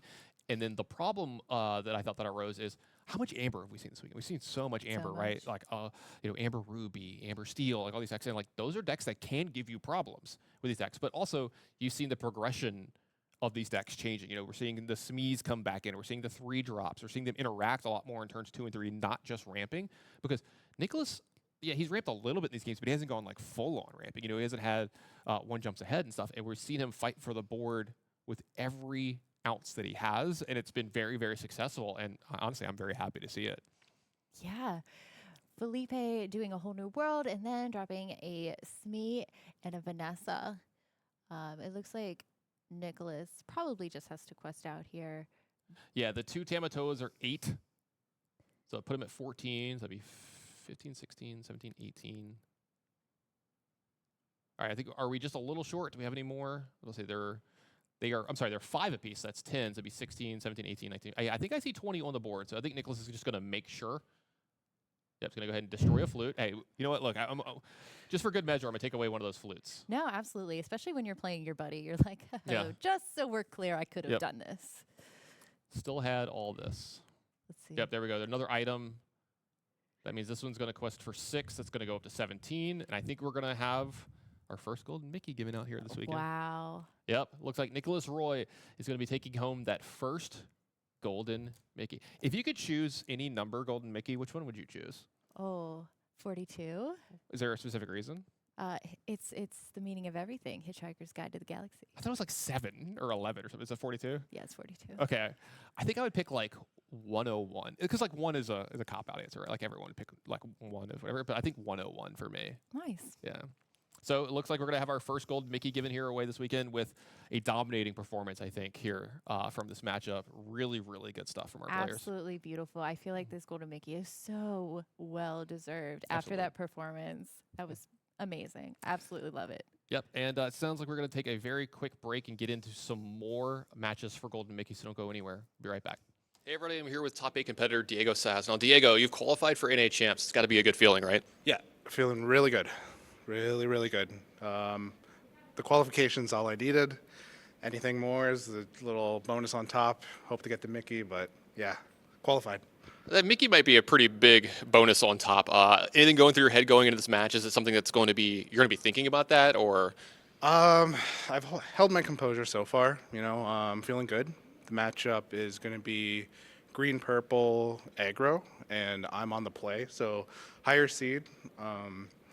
And right now, I'm thinking it's pretty good for my deck. I have the Muses, Ariel, Under the Sea to help with that matchup. There's a bunch of aggressive guys on their side, so I'm able to bounce them back, and they might get 10, 15 lore, but I can come back after that. Well, Diego, best of luck, and I hope you get that Mickey. Yeah, appreciate it.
Hey everybody, I'm here with top 8 competitor Dean Confom. You might recognize him. He's been doing pretty well on the DLC circuit so far. So, we've been asking the other players how they feel about qualifying for NA championships, and you not only have already qualified for NA championships, you've also qualified for the EU championships. Look, man, do you want to give somebody else a chance? Like let them have an invite, but it's got to feel good to be here again. Yeah, it's amazing because this is like my third top. And also my second NA invite, and yeah, I'm so happy that I could make it with the deck I love, and that is Red Blue, Ruby Sapphire, and of course with my favorite card, Dig a Little Deeper. Yeah, this one's been so good for you in all the games that I've been watching. Yeah, this card was amazing. It was just amazing. This card gave me the comebacks I needed, and I wouldn't be here. Like again, I think all 3 tops were just because of this card. Yep. All right, let's talk a little bit about that matchup that you got coming up in front of you. Why don't you tell everybody at home what you're playing, we've kind of heard that, what you're playing against, sorry, and then how that matchup's going to go for you. So the matchup is Sapphire Steel, which is normally favorite for Ruby Sapphire, but I will be on the draw, I think, because my opponent was a higher seed. So that will be like really interesting because it can go both ways. It's if he's great, and I assume so because he's in top 8, right? It will be closer to 50-50. It's not that favorites, but yeah, it will all come to like, what will I draw, what will they draw, right? And yeah, it will be really interesting, for sure. Well, Con, thanks for the time. Best of luck this weekend, and good luck getting another Mickey. Yeah, thank you. Hey, everybody, I'm here with top 8 competitor Focus, and isn't the helmet supposed to stay on? Yeah, they used to, but sometimes you have to do what you have to do. I mean, hey, look, I would want to show my face, too, if I was finishing like this at the tournament. Look, you've made it in here into the top 8. You've now qualified for the NA championships. How does that feel? It's got to feel pretty good, right? Well, it's tough to say. Going to Disneyland. Oh, sure. We get to officially say that. That's pretty sweet. Now, you're going to be playing a matchup here, and you've been doing well all weekend long. How are you feeling about going into this matchup? My matchup is going to be red-blue. So blue steel against red-blue. Usually it's almost like 50-50 in my opinion, but he's playing like the non-ice block version. Sure. And I'm playing like my pet card, Shen Po. I call my deck Shen OP, just because I love that card. Yeah. And Shen Po versus ice block just get Medusa and it dies right away. But without without any ice block, then Shenpo can sing and maybe like sing Whole New World and gain some tempo to sing another song, anything like that. So I think being able to be on the plate at the start is a huge advantage.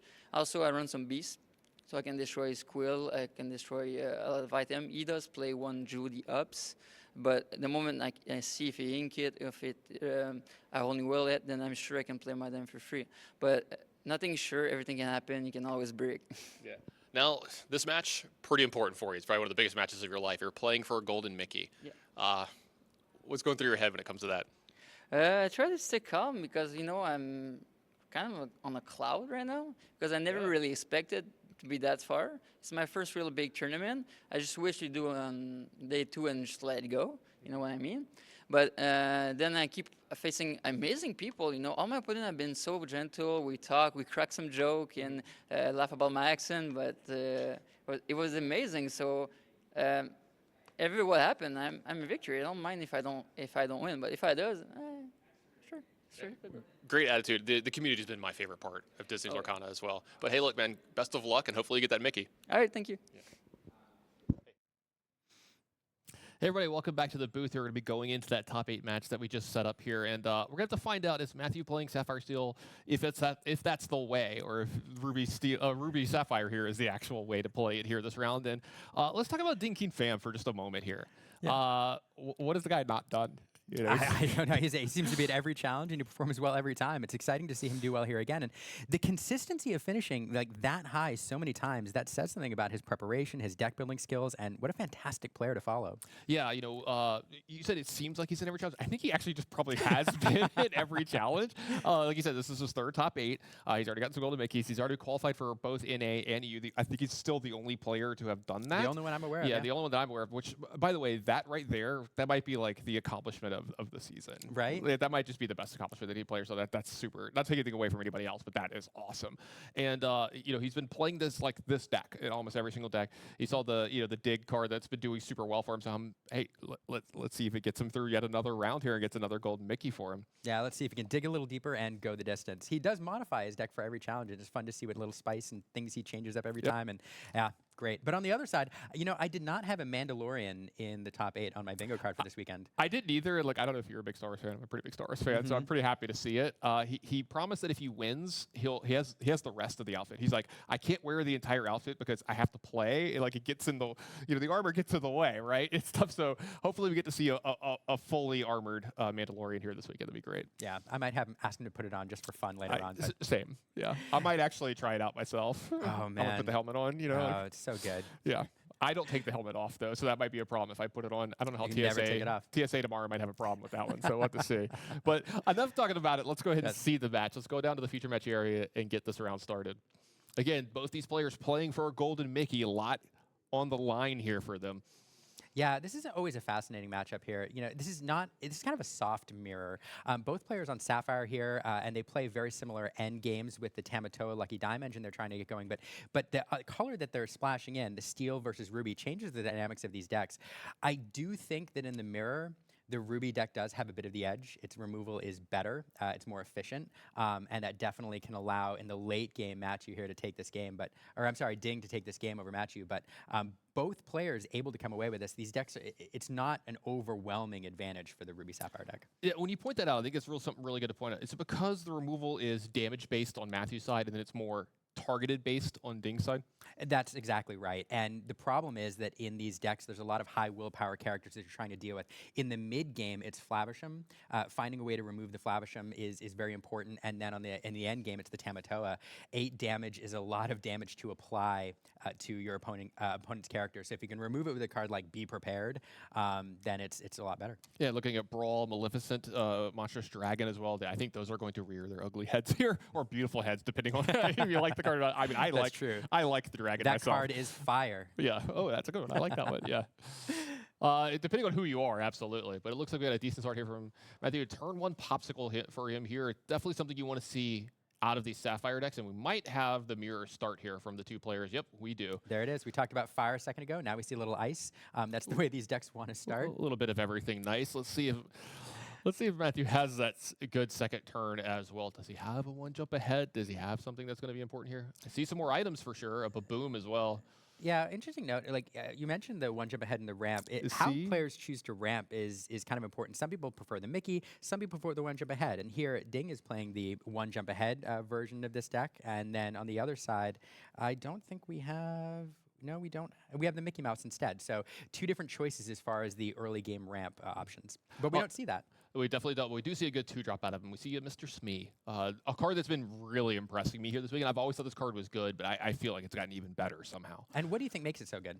The fact that it's a 2-drop, it's a 3/3, so it challenges well. It also quests for 2, so it's a problem that your opponent has to be relevant for. And then sometimes the problems with these decks is they can get behind early, right? And then the Smee kind of catches you back up. It challenges really well. It makes sure they don't get to do stuff for free for the first few turns, which I really like. Yeah, I totally agree. Great stats on the board. I haven't played it in my blue steel decks in the past, and I need to sleeve those Smees back up. And here we have Fortisphere coming down. This is, some people refer to it as the gray popsicle. It does a similar thing to Popsicle. It draws you a card when it comes into play and serves as item fodder for Flavisham. It's one of the things that made Steel Sapphire decks really consistent and allowed some of these players to move away from relying on a whole new world to refill their hand. Absolutely. Great start from Matthew here, just using all of his ink the first few turns. Really love seeing that from him. You saw the 1 jump ahead from Ding as well. It's going to keep up and actually start to take the ink advantage here. I also see a Quill in his hand. And look, it looks like we're going to see a Brawl get put into the ink here, followed up by, looks like a Haversam, and it's going to draw 2 fresh cards here. So one of the more powerful starts in all of Lorcana here is Popsicle into 1 jump ahead into Haversam. Yep, that is the ideal, one of the ideal openings for this deck. It's one of the lines it really wants to take. And we do see, the ramp is really important to mention too here, because these Sapphire Steel decks have a way to close out games in the mid game, the mid to early late game very, very well. There's a lot of high lore mid game characters like, well, we have Mr. Smee in the early game, but then we also have cards like Cogsworth, which can come down and be very oppressive. And so one of the challenges for the Ruby deck is how do I get to 7 ink the fastest, so Be Prepared becomes an option. And so ramping with cards like Fishbone Quill and 1 jump ahead is very important for Ding. Yep, it looks like we're going to have a Haversam as well on Matthew's side of the board. It's going to be draw 2 cards by getting rid of that steel popsicle, as you like to put it. I don't know if look, I can't have ice cream, but if I could, I don't think I'd have a steel popsicle or a No. gray popsicle. Well, Even a gray popsicle. Ugh. Well, you know what they say. What Try do the they gray say? stuff. It's delicious. Oh God. Well, look, I can't even have it, so like I don't even have to worry about it. All right. I do miss ice cream though. I do too, and it's only been a few days since I've had some. Oh God. It's been more than a few years for me. Oh dear. So I mean, here we see the Sapphire Steel deck doing what it can do and starting to push the lore total really aggressively in the early game. Without kind of running the Flynn Rider piece, the Ruby Sapphire decks don't do this generally as well. They're kind of relying on getting to their end game a little bit more most of the time, where the Sapphire deck can be more aggressive. Mm-hmm. Absolutely. It sounds like, I mean, it looks like the Mateo deck's done exactly that. It's come out way more aggressive. These Smees are going to get a ton of lore before maybe doing themselves in here, not having the captain around. He needs guidance. Smee, he's kind of ambling around trying to figure out what to do. He just needs a little bit of guidance here. But it looks like we're going to have another popsicle on the side of it that's going to get him a card here. It's giving him the option to quest as well and get 2 more cards. We haven't inked yet. I think we're waiting to see what we draw off that popsicle. Probably. Nope. We're going to play the Fishbone Quill. So Fishbone Quill serves kind of a critical role in this matchup too. Anytime you're playing an opponent who has a whole new world, or you're playing a whole new world yourself, the ability to maximize the use of cards in your hand before they're all discarded to a whole new world is really important. Near this end game, one of the things we're going to see potentially if we make it that far is when the Steel player chooses to play a whole new world, which player has the most ink to make use of those tools that they draw into the best. And so if one player can develop a big ink advantage, inking 2 cards a turn with Fishbone Quill, that sets them up really, really well for the whole new world in the end game. Ding. Looks like he's trying to decide what he wants to put down with the Fishbone Quill here. And I was going to say, I was kind of surprised that he took the Maui immediately because just depending on what happens, Maui into this Haversam next turn, it seems like a very good possible play. It looks like he's going to ink that one face up. So he's got a huge ink advantage here. Does he have something to follow this up with? He's got 2 ink left over. I don't think he does. His hand is so heavy. He's got so many big drops. That's a problem. I think we have 2 dimes, 2 Tamatoas, be prepared. These are all of kind of the end game answers that he wants. He just doesn't necessarily want them this early. Also, like, Mateo has no way of knowing this, but like, if he were to play a whole new world here, he would actually take away most of the way that he can win the game. That's true. I mean, you're never too sad to discard lucky dimes in the early game because Tamatoa brings them back. But when you're also discarding 2 Tamatoas, that could be a problem. That is not, it doesn't feel terribly great. I mean, we are running 4 of them, so there's 2 further down, but still, you hate to get rid of all of those and have to hope for one of those Tamatoas later. They try to figure out. There's the chin OP, as he likes to call it, put into his inkwell. Let's see how he's going to use his ink this turn. Looks like a beast, and yeah, I absolutely love this beast. Not only is it a 5-drop to sing some of the songs in the deck, but ever now that you get to do something like this, it's going to go ahead and take out that Fishbone Quill. Great play. Yeah, just getting rid of that quill at this point feels really good for 2 reasons. Not only is it a card that, again, we talked about it's important a second ago, but if Din is looking for answers, that is food for Flavisham. There's nothing else available, and so that represented 2 cards that were just sent to the discard pile. Yeah, it still hasn't used that Flavisham as well this turn. If he wants to do that, he can turn this Popsicle into 2 more cards as well. You kind of have an option here, too. You could also use that Popsicle to heal Smee to keep him from finishing himself off. I think that might be what's happening here. You see, Mateo, he looks like he's questing, and it looks like he might just be questing for 1 here, not for the 2 cards as well. We'll say, I love when you get to kind of use the cards differently than they're usually intended for. Yeah. Now, it does look like it does look like he is going to go ahead and take the 2 cards. Yeah, which, I mean, both plays are great. It is interesting, though. I mean, we are sitting at 10 lore here with 7 lore represented on the board and really threatening to close this out. So, yeah, we will have the... Let's say the Smee's going to go away, yeah. And yeah, Smee, unfortunately, finishing himself off, but getting a lot of value out of that. I think 6 lore out of that turn 2 Smee, correct? Oh, absolutely. And I think that's if this game gets won, let me tell you, it's like, if Ding starts to get back into this, because like his deck can come back from a lot of really crazy spots. If he just barely wins a game, you're going to point to that play right there. So let's see, how does Ding want to play this? Looks like he's going to draw the 2 cards. Well, it is turn 7 now, so we are in Be Prepared territory. Yeah, we have an inkable, so that starts to become a little bit tempting here. Yeah, I think that is actually what's going to happen here. It looks like this is going to be Prepared, taking care of the pair of Haversams from both players. and then the 2 other characters from Theo, but he gets to get back on the board first. But like you were talking about, Ding's got a very big ink advantage on the turns after this, so all of his plays after this should be extremely impactful. That's true. So Matthew, like with a full grip of cards, though, he does have the whole new world. We have the Cogsworth we can drop here, which goes to the Inkwell. And let's see what we see. We do have the Gaston. What a fun card. Intellectual powerhouse. Intellectual powerhouse. Great name. This is a Gaston that is not smart. He just thinks he's smarter, which is a funny way to describe it. But fun card. Oh, I thought you were talking about me. No, I'm sorry. I You're still talking about Gaston? To your face. Yes, okay. to Gaston, yes. Not to my face. No, so Gaston is a powerhouse in this deck. It does a few things. One, it allows you to look at the top 3 cards of your deck and pick one to put in your hand. But then it also has 3 lore. So in a game like this where you're racing, or if you have a dime available, that's a significant amount to get on the board. Sure.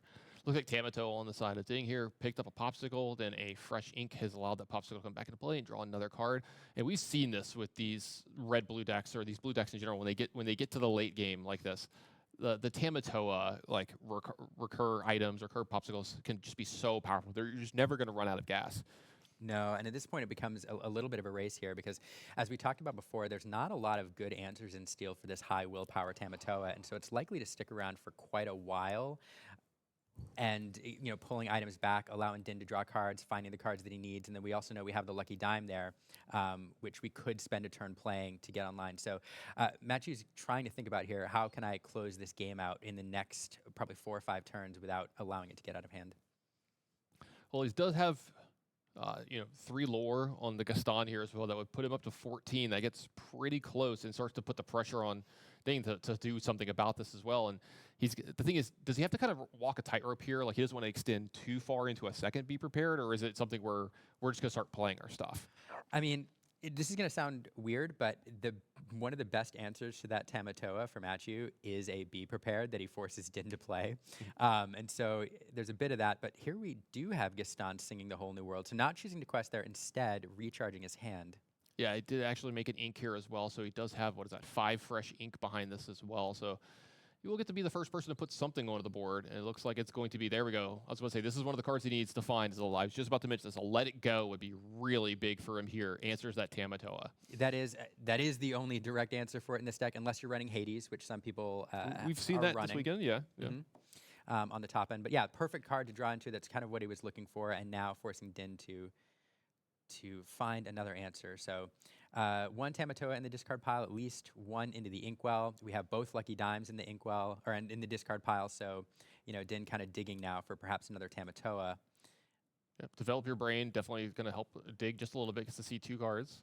Lots of cards allowing him to develop your brain. We have a How Far I'll Go. So he has the cards to keep digging. Yeah. Is he going to find the ones that he wants, though? That's the important thing here. And again, we'll mention that Gaston again, because 3 lore at this point in the game doesn't feel great, especially if Matthew drew into a Lucky Dime. I think we have the ink, 6, 7, 8, 9. So we do have the ink to play the Lucky Dime and use it next turn. And so that would be 6 lore on that side of the board. So not only does he need to develop his board a little bit, but has to worry a little bit about that 3 lore character sitting over there, pushing Matthew closer to victory. Think of practically infinite ink here at this point now. I'm trying to figure out how to spend all of this correctly. Looks like it's going to be play a quill, because we need more ink. We need more ink. You can never have enough ink. Well, that's the thing in these whole new world decks that you don't need it, but you want it. You want it. If you can put 2 ink in your inkwell a turn, using a whole new world and then having 15, 16, 17 ink at your disposal, there are games I've seen that have been closed down by playing a Tamatoa and a Lucky Dime and using a Lucky Dime in the same turn, which requires a significant amount of ink. I don't think I can even count that high. I think I ran out of fingers. So many. You have to move to toes for that. I don't think we'll get there, but the point is that both players trying to use Fishbone Quill to maximum advantage in a game where whole new worlds are likely to be played. Little grandma here going to take another developer brain practically is going to happen here. So lots of digging here for Ding. So you got to believe that he's going to have all the answers. Look there, a dragon added to his hand here as well. I got to believe he's firmly in the driver's seat here, even though he's got a 10 lore deficit built up here.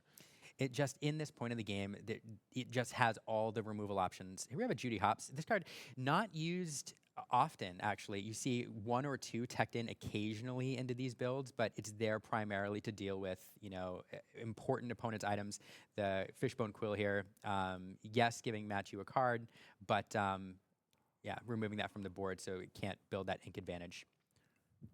God, if you could pick off a lucky dime with it, that's really big too in some spots. But yeah, just picking off the Squill here, I think good enough. You know, it's going to slow Matthew down just a little bit here. But I think slowing him down to any amount here is great, just because the fact that if we get back over to Ding, he's got so much ink, he's going to be able to do whatever he wants. We see a dragon there to answer practically anything that Matthew could play. So we'll see. Matthew's going to have to start doing a lot of things here. I think this is one of the plays that he has to get into play here. He has to get a lucky dime in right away, because I don't know how often he's going to get to quest with his characters from here on out.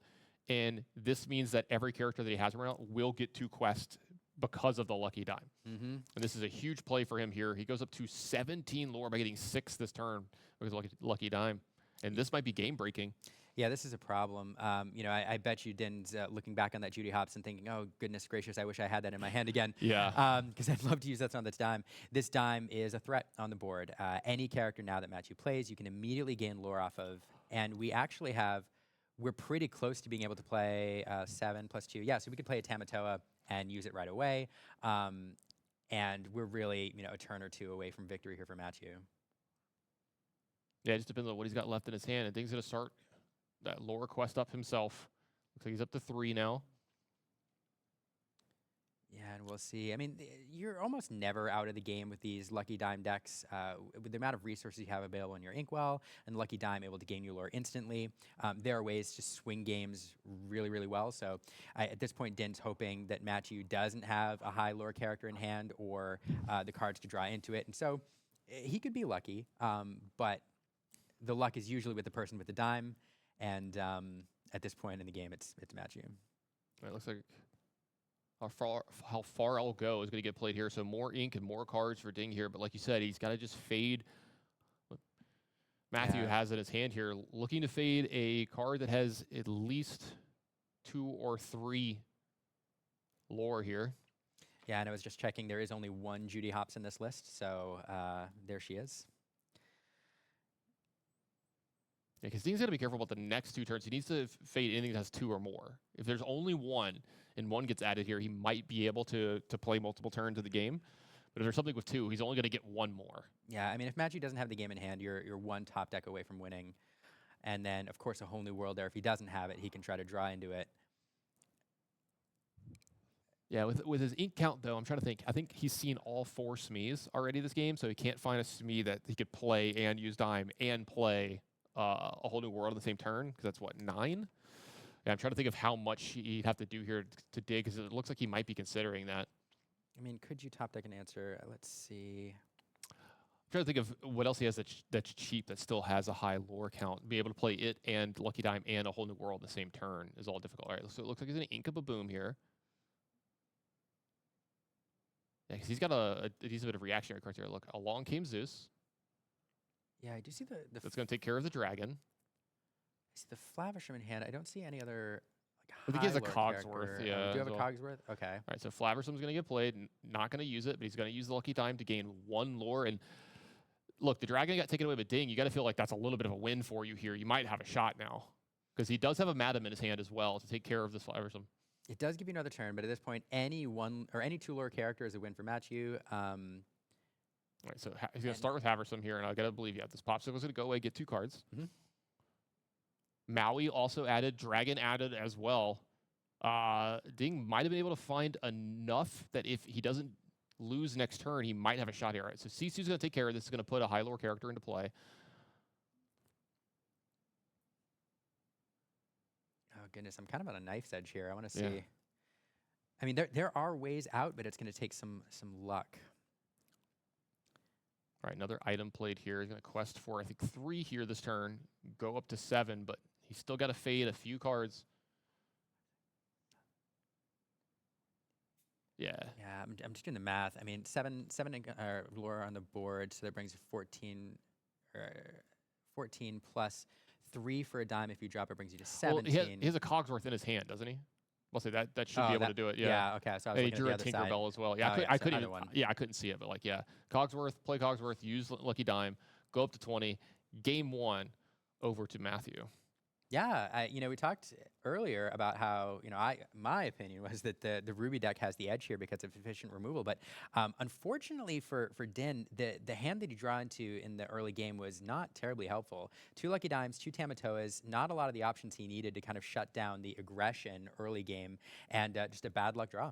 Yeah, we talked about this during the game. I was like, I want to say if Matthew wins a very close game, I want to point to those early turns, those Smees gaining so much lore, and that's what ended up happening. That was so huge in this matchup that they didn't get answered right away. And honestly, it's kind of hard to answer those right away out of this deck. Brawl doesn't do it, and you have to start getting to some of your bigger, more expensive stuff. And I mean, that seems like to be the recipe for success this matchup because you just saw the timely let it go, and then that's it. That was enough for the whole game. Absolutely. I can't wait to see what game 2 looks like because this is just a fun matchup. Yeah, absolutely. So it sounds like we're going to be ready to go down to game 2 here in just a moment. We're going to find out if Golden Mickey's going to be winning this game or we're going to go down to a game 3. So if anybody's going to be able to handle the situations, dang, he's been here multiple times before. That is true.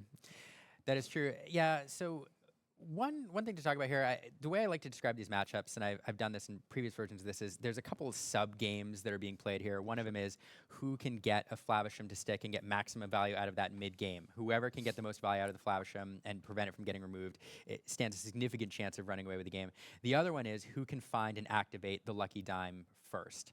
And Matthew in the last game, I mean, both players with Flavisham on the board early. Matthew, though, managed to get his to stick around despite the Ruby removal, and then getting the first dime on the board and able to make good use of it. Yeah, absolutely. Let's see if that's something that's going to happen here in game 2. A lot of cards sit back, but I think only 2 sit back by Matthew. And what does that really? Does that usually tell you something? Do you find something? Do you buy into that a lot? I in the blue decks in particular, when they keep a decent bit of cards, I'm a little bit worried. It usually means they probably have the ramp already. Probably have an item. Probably have a ramp or a bit of ramp.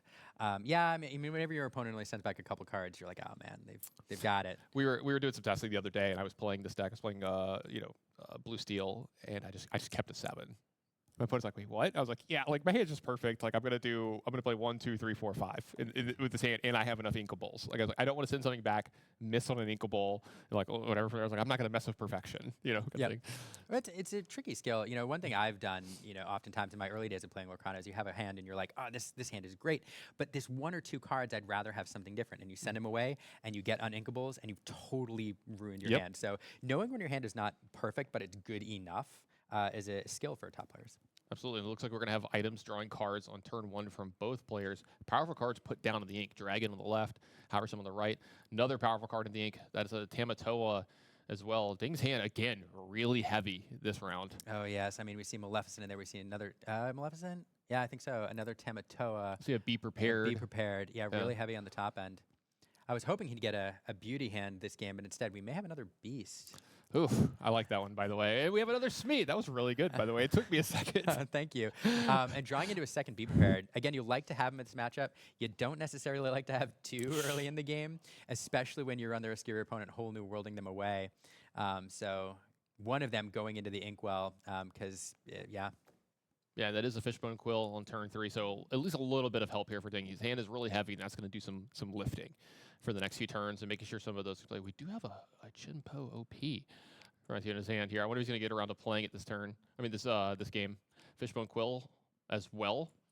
Matthew, let's see what he wants to add to his Inkwell. I think that was a Tinkerbell. I'm not sure, but that's going to add another Fortisphere to play. And I think he's doing a really good job of just spending all of his ink in the early turns in this matchup, and I think that's done him well. Yeah, getting those Fishbone Quills online are critical. I think they're more critical for the Ruby player here, sitting with the Be Prepared in the top end in his hand. Definitely wants to get to a point where that Be Prepared is available, and he can prevent Matthew from charging ahead with these 2 lore characters. Yep, 2 more into the Inkwell, and just a pass from Ding. You're happy to see that you're Matthew, but it also tells you that hand probably pretty scary behind us as well. Yeah, and it is scary when you have the ink to play it, but goodness gracious, it's not what you want right now. You really need to draw into a Flavisham, to recharge your hand a little bit. And this is the point in time where you hate to get rid of, your Be Prepared and your Tamatoa, but if Matthew wants to play a whole new world, you're happy to see it. Matthew, though, looking at his opponent, passing and not playing anything board, probably not going to help him out by playing that. So this kind of opens up a window, I think, for Matthew here to take advantage of. Yep, going to start the turn off with another Popsicle here.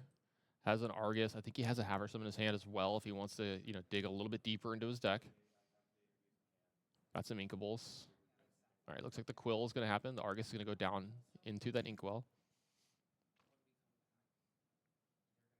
Does look like it is going to be the Haversam here. It's going to take care of one of the Fortispheres. It's going to draw him 2 cards.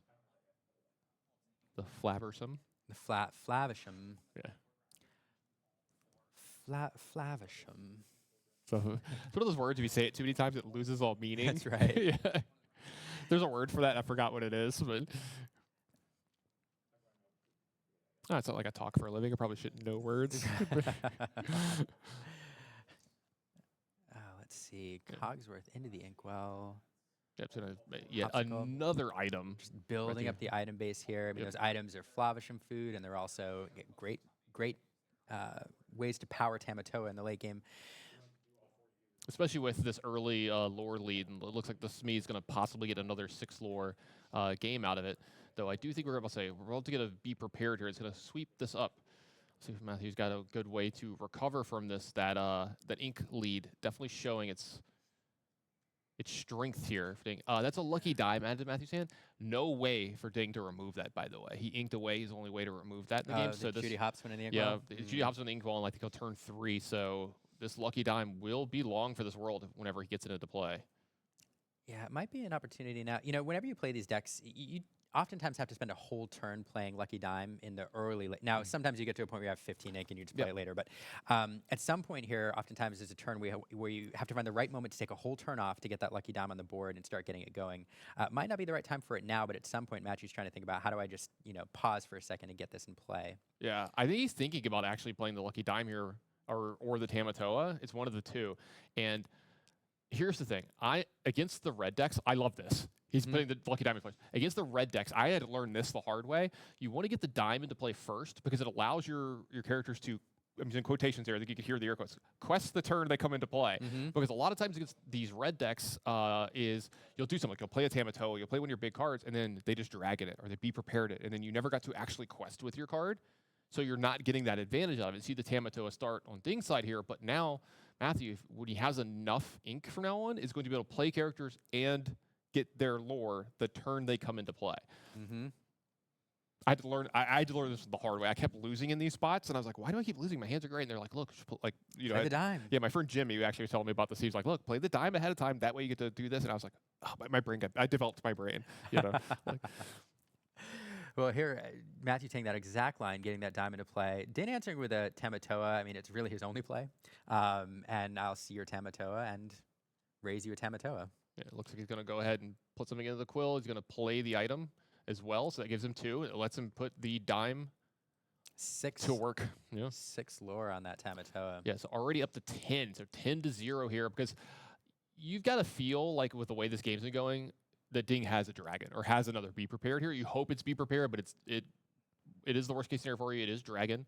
But now all of the top decks as well are going to be big and powerful for him as well. And this Tamatoa not anywhere near as impactful as the other one was. Not questing for as much. Tinkerbell off the top, not bad. I think I see another Tamatoa in hand. Yeah, here. Oh gosh.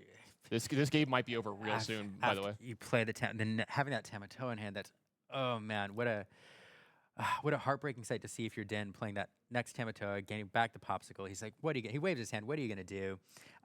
Able to use that dime immediately, get another, play the Popsicle, get another 6 lore. Yep. Now we need to draw into another answer. You need another Maleficent. You need another Be Prepared. Goodness gracious. We'll say Ding has to draw it here. As we'll say, I think he has a redraw in his hand, right? Yeah, he's got the Popsicle, it looked like. Yeah. So Popsicle. Maui, not good enough. Does he draw? Oh, I saw a red card. Nope. No, it's a Vitalis. Oh, I saw the red. I got excited for a moment. So we're going to quest. We're going to send the Popsicle. We're going to use the Popsicle to heal nothing. So we get another draw as well. Pull it back.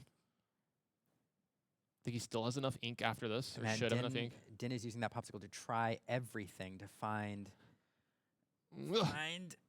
how far I'll go. Again, it's a card that allows you to look for cards, but now we're short on ink potentially. Oh, well, he gets to sing sing. it. Yeah, here we he gets go. to sing. Sing it. All right, we're looking again. Is there a dragon? Oh, goodness. With this late, okay, so he's hiding it from us. No, it looks like it's a lucky dime. Oh, it's a developer brand. brand. Okay. Oh, goodness We gracious. get to dig again. Does he have enough? I think he still has enough ink after this. We haven't used the quill yet. We haven't used the quill. Have we inked the card yet? I don't know if we've inked the card yet. No, and we have the quill available. Is it? I saw red. I thought. Is it a be prepared? You need to be prepared at this point. I don't think it is. Nope, it's another fishbone quill to Maui, and that's it. Matthew is going to be the winner of this match and secure Golden Mickey and deny Ding of yet another Golden Mickey. Oh, wow. What a game between these two. Oh, goodness gracious. You all right? Yeah. Yeah, I'm good. I'm good. I mean, what a fantastic game. This game had everything. You guys didn't see it, but Tannon and I are in the booth here, like leaning over, like at the edge of our seats, trying to watch those draws, looking for the cards they need. Because what a story if you manage to draw another Be Prepared. But great games by both players. I do have to say, unfortunately for the Ruby Sapphire deck, both games just drew into a lot of top-heavy cards, never able to get what it needed to going, and the Steel deck just the answers every time. Yeah, absolutely. Just unbelievable play from both these players as well. I love seeing how deep we had to go in the deck to try to find that answer. And there's part of me that was rooting for it, part of me not rooting for it. It was great to watch. But it sounds like that's going to be it for this round. And we're going to be moving on into our top four. But don't go anywhere. We'll be right back with more Disney's Lorcana. I got to go find that helmet.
Welcome back to the booth, Lorcana fans. Rebekah, good to see you again. I am back in the booth. Nice to be here. Yeah, always fun. So we're through the top 8 now. We're moving on to the semifinals. Are you excited? I am so excited, and I am so excited for these top 4 players who have earned their golden Mickey. It's so exciting.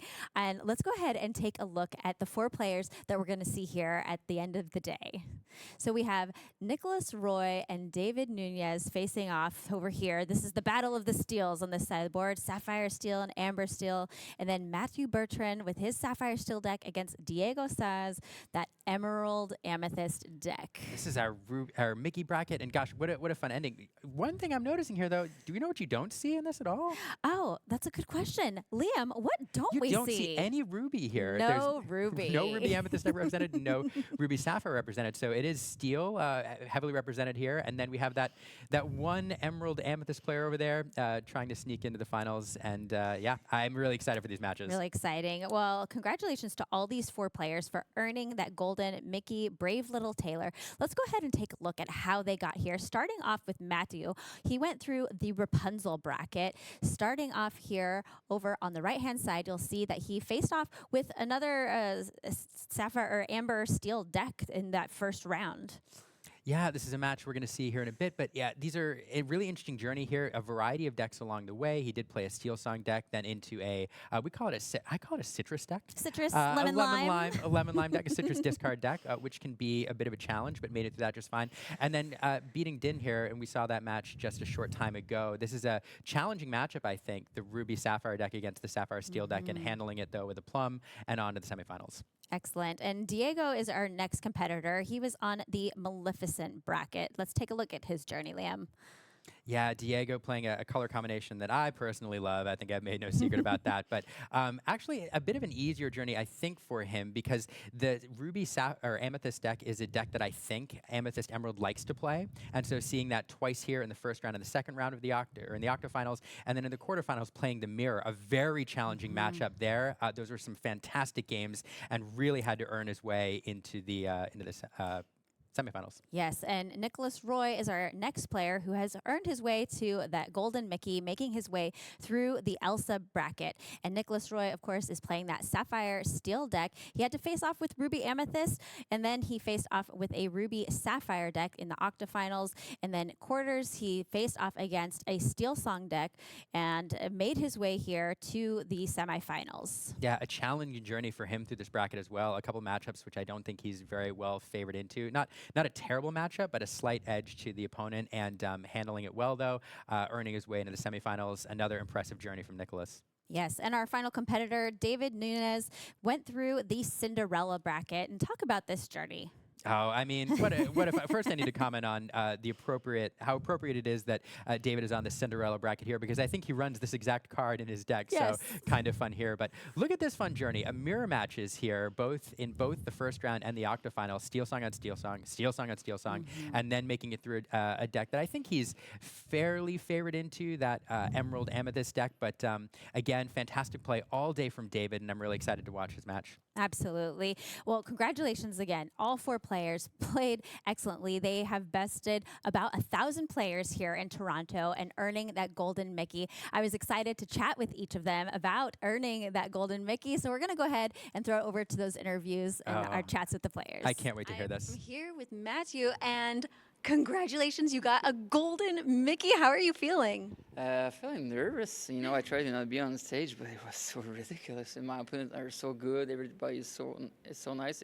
It's really amazing. And being involved, we are like in a meta that's never gonna exist and never existed before. So we're living like the moment. So I'm taking the 15 minutes of happiness, of glory, and grabbing it as long as I can. Absolutely. Well, congratulations on living in the moment and getting that golden Mickey. And how are you feeling about going in the rest of the day? Well, at this point, you know, there's a lot of good players, and there's more worse matchup for my deck, you know, and matchup I didn't really practice that much. So I'll just do my best, and at the end of the day, I'm happy with what I have, more than happy. Absolutely. Well, congratulations again, Matthew, on your golden Mickey. All right, this is the way. This is the way. Diego Saz is here with me, fresh off of his win, and I am so excited, and you must be too, about earning that golden Mickey. How does it feel? Amazing. so much, like a huge weight off my shoulders. I got the invite, now the Becky, and yeah, I'm on cloud 9. On Cloud 9. So not only will you get to meet Mickey Mouse at Disneyland, but now you're going to be able to hold that golden Mickey in your hand. Yeah, I'm really looking forward to the Mickey. I hope it's a good number. Yeah, okay, if you had to pick a number, there's only 500 of them. Is there a number that you would choose if you had a choice? Number 1. Excellent. Yes, they are random though. So, but very exciting. And are you excited about the rest of today? You have still a lot ahead of you. Yeah, I guess so. Yeah, hopefully get first place. That'd be nice, but I'm happy where I am right now. Absolutely. Well, good luck to you, and congratulations again on your golden Mickey. Thank you. Hi, Lumineers. I am here with David Nunez, and fresh off of his win, getting into the top 4. How excited are you to make it this far in the tournament today? I'm very excited, but the work's not done. I'm trying to be a champion, so there's hopefully two more matches still ahead of me. Absolutely. Now, you've been to every challenge so far, so what has this journey looked like for you up to this point? Well, these tournaments are very, very difficult. 2,000, 1,000 players, 9 rounds. Even when you are very good and getting very lucky, it's still difficult to make top 64. And then in single elimination rounds, a lot has to go right for you to be making it further and further in the tournament. Yes, and a lot did go right for you in this last match. You won 2 out of the 3 games. Can you talk a little bit about that matchup and what did go right for you here? Yeah, I think it's generally a positive matchup for me. Your songs interact well with your opponent's characters. As I talked about in the previous interview, a very important part of the matchup is the 2-cost Ursula that removes a song from your opponent's hand. And my mulligan choices about whether or not I would keep a song in my hand, I kind of colloquially call it getting caught with your hand in the cookie jar. Sometimes you have to keep a song or 2 and you get caught. You say, oh, you play the Ursula and you got me. Yeah. In the 3rd game, I got Ursula, but my hand was 4 characters and I felt real smart. Very good. Now, you were telling me earlier that you have not been a Steel Song player for a long time, so you just recently made that switch. And I really hope that Steel Song can carry you through the rest of the day. How are you feeling going into your next match? I mean, I'm very focused. I want to win. I'm a competitor, and I'm excited to play against someone else who has, had the luck and skill to make it to top 4, and I hope we have a great match on camera. I do too. I hope that skill and luck come together to you, and I'm really excited to see how this plays out. And we'll go back to the matches.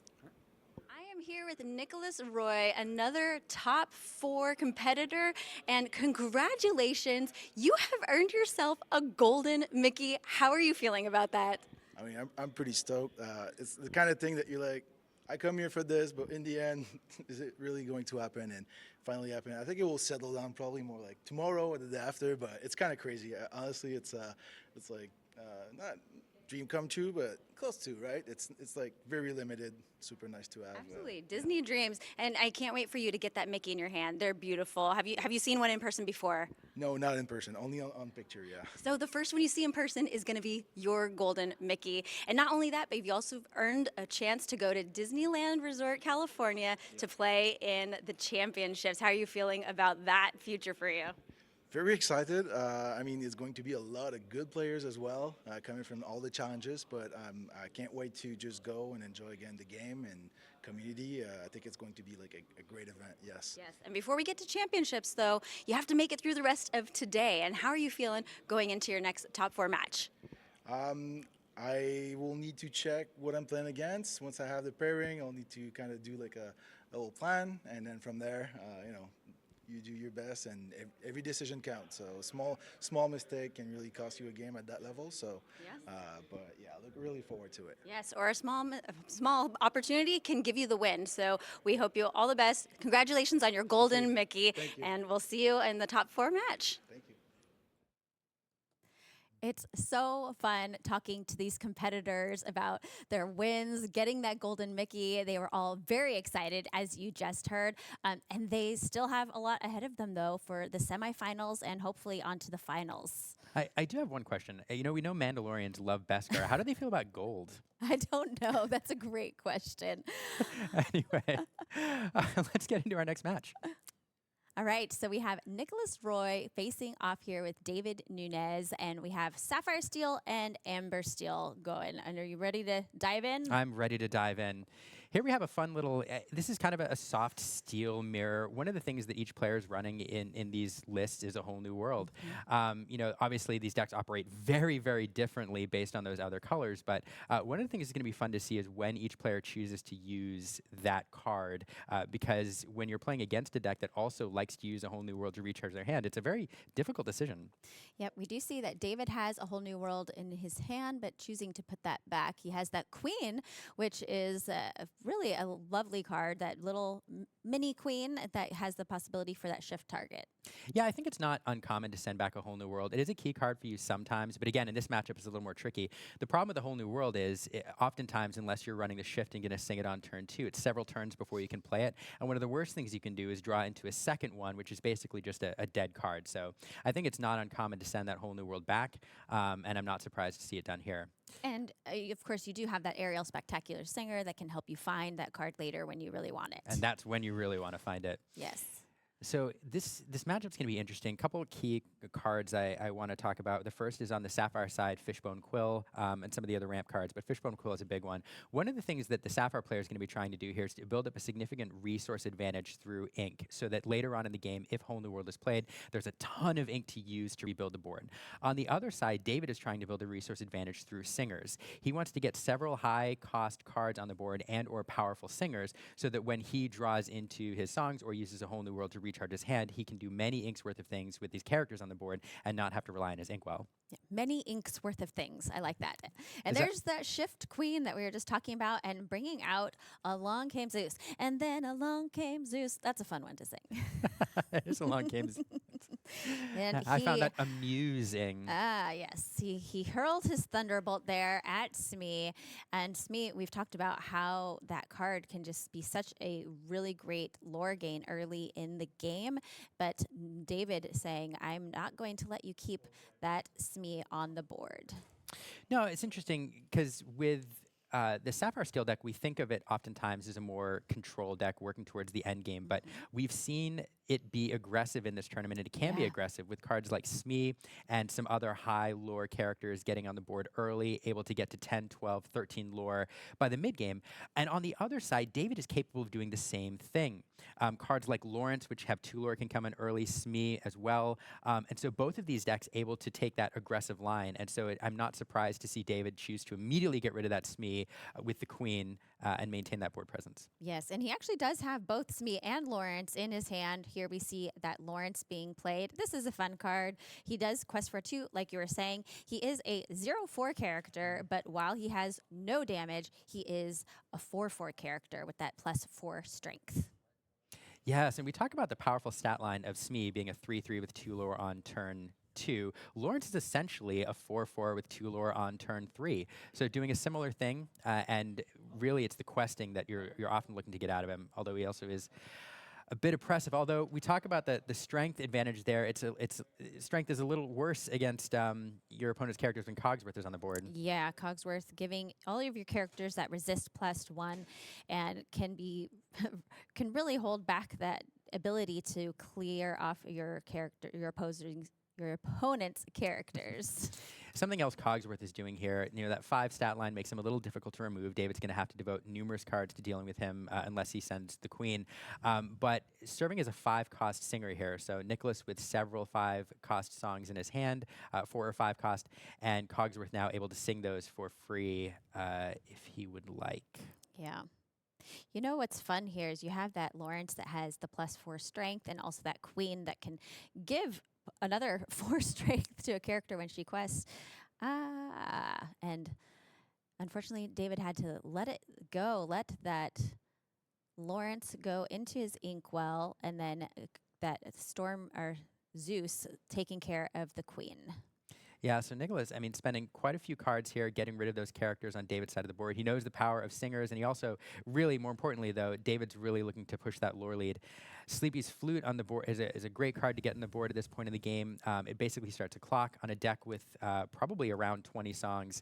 That Sleepy's Flute is going to represent perhaps a lore per turn, and it's one of the ways David can close out this game if Nicholas ends up taking control of the board. Yeah, and did you say that Nicholas had a whole new world in hand? Or not I yet? have not. No, I don't see it.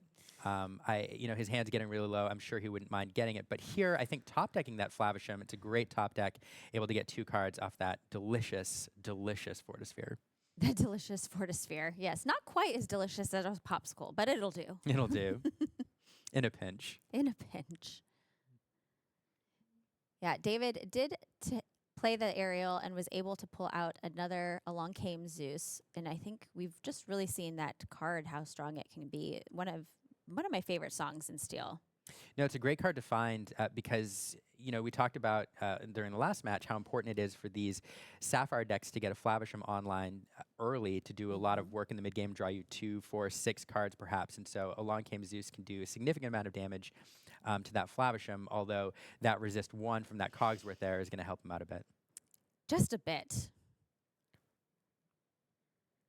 Yeah, what do you think that Nicholas is hoping for here?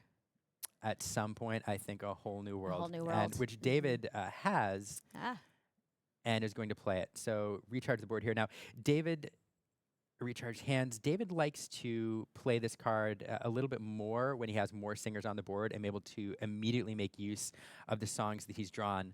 Luckily, he is able to sing it here and does have some ink available.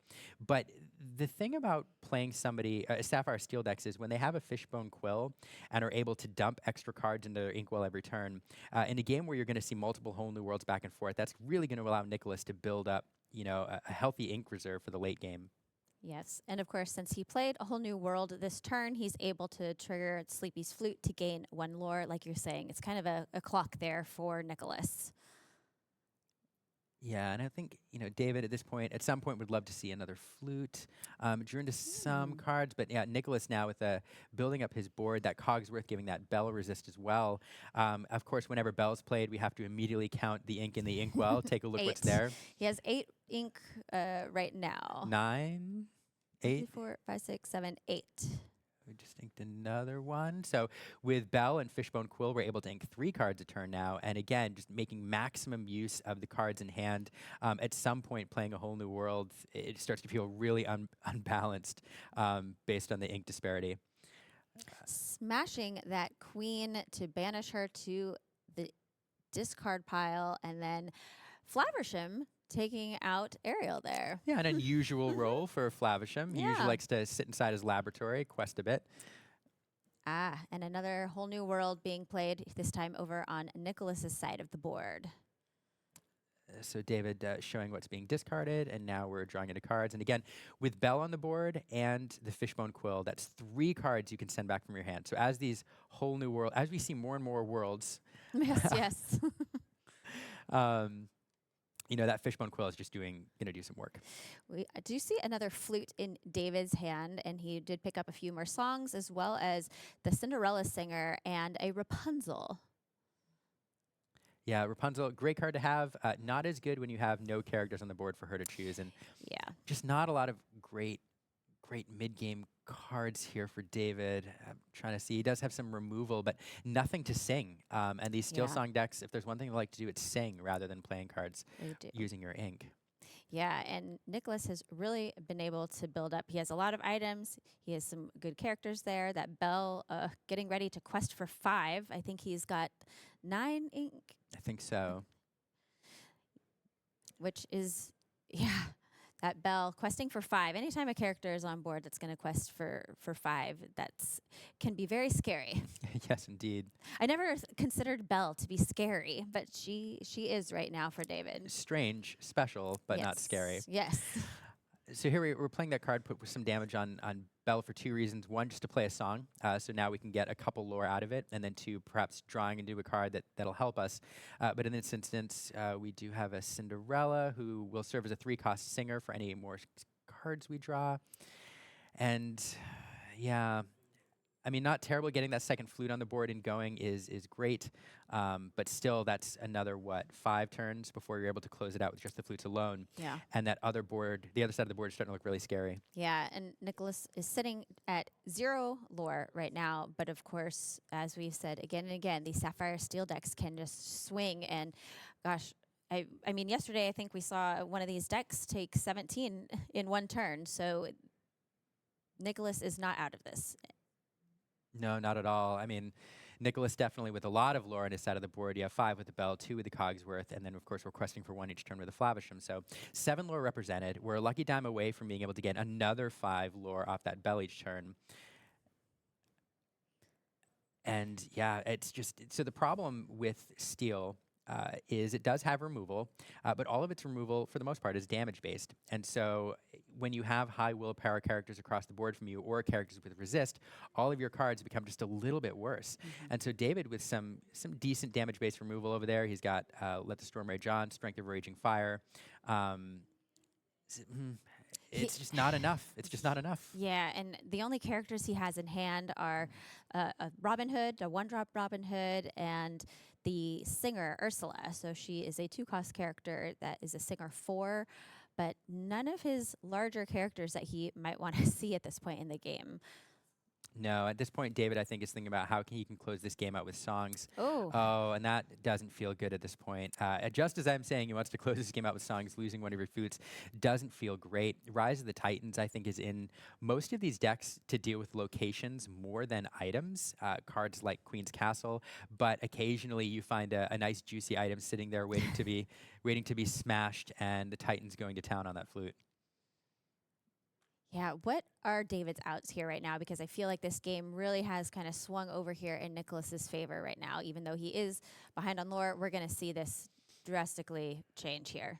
I mean, the flutes were kind of an out, but really, there's not a whole lot. I mean, at this point, again, finding and singing a whole new world, perhaps, and recharging your hand. But the ink disparity here is really oppressive whenever the hands get recharged, and just that side of the board. You have to remove that Bell.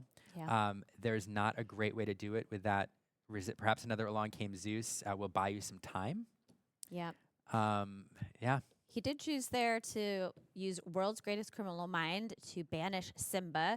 World's Greatest Criminal Mind is a fun card. You get to banish a chosen character with 5 or more. And so Simba, of course, having that 5 strength is able to be chosen for that. A nice target. Simba's a fun card. We saw him kind of appear near, I think, the end of last set's meta, but it's a fun card at 7. It allows you to either A, look at the top, draw 2 cards and then discard 2 cards, so help you find pieces you need, or B, deal 2 damage to a chosen character when he comes into play and when he banishes a character in a challenge. Yep, so David is now up to 13, but yeah, how much lore do we have represented on Nicholas's side of the board here? Many lore. I think 10. I think he has 10 on board. 2, 3, 4, 5, 10 lore, that's correct. Not enough to close it out unless we draw into a lucky dime. Which would be quite lucky. He It does would have be. a whole new world there. Looks like he's going to eat a popsicle here, maybe. Yep. Yeah, and Whole New. I mean, it's tempting to play Whole New World or sing it, but at this point, Nicholas has got control of the board. Clearly, David doesn't have the answers, and so the last thing you want to do is give your opponent an unexpected out. So let's see. We don't have the dime. We have a lot of damage-based removal. We do have a Tamatoa. That would be an intriguing play here. 5 ink being exerted for maybe another Cogsworth. Did I see? We might let it. Yeah, it looks like a Cogsworth. Gosh, when you have double Cogsworth down on the board, because Cogsworth gives your other characters resist +1, so Cogsworth himself doesn't get resist +1, but when you have 2 down, then they give each other resist +1. So now every single character on his board has resist +1, and of course those 2 Cogsworth also have ward. Yeah, we're going to need to get some more resist tokens down there because everything with resist, with just 2 now. Here we go. We're going to swap those out. Maybe plop those on the Cogsworths and get some more resist there. Yeah, I mean, it's just a challenge here. Cogsworth is just such an oppressive card for anything with damage-based removal. And yeah, it's, oof. Game 1 going to Nicholas. Man, that Sapphire Steel deck is just, it swings so fast. He went from 2 to 18 in 1 turn. Yeah, just built up a very strong board state, and the Steel Song deck just not able to get it going this game. I mean, one of the challenges for the Steel Song deck is it really wants the singers to stick as part of its game plan. And when you're playing another Steel deck with that damage-based removal, sometimes that's a challenge. And additionally, cards like Fishbone Quill, which allow you to build up your ink reserves when Whole New Worlds are going to be flying around everywhere, is another thing that gives the Sapphire deck the edge. So getting that online early was great. It really was. Well, let's go ahead and jump right into game 2 and see if we can get those singers singing this time. Yes. It looks like players are just beginning to alter their hands. What do you think David is looking for here? So obviously some singers, maybe starting off with a Cinderella. What else? I mean, early singers, you want your first turn Cinderella if possible. You also could consider the early shift line, playing the queen, and followed by a queen commanding presence to shift on turn 2. One of the options I always like in these Steel Song decks is the Whole New World on turn 2. It's not always the best play, but when you're playing a deck that has a very scripted first few turns, like you want to go into one jump ahead, you then want to go into a Fishbone Quill, a Flavisham, you know, your opponent is going to be altering their hand pretty aggressively to find those early game cards. And you can see on Nicholas' side of the board, for example, you do have that Fishbone Quill, which he will likely keep. So sometimes you can throw some of these control decks off their game plan by forcing them into a really awkward hand.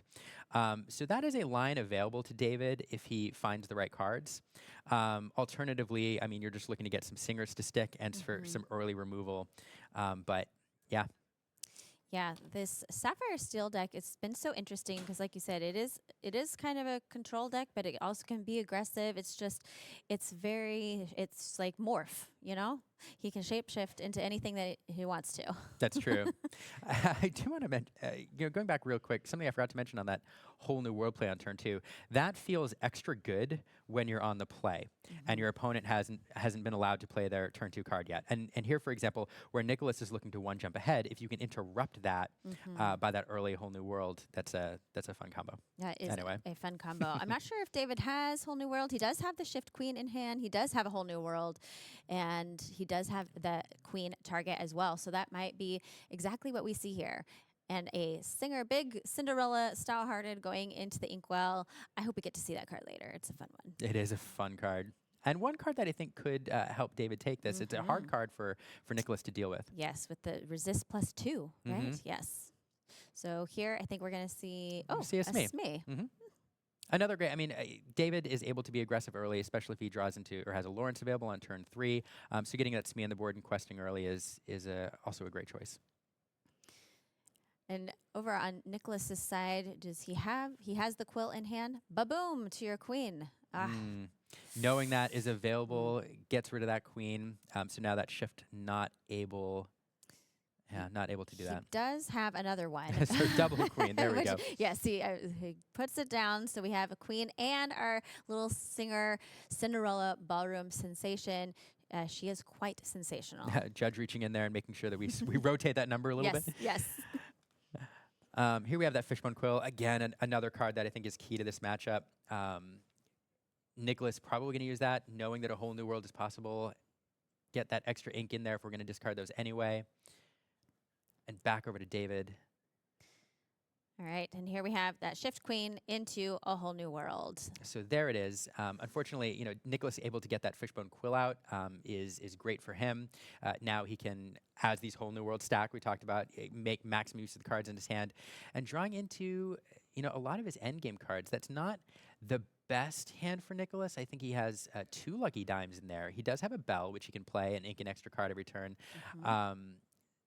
So I saw a lot of his endgame pieces. I didn't see a Flavisham, although I may have missed it.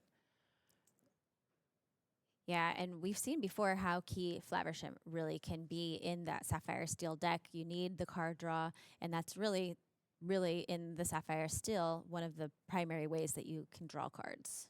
Besides a Whole New World. That's true. Getting Flavisham on is important. We did draw into a Cogsworth, which is available here this turn. Cogsworth is not only gives your other characters resist, but is a 5-cost singer, bringing some songs, making some songs available.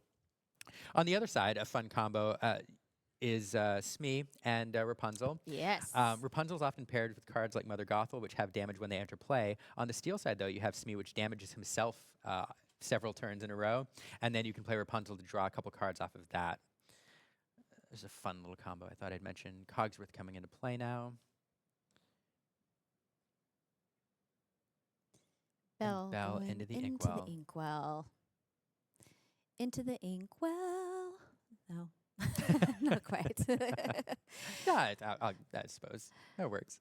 David's hand is looking pretty great. So there's that Rapunzel coming down, healing Smee, and David gets to draw 2 cards. He also has an Ariel Spectacular Singer in hand, a Lawrence. He has a Robin Hood, or maybe even 2 Robin Hoods, a Grab Your Swords. His hand is looking pretty good over there. Yeah, no, this is what the Steel Song deck wants to do. It wants those singers on the board. David able to get those to stick around, and now this is where it wants to be. So looks like questing for 4. Wow, David already up to 12 lore here, and like you said, he wants those singers out, and he wants them to stay, and that's what he's been able to do this game. He also has that flute out on the board as well that he played last turn, so he does have 1 song in hand, but saving that for later when it can do a little bit more damage. Grab Your Swords, of course, doing 2 damage to all characters on the other side of the board, and so David wanting to hold on to that to use at the right moment. Yeah, I mean, just a lot of great options in David's hand. He has the Robin Hood shift line available if he wants to, able to then quest with Robin Hood for the extra lore. Not a lot of songs, but he does have an Ariel, which can find another song. Just all the tools. And Nicholas, again, drawing into a really awkward hand, I think, with that Whole New World. Yeah, I mean, a Whole New World is great, but if it doesn't give you the cards that you want, this is where the luck and the skill come into play. Is you can be the highest skilled player as can be, but sometimes luck is not on your side. Yep. Sometimes that world is beautiful, and sometimes that world is uninkable. Yes, indeed. Grab Your Swords coming down from Nicholas here. Yes, and great card to play in this situation. Not only does it deal 2 damage across the board and remove some key pieces, but getting those shift targets off the board. You did have a couple there that could have shifted, including that Robin Hood. We know there are 2 of those in David's hand. Also, the Cinderella on the board can be shifted in this deck, so getting rid of that option. And left only with the Rapunzel. Yes. And did he have another Rapunzel? I was going to say, I think he has another Rapunzel, so he can heal up the existing Rapunzel, draw a few more cards. Ooh, another flute, which is great. Yeah, if you can have double flutes going on, sing some songs. Of course, inking that Robin Hood since he has lost his shift target. Yeah, but here we go. Now representing 4 lore instead. Rapunzel's a great card not only for the card draw, but then you're left with a 5 willpower character with 2 lore on the board, and she does some work down there, pushing you towards your lore, your lore target, even after she's done her enter play ability. So just a challenging spot here for Nicholas. I mean, there are some outs. Here we have the Whole New World played. Of course, David had just drawn 3 cards, recharged his hand, and so Nicholas forcing David to ditch that, draw 7 new cards. And let's see where that leaves us. Well, I think I saw another flute on this side and a Whole New World on David's hand. Whole New World's 2 2 Whole New Worlds. And 2 Sleepy's flutes. That would be 4 flutes. Oh my goodness. And him sitting at 12, gosh, I think he has 5 ink in his inkwell. Yeah, this is, so 4 flutes represents game next turn. I think you have the 4 flutes if you sing a song, which we have them available, and we have the 2 Rapunzels, which can quest for 2 lore. So that's 8 lore with the flutes and the Rapunzels alone. Gosh, yeah, David is probably feeling fairly good right now. Nicholas, I didn't see what he drew into with that Whole New World. What do you think he's looking for here? Goodness. I mean, the challenge is that there's no way to remove those flutes, I don't think. I have to double check if we're running the Judy Hopps. Yeah, he did have Rise of the Titans, but I'm not sure how many copies that is true. of it. He has, let's see here, just 2 copies of Rise of the Titans. We did already see 1 this game, so he has another one available, possibly. No Judy Hopps, but that's really the only answer that he has for flutes, and with 2 on the board and 2 more in hand. Of course, Nicholas doesn't know that, though.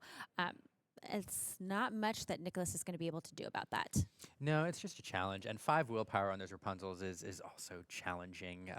You do have a Long Came Zeus, but without any singers on the board, you're going to have to spend a lot of resources to deal with those 4 different threats if you even have the options available. So I don't know. Obviously, we do have a Whole New World. There it is, 5, getting rid of 2 lore. So that will hopefully extend the game a turn at the very least. Yep, let it go. Of course, putting a character into David's inkwell. So he lost a character, but he did gain another ink, which is nice for him. So he is able to lay down both of those flutes, play a song, and He's going to Strength of Raging Fire his own Cinderella in order to Wow. get 4 lore off those flutes. So there we have 6 lore instead of the 8 with that other Rapunzel, and now it's just a challenge. yeah, The challenge before, this is just difficult. Yes, there's a reason why it's called Disney Lorcana Challenge. Yes, it is. This is a challenge. It is. Gosh, and at this level, I mean, all the players at this level are highly skilled. They have carefully crafted decks, and it really is just comes down to, am I getting the right cards that I need at the right time, and making all these small decisions that lead to a win. Yeah, so now David has to remove that Rapunzel and then hope that there are no songs in David's hand. It looks like that's just a bridge too far because we're going to scoop these cards up and we're going to go to a game 3. Game 3 here in the semifinals in this Sapphire Steel, Amber Steel face-off. What do you think? Who do you think has the edge here going into the third game? Oh dear. I mean, this is tough. I do think the play draw matters quite a bit in this matchup, Yeah. and so the Sapphire Steel deck being on the higher seed and being on the play in this third match, I think is big because there's several lines that are a lot less attractive when you're on the draw. I do think that there is some luck involved. That whole new world drew the Sapphire Steel player into kind of an awkward hand, wasn't able to recover. So I don't know. I want to say this is a bit of a toss-up, but the edge here definitely goes to the Sapphire Steel player on the play. All right. By a little bit. By a little bit. Well, let's jump in and see how this comes out. Yes. So Nicholas is going to be on the play here, and yeah, gosh, both those games were played so well. It's going to be really interesting. I think like I said, it's just going to come down to who has the right cards in their hand. Both these players obviously are very strategic, making good decisions with what they have, but do they have the right answers at the right time for the opponent's board? I totally agree. These are two decks that have been around a while too, Rebecca. Are either of these decks that you've played or are super familiar with? I've played Blue Steel a little bit, but I tried Amber Steel. It's not my style, and I think there's something to be said for finding a deck that fits your personality, so to speak. I totally agree. Yeah. So, what about you? The Steel Song deck's not been my thing. No, these are not decks that I generally play. I do like mid-range tempo-y decks, so I'm an Emerald Amethyst player myself. But I'm familiar with them, and I do like them. These are two decks, though, that I think are considered some of the higher skill level decks in the game. Yeah. The Sapphire Steel deck I've played it a little bit, and it is a hard deck to pilot. You need to know what you're doing. There's so many different lines. You need to be able to turn on a lucky dime, really, to change up your plan based on what your opponent's doing, and there's so much available to you. So it does take a lot of skill to learn this deck and learn it well. Yeah, totally agree.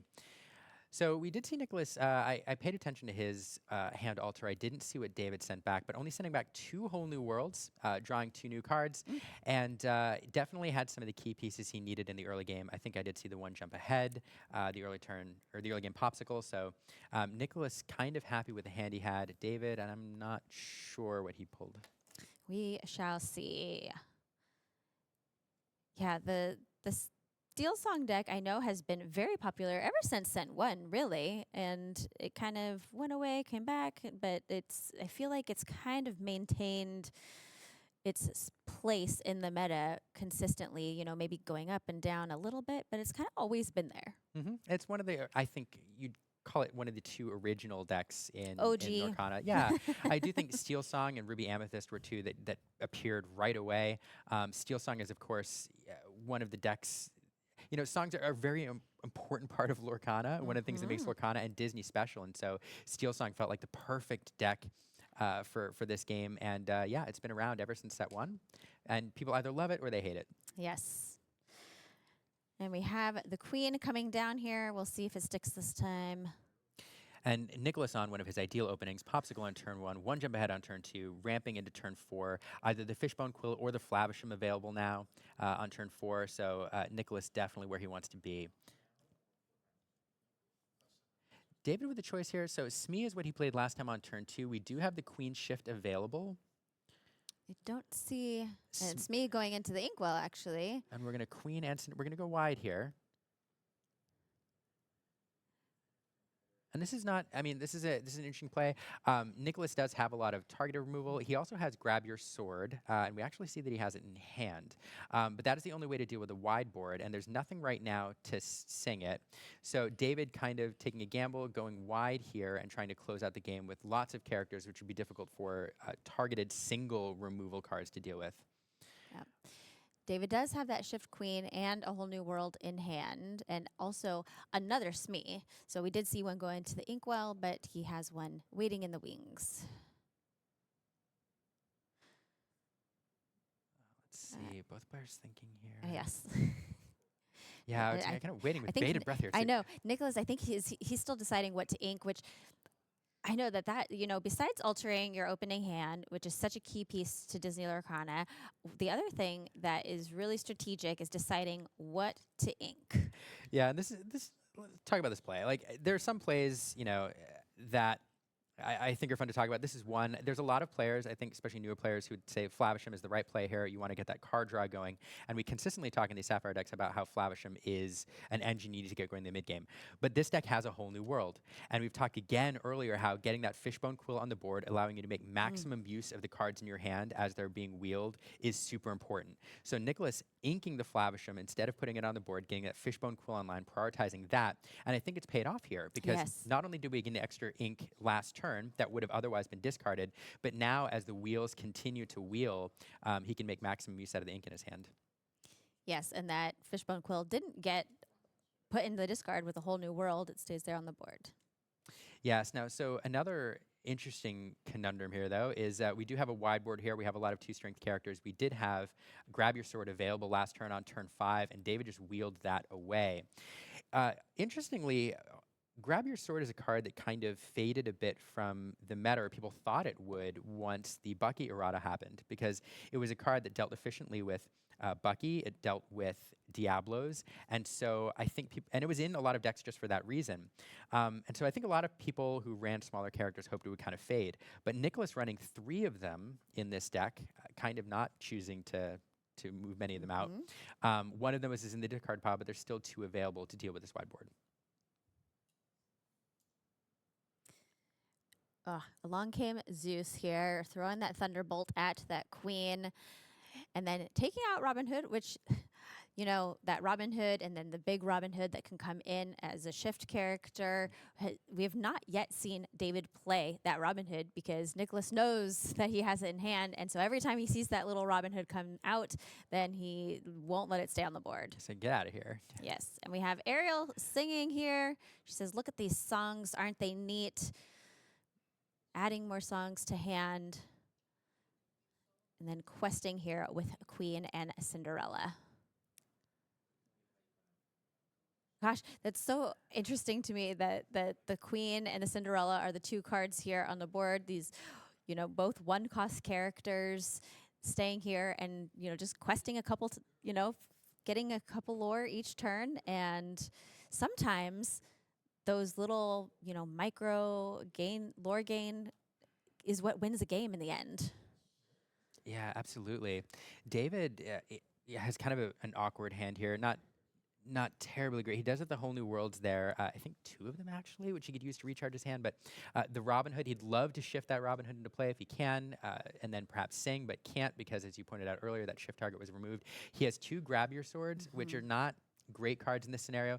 Did draw into a Rapunzel, so that's kind of nice, allowing you to draw a couple extra, or an extra card here. I think we only have Healing up 1 his damage. Ariel, which is your singer. You can sing with Ariel pretty much every song in this deck. I think 5-cost songs are the highest. Singing Grab Your Swords. We're gonna have and Strength of a Raging Fire. And that's the strength of this deck is allowing you to use your characters. And Tinkerbell, a big threat here. Any exerted character that she can banish, she can then choose another character for another 2 damage, and it's a way to clean up big boards. So David here prioritizing removing that. But again, his hand, he's got another couple, 2 Grab Your Swords? At least 1. He has 2 Whole New Worlds when 1 Grab Your Sword, and then he has that Queen Commanding Presence in hand as well. Yeah, but I mean, the Whole New Worlds, they're not super appetizing in this scenario because Nicholas has managed to look at how many cards he's managed to put in his inkwell with that Fishbone Quill. I'd venture to guess he'd be happy to play a Tamatoa here. And so you know, David with all those, or Nicholas with all those resources available,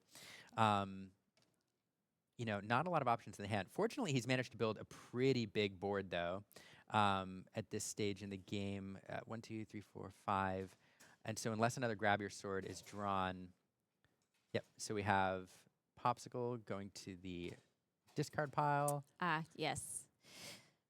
To bring back the Tamatoa to draw a card. And we drew a Fortisphere, which we'll probably immediately play to draw a card. And I did. And it loops and it loops. And I may have, I just saw it in a flash, but I may have seen a lucky dime getting pulled there. I could be wrong. Well, that would be fun. Yep. Maybe it was just me. I don't know. Yeah. All right. What was interesting about that, I just want to point out for folks watching that may not know, he chose to banish the Popsicle, put it in his discard. And Popsicle has the ability where you can choose to heal a character 2 damage with the Popsicle, but you don't have to. So he did not choose any character. He just decided to banish it just so that he could bring it back with the Tamatoa. It's a may do, not must do. Yeah. In a pinch, he also could have chose to remove 2 damage from Rapunzel, which had no damage on it. Yes. So. And one of the answers for Tamatoa is definitely World's Greatest Criminal Mind. And luckily, David had that card in hand and could sing that crab back to the realm of the monsters. And this is, again, will highlight the strength of the Seal Song decks. Having all of those high-cost singers on board, you recharge your hand, you can immediately sing songs and do some work. So Nicholas with a significant ink advantage, but all of those singers over there are able to do significant work for David.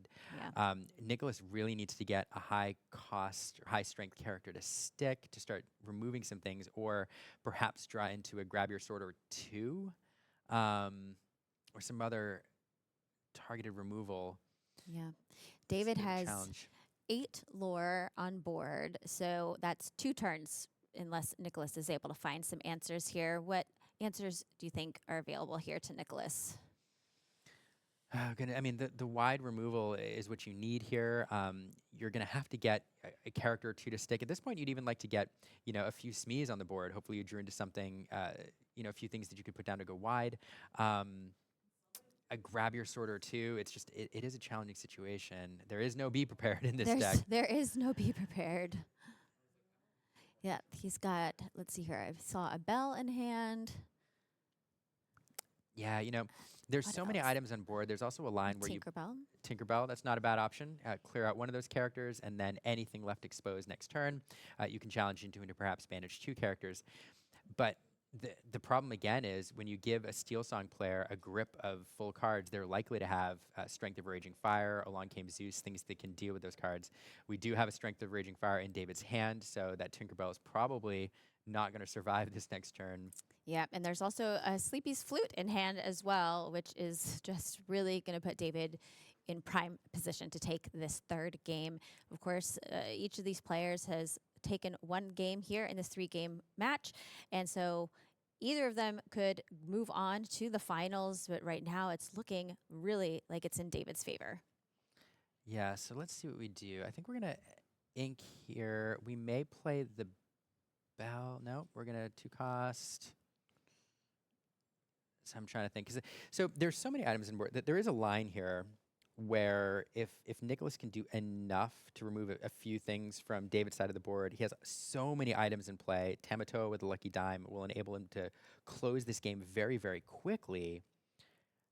Ba-boom here on Ariel. Making the choice to get rid of Ariel Spectacular Singer. I was going to say instead of a 2-lore character, but we're going to remove the 2-lore character as well. So both the Queen and Ariel sent to the discard pile. We're left with 4 lores worth of Rapunzels.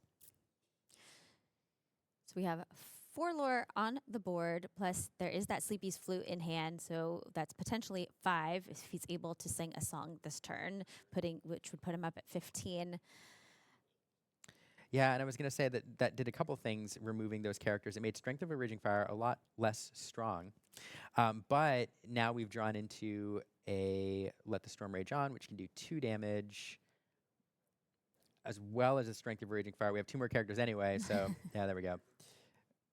Strength of a Raging Fire and Quest. So again, that Tinkerbell, which Nicholas was hoping to use to control the board, not around for very long.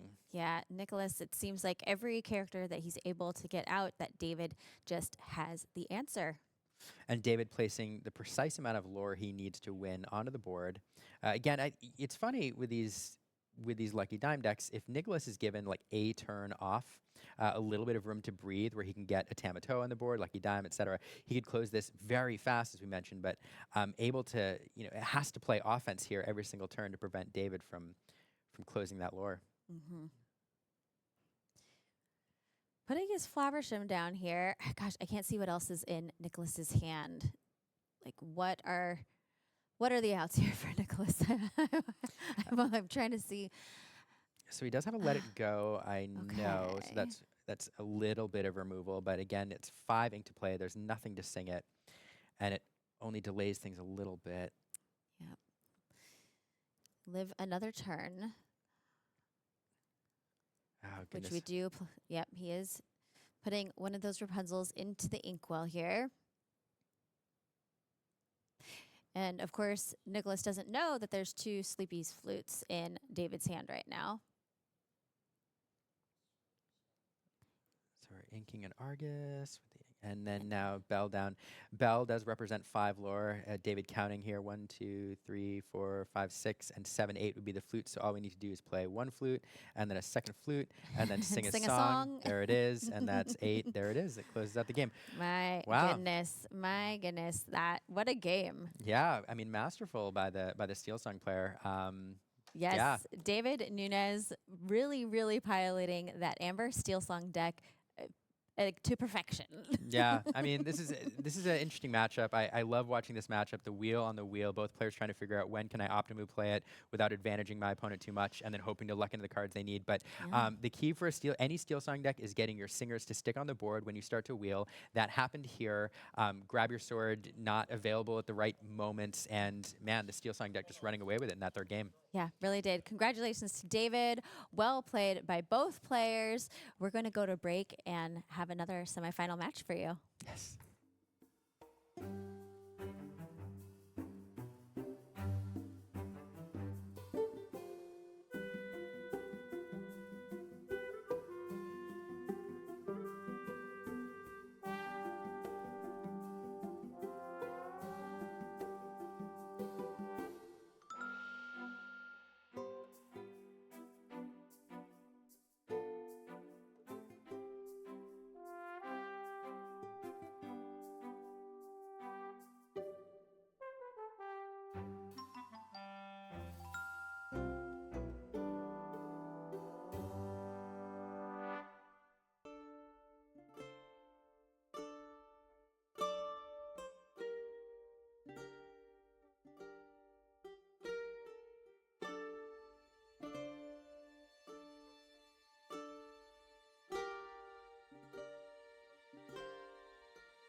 And we're back. We just saw our first match of the top 4. So we have our first finalist for the Disney Lorcana Challenge Toronto. Yeah, I'm pretty excited to see this match as well, to figure out who we're going to have playing in the finals as well. Who's going to be playing for that trophy? Who's going to be playing for the bragging rights? At this point, that's what they're really playing for, right? They secured their North American championships. They secured their golden Mickeys. Yes. Now it's all about fame and fortune. Now it's all about being that final player left standing. They'd say that you were a challenge champion. Absolutely. Going into this next match, let's take a look at where our players have come from to get to this point. Absolutely. We can see a look through the bracket and see how they got to this point, how they got to be 1 win away from the finals. It's been a long day for all of our competitors, a long weekend. But as you can see, we've got Diego Saz. He's going to be playing here in the semifinal matchup to get a chance to go to the finals as well. And he's playing, I think he's, if I remember right, it's Amber Emerald, right? Not Amethyst Emerald. Yeah. I believe he's playing Amber Emerald. And also, I believe our other competitor is...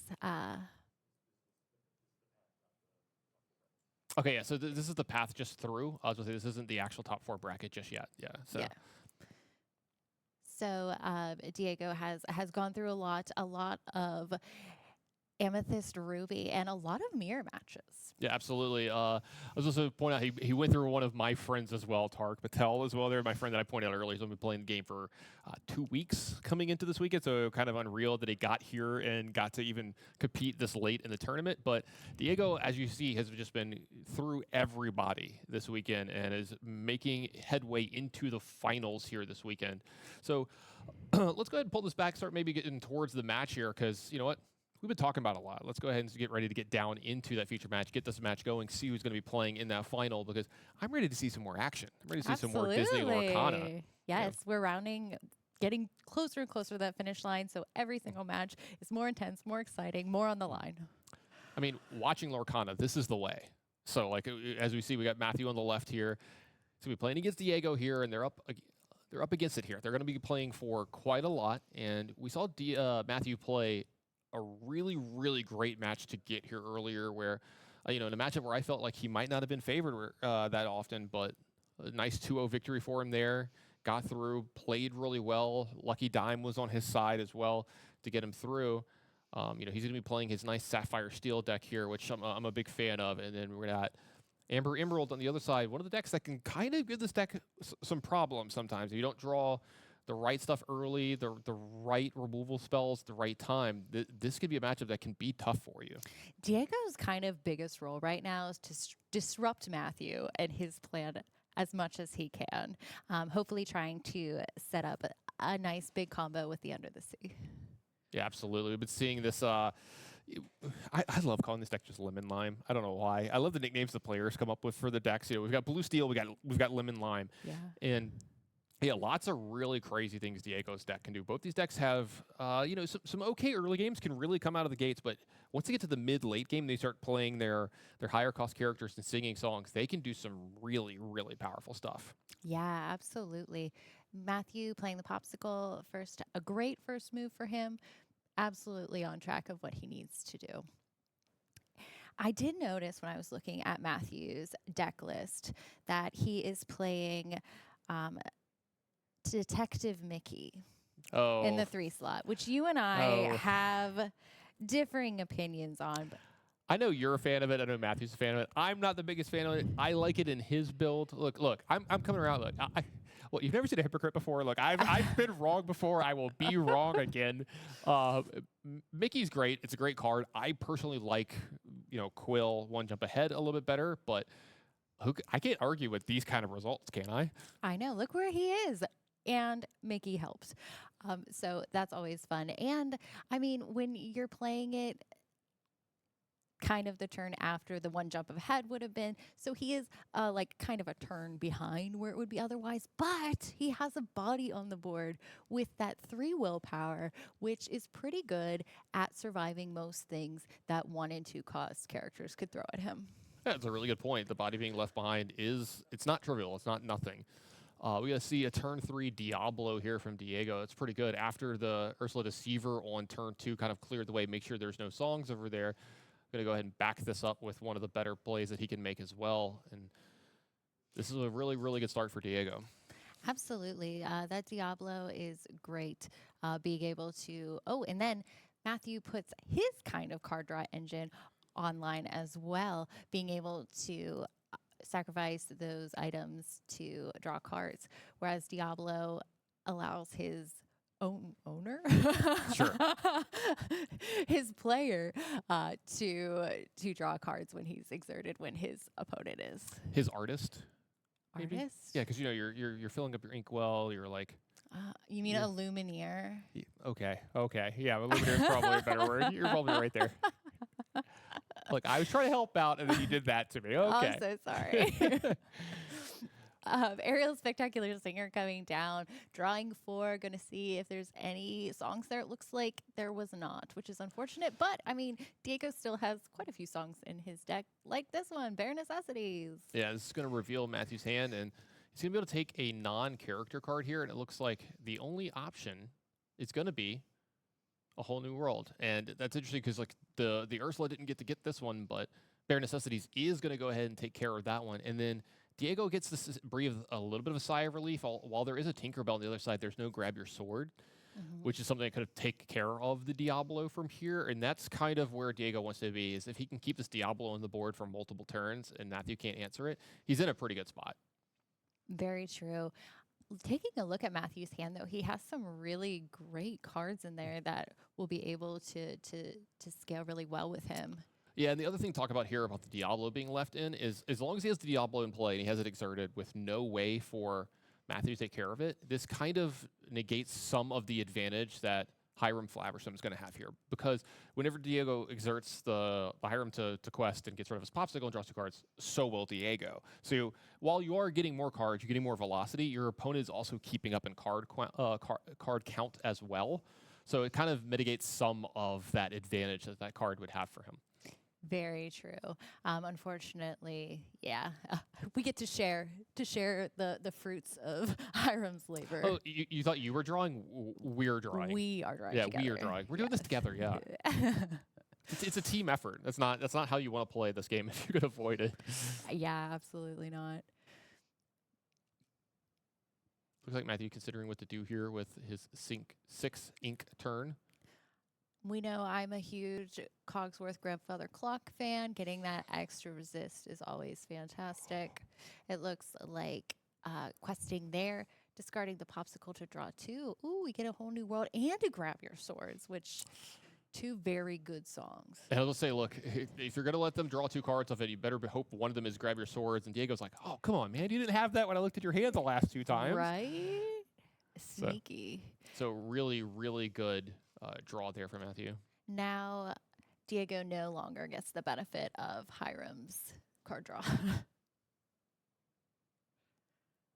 Yeah, great play for Matthew there, drawing the Grab Your Swords off of that there. You see a second Diablo here for Diego as well. I do see that in there. That's exciting. Yeah, is that a little Diablo as well? So you might try to get the information, see what the other card is that was drawn. Maybe shift and still have some ink left over this turn. Let's see what kind of line he wants to play. So there's the Looks Diablo. like that is exactly what he was thinking. So let's see. The Whole New World. Gaston, Smee, Tinkerbell, Hiram.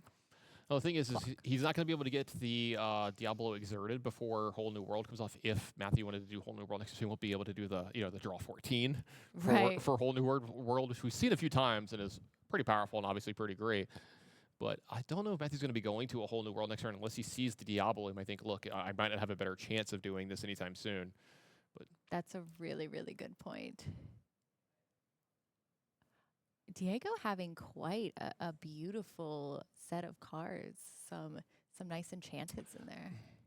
Also, okay, so this is going to bounce Hiram back to Matthew's hand. He's going to discard a card at random here. I do want to point out how much singing power Diego has in play. 5, 6, 7, 8. Is that 9 on his side of the board? So we have to start worrying about some cards like Under the Sea and stuff as soon as next turn. Yeah, he will have the resources to sing that big song. It requires a lot of voices and a lot of talent.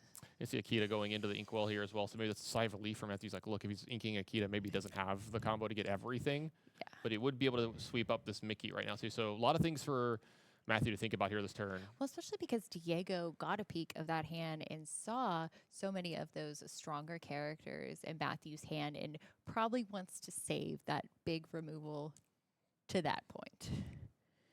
Yep, another card was drawn by Diego there that turn. Don't forget as well about that. We're going to talk about Bruno, and it looks like some of the damage is going to get put to everything. It's going to sweep up the Diablo, which is going to... I'm sorry, it's going to sweep up the Ariel. I apologize. Put a damage on the Diablo and a damage on the Prince John here as well. And then starts to threaten a lot of things next turn. Tinkerbell is one of the better cards at slowing your opponent down, not just because of the damage that it deals, but it makes them have to really, really think about how they quest next turn. Because if you allow Tinkerbell to challenge into you at all, it's a very, very good chance that you're going to lose 2 characters for that single challenge. Or if you get to pair her with something like a challenge and grab your swords or a second Tinkerbell, they can start to sweep up boards very quickly. Yeah, the splash damage does a lot. I like that splash damage because, you know, she's angry at the boat. Will you stop with that? What? It's Tinkerbell angry at the boat. We talked about this. That's the official name now. I'm going to petition Ravensburger to change the name to Tinkerbell angry at the boat. I'm sure that'll go over extremely well. I don't think they're going to listen to me, but I can try. Lucifer coming down, a really great discard card, forcing your opponent to discard 2 cards or 1 action card. So it does look like an action card is going to go away here. So only 1 card draw is going to happen for Diego here, not 2 if the 2 cards were to go away. So nice for Matthew there to have an action card to give away here. Yeah. Another key to go into the ink here. Diego's deck is nice. There is a lot of very shiny cardboard in his deck. It's beautiful. I'm always jealous when I see that. Stunning. We're gonna up your enchanted count. Yeah, right. I think I only have 5. You know what? Maybe next time we do one of these, we can just get you. We can just pay you an enchanted. So we can just you just get enchanted. So I think you'd be all right with that. I think that's the Lorcana dream for everybody. Yeah. Looking here, we are inking the Mr. Smee. I'm interested to see, he does have the 2 Hiram Flavershams, why he chose to ink the Smee instead of maybe a second one of those. So I'm wondering what his intentions with Mr. Flaversham are. Yeah, maybe he's thinking about the fact that he's like, I was gonna say, he's gonna wonder if this is gonna how long the Hirams are going to be around in the game. And that's the thing that he thinks he's like, look, I need these to stick around as much as possible. I'm going to draw some cards off the quill here this turn and see if he finds any more, we'll say gas for that. Finds another Smee. So there we go. He could replace there as well. It's a better use of his ink to do this, gets deeper into his deck. And then this is a card that if Diego does have something to remove, this is one of the cards that he's going to target because he wants to keep those cards low. In Matthew's hand. I think that has a lot to do with it. He's playing against a discard deck. And he's like, I want to keep and make sure that I have as many ways to draw cards as possible. Yes, definitely. Having those resources is so important in this kind of matchup. And like I said in the beginning, Diego's just kind of trying to disrupt Matthew's plan as much as possible. And making him discard all his cards definitely helps. One of the best ways to win the game is if your opponent can't play, it's pretty easy to wrap the game up from there. Daisy Duck coming down. I love this card. I'm a huge Daisy Duck fan, and this art is so cute. And just when she is played, each opponent has to discard a card. Would ducks make good spies? I don't know if ducks would make good spies. As long as they're quiet. I don't know. You hear ducks are actually kind of quiet. Oh, you hear the flapping of the feet. The slapping. On It the depends the terrain. Sure. It looks like she's in a castle, but she's wearing a sensible she's also wearing low-heeled boots. boot. I Yeah. think she's wearing boots. She's got to protect the flappers. Yeah, exactly. Oh so, wow. We've lost all. I'm sorry. We're fully that was derailed you. here. Yeah. You lost the thread there for me. So Matthew, ton of ink there, pulling a Rise of the Titans, which in this particular deck, not a huge benefit to him. I know that Diego's running a couple Hidden Coves, but not here, and I don't think any items. So. Yeah, I was gonna say not many targets for it there. Now this Gaston is going to allow him to dig 3 cards there. I didn't get a catch of the one that he took. Let's take a look. Is that did he get a Baboom? Is that what it was? It does look like a Baboom. That's going to go ahead and take care of a character here as well. Start to kind of make some inroads in on this board. He's going to go ahead and quest a little bit here. again, when the Amber Emerald deck is kind of considered more of an aggressive deck, it's always interesting when these ramp decks are the ones who are leading in lore by the midpoint of the game. Yeah, so like I agree with you there. So like this one's definitely like the aggro deck in the matchup, or could be considered the aggro deck in the matchup. But both of these decks can have robust middle to late games, and the lemon lime deck, as I love calling it here, has some really impactful combos they can play. So this is we don't talk about Bruno. It's going to go ahead and take care of that Gaston, the card that it did return to his hand, so nice there as well. No draw off this discard, though. The Prince John is gone.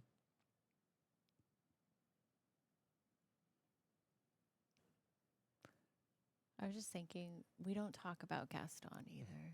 We don't talk about Gaston. We don't talk about Bruno. No. Why don't we talk about Gaston? What's wrong? He's not the greatest guy. I hate to spoil the movie for you if you've not seen it. I mean, I have, but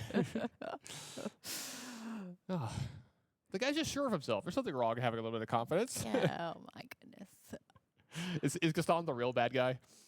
I mean, he didn't have a great story. I mean, some bad things happened to him. Sure. You know, we're supposed to be rooting for the Beast and Belle there. Drawing the popsicle. Ooh, picks up an extra Tinkerbell here as well. Yes, inking the Mr. Smee. That's going to be actually pretty big here. Tinkerbell down. It's going to go and take care of this Prince John. It's going to take care of this. That was fantastic. Diablo as well. That's Tinkerbell Giant Fairy. Fear into the hearts of the little guys. Tinkerbell Angry at Boats is a really hard card to get. Okay, in all seriousness, yeah, Tinkerbell, this is one of the better characters in all of the game. You know, I talk about this a lot, that this one is really scary in the fact that it's scary to quest into the face of this card. If this card ever gets to challenge into you, you're probably in a really bad spot. Because you can see that not only is it, you know, challenge into a character, but it's going to do 2 damage to another character. Once you start drawing them in multiples, it starts picking off stuff without ever having to actually, you know, challenge anything. So I'm a huge fan. This is one of the main reasons I like playing this deck, and I like playing Steel. I'm a big Tinkerbell fan. For sure. A Diablo coming down and another Prince John, creating some card draw ability for Diego. Yeah, this Hiram's still going strong here. Going to go ahead and take care of one of these popsicles, draw 2 cards, and Tamatoa off the top. This game might not be long for us here. This Tamatoa starts coming out. I know there's not a lot of items out, but Tamatoa makes short work of that. It's going to go ahead and get back one of these popsicles, draw another card, very likely to find more items, and then it's going to start questing for large amounts really soon. Not the elephant in the room, but perhaps the mouse in the room. Did you notice that Mickey Mouse Detective is still on board? Yeah, I've noticed that Mickey's there. I know you're so happy about it. Plugging along, doing his best investigations. Yep, and he's done a good job of getting a lot of that lore, which we're up to 17. I don't know if Diego's got anything, and that's going to be good enough for game 1 here. Game. So we're going to be going on to a game 2 between Matthew and Diego, and Matthew's side really showing what he needs to do in this matchup to win, and that's just control the board of his opponent. Because for the first few turns of this game, this plays out like a typical Steel deck. You know, you're trying to find Prince Johns, you're trying to find Diablos, you're trying to, you know, interact with their hand a little bit, make them discard, get some value off of this, but we never saw the big combos coming from the Lemon Lime side, so the Sapphire Steel side just kind of got to do what it wanted. And when it gets to the mid and late game and it's not at a deficit, like it gets to do whatever it wants, that's where that deck really shines, because its cards are going to be much more powerful per card, like in a vacuum, than the other cards are. That deck's more, Lemon Lime's better when like all the cards are working together. Yes. In a way, so when you start to disrupt them, you get them down to only a few cards, and you know, you maybe take away like a critical piece. You get to kill a Diablo, or I'm sorry, you get to, you know, challenge a Diablo. You get to stop a Prince John. Then they're not getting the value. They're not drawing all these extra cards. They're not going to keep up at card quality if they can't keep up in card quantity. Absolutely, and when we see these combos from the Amber Emerald, getting all those pieces together are so essential, and just wasn't able to kind of get what was needed when it was needed for that last game. Yeah, absolutely. And like I said, the pressure is kind of off these players a little bit. Yeah, they're playing for a spot in the finals. They've got their golden Mickeys. They've got their qualifications. But I would still be a little nervous here about, you know, getting a chance to get to the finals, getting a chance to get yourself a trophy, getting a chance to, you know, be called a challenge champion. That's bragging rights no one could ever take away from you. And, you know, we've got a few, I think we have 3 different people in the room right now that have already won a challenge. And, like, you almost feel that like air of respect around them when they're walking around. You're like, oh, that's the guy. that's the Atlanta champion. That's the Dallas Fort Worth champion, and that's something that you can't take away from them ever. And Yeah, especially this is, the first season of Lorcana. So like these are the first everythings, and however huge this game becomes, like you were some of the first. All right, let's see if one of these guys is going to make it into the finals. We're ready for game 2. Yes. Since Matthew took that first game, Diego will be on the play. I don't know how I feel about seeing a Mandalorian smile. I don't know if it's like disturbing or worrisome. We're just happy. He's just happy. He's in his lane. He's playing some Disney Lorcana. Well, I don't know if you saw Matthew's interview earlier. He absolutely loves this game. Guy that's just happy to be here, happy to have a chance to be in the spot. Just love that kind of attitude when it comes to games like this, because you can't take it too seriously when you're at this level. If you do, it's just gonna, you might make a mistake here or there because you're too nervous or you're overthinking and stuff. I love seeing the camaraderie between the players too. A lot of handshakes and fist bumps between each game. Love seeing you can see there's a lot of mutual respect between a lot of these players. Right on, yeah, especially this high level in this game. They all went so far and did so much to get to this point, grinding games the past 2 days, and this is what it all comes down to. Diego playing the Diablo, taking a peek at what Matthew has, and he has some good stuff in there. Yeah, he's going to have the turn 1 Fortisphere here, and I was going to talk about that. He's going to have the turn 3 Mickey to ramp here, but he picked up the better one in the turn 3 Fishbone Quill as well.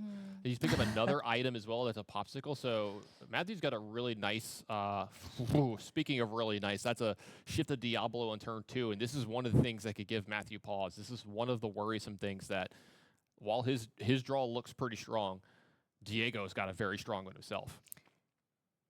Right, and Matthew being able to challenge into that. I did not see anything in his hand, like any of our small little bursts that could take Diablo down. No babooms. Yeah. Right, no smashes. Oh, Hidden Cove coming out. Now that is exciting. So this is really interesting. The Hidden Cove, he's going to go ahead and move Diablo over to it, and that actually helps play around stuff like Baboom here as well. Yes, at Hidden Cove, all characters there get +1 resist and a +1 strength. Yep, so it helps play around some of the things that might have been able to take care of this Diablo. I have the feeling this Diablo is going to stick around for quite a while. Shmeal turn 2 from Matthew here, pretty good. It's going to be able to challenge possible future things, but it's going to help keep up in the lore here as well. And you got to be a little worried. Diego's going to be drawing a lot of extra cards here over the next few turns.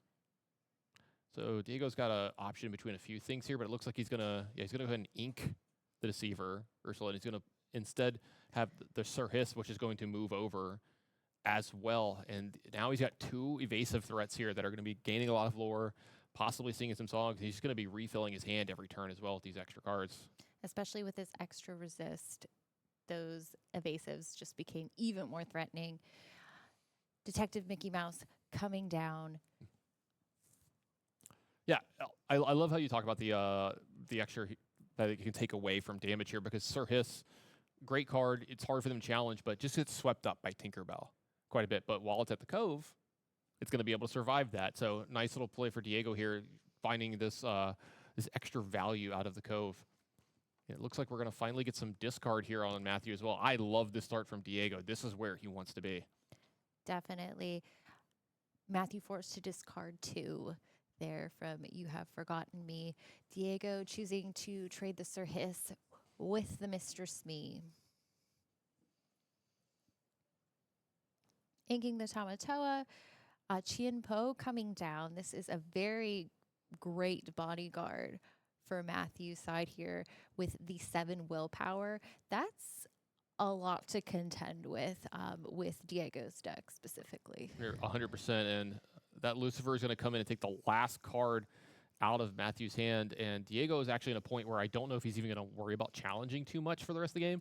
All right, so I was going to say an extra card drawn here. That means the Diablo is going to draw an extra card as well, and then Baboom was taken up, but we talked about this. Baboom's not a clean answer to Diablo anymore. You see why this is so powerful to have him at the Cove. Yes, because of the resist.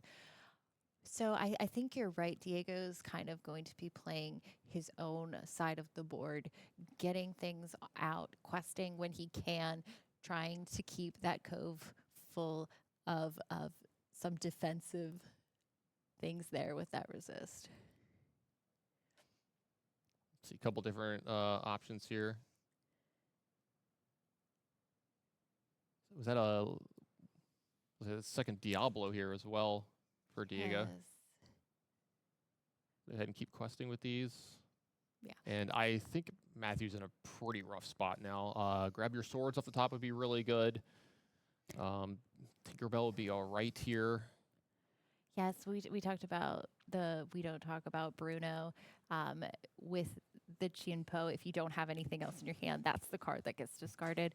Playing Beast Hard-Hearted, no items on Diego's side. Good catch on the we don't talk about Bruno there. With the glare on the card, I could not tell what that one was. This deck is blindingly beautiful from Diego. Another beautiful. That's a minus I was about to say, that's three across. I was going to say, that's and the scary. Under the Sea comes down. Diego absolutely doing exactly what he needed to do right now. He is getting the cards he needs, playing them out, able to drop that Kita, bring everybody's strength down, which was enough to sing the Under the Sea with the rest of his characters, and was able to basically do a full board clear except for the 2 remaining Fortis Spheres. Yeah, I'm always a little worried when my limited line opponent plays the Kita, because that usually means that something like this is about to happen. It's never a good thing when that happens to you. Yes, and Matthew currently has no cards in hand. Yeah, I was gonna say Matthew's in a really rough spot from here. I'm trying to think of a top deck that would even keep him in this. I guess Grab Your Swords would still be really, really good. It looks like he's going to go ahead and just pick up the cards because the lore count's just going to be too much over the next 2 turns. And we're going to be getting a game 3 here, Becky. Absolutely love this high pressure, high intense moment of Disney Lorcana that we're about to have. I love a game 3, especially when you have 2 decks that are so different, and being able to see each one of them really shine and do what the deck wants to do. We saw it first game with Matthew, second game with Diego. Getting that Under the Sea is so satisfying. And so I'm really, really excited to see what happens in game 3. Yeah, it's going to be a little up against the wall for Diego here. Being on the draw is going to be impactful. He can still have one of those really sharp openings, like a Diablo in turn 2. It's still going to be really good and really hard to beat. But if there's too much ramp on the other side in the first, 1, 2, 3, 4 turns, and then he gets to, have one of those Tinkerbell turns, have one of those Grab Your Sword turns, you could see a lot of stuff change really fast. So, some cove draws could make that hard. We'll have to see. We're going to move on down to the future match area, watch game 3 here, and see if any of that's going to happen and who's going to punch their ticket to the finals. Starting with the fist bump. That's how we start our cast as well. Yeah, got to get pumped up. Let each other know we're here. We're ready to go. We're ready to perform. Yeah. I'm a fan of the fist bump. I like it too. Ever since 2020, I'm not. Yeah, as no much open into- hand. Yeah. We don't need to. Yeah. Especially conventions, you meet so many people and you're talking to so many people during the day. Yeah, I can get that. Taking a quick look at Diego's hand, he has that opening Diablo. I also see a Bare Necessities. He has the Hidden Cove and one of his best singers, Ariel. Yeah, it looks like Matthew is thinking about keeping a Smee here along with a Mickey, one of the 1-drop items it draws, and it looks like a Tinkerbell too here. All cards that are very, very big in this matchup. I love this 1, 2, 3 curve that Matthew's got, and he could have the Tinkerbell as an ink if he doesn't draw any Inkables as well from these cards. So I kind of like this keep here for Matthew. Yeah, I don't mind it, especially in the first match. He was able to get characters on the board very quickly, and that turned out very well for him.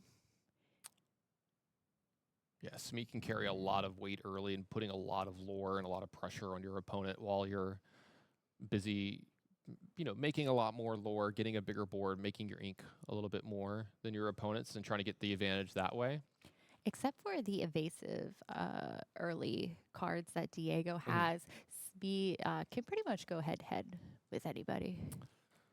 Yeah, and so that's actually a really good point. A lot of the early plays from Diego do a lot of card advantage plus sing a lot of songs, which can help kind of mitigate the ink disadvantage that he's going to have in this matchup. Because generally, Matthew's going to have 2, 3, 4 more ink per turn than Diego towards the end of the game, as long as he hasn't been disrupted too much. but Diego's deck is a lot leaner and meaner, and like it does a lot of things. All the cards work together a little bit better with the early plays, so that's kind of how he makes up for that quote unquote disadvantage. Yes, dropping the Fortisphere, to use it, you pay 1 ink to banish it, and then you get to give a bodyguard, which is not something you see players do a lot, but thinking about it with this particular kind of deck that has large willpower characters, I mean, it's not the worst idea.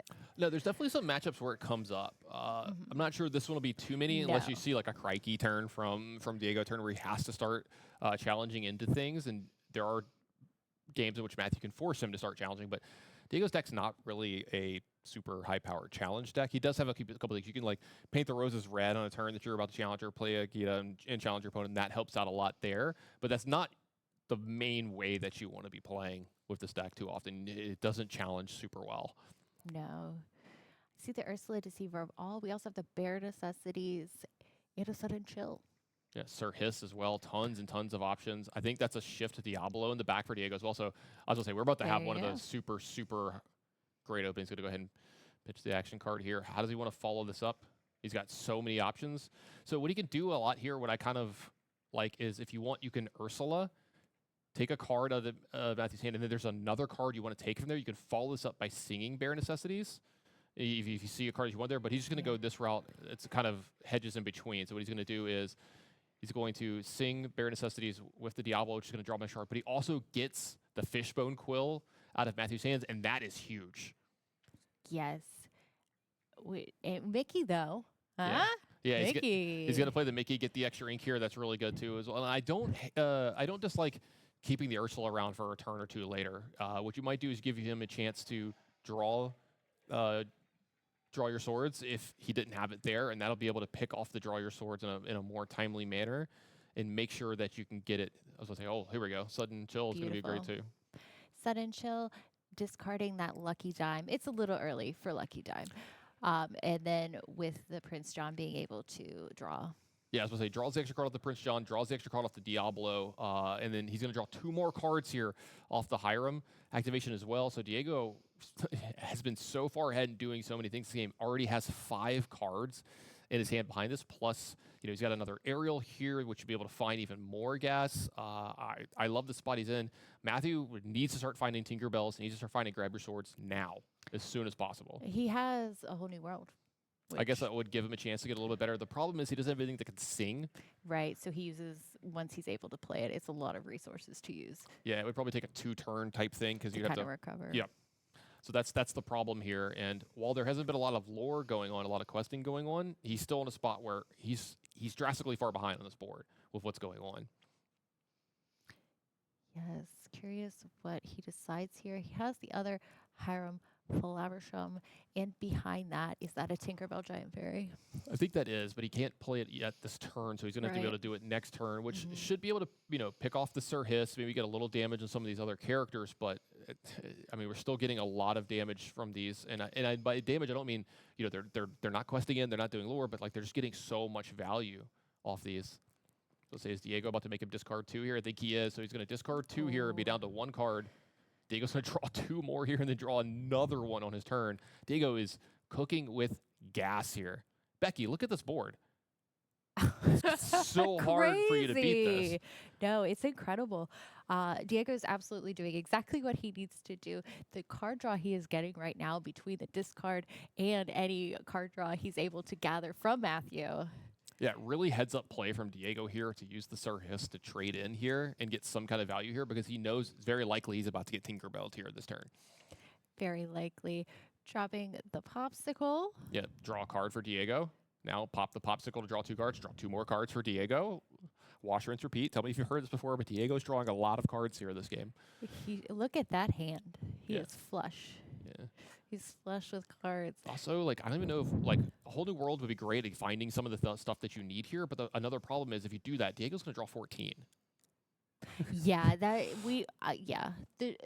opportunity for playing that, not probably the best right now. Sometimes you have to do what you have to do, but Right. nothing looks great for Matthew here. Do you think it's actually a disadvantage to have too many cards? You have too many options. It's overwhelming. That might be the you might not be able to make the decision between all the plays in enough time. So it does look like we are going to play the whole new world.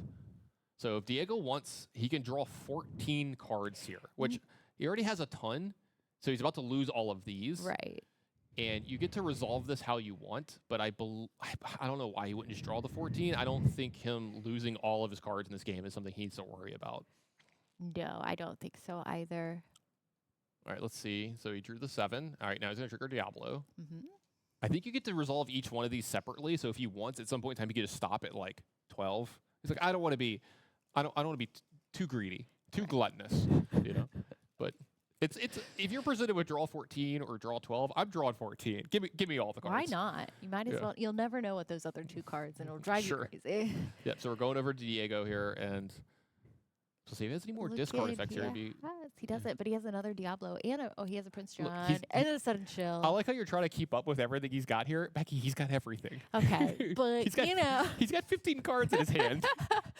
I'm trying to think of what he would play right now. He's gonna take a look at what's in Matthew's hand. All right, and so I like this too. I like playing the Ursula Deceiver of Hall. If there was something like Grab Your Sword, something like here, this is one of the ways that you could possibly lose here. But we see no songs for Matthew. He does have a Tinkerbell, but no songs behind this. We have to see the Tinkerbell, the Tamatoa, the Cogsworth Grandfather Clock, all fantastic cards that Matthew is going to want to have.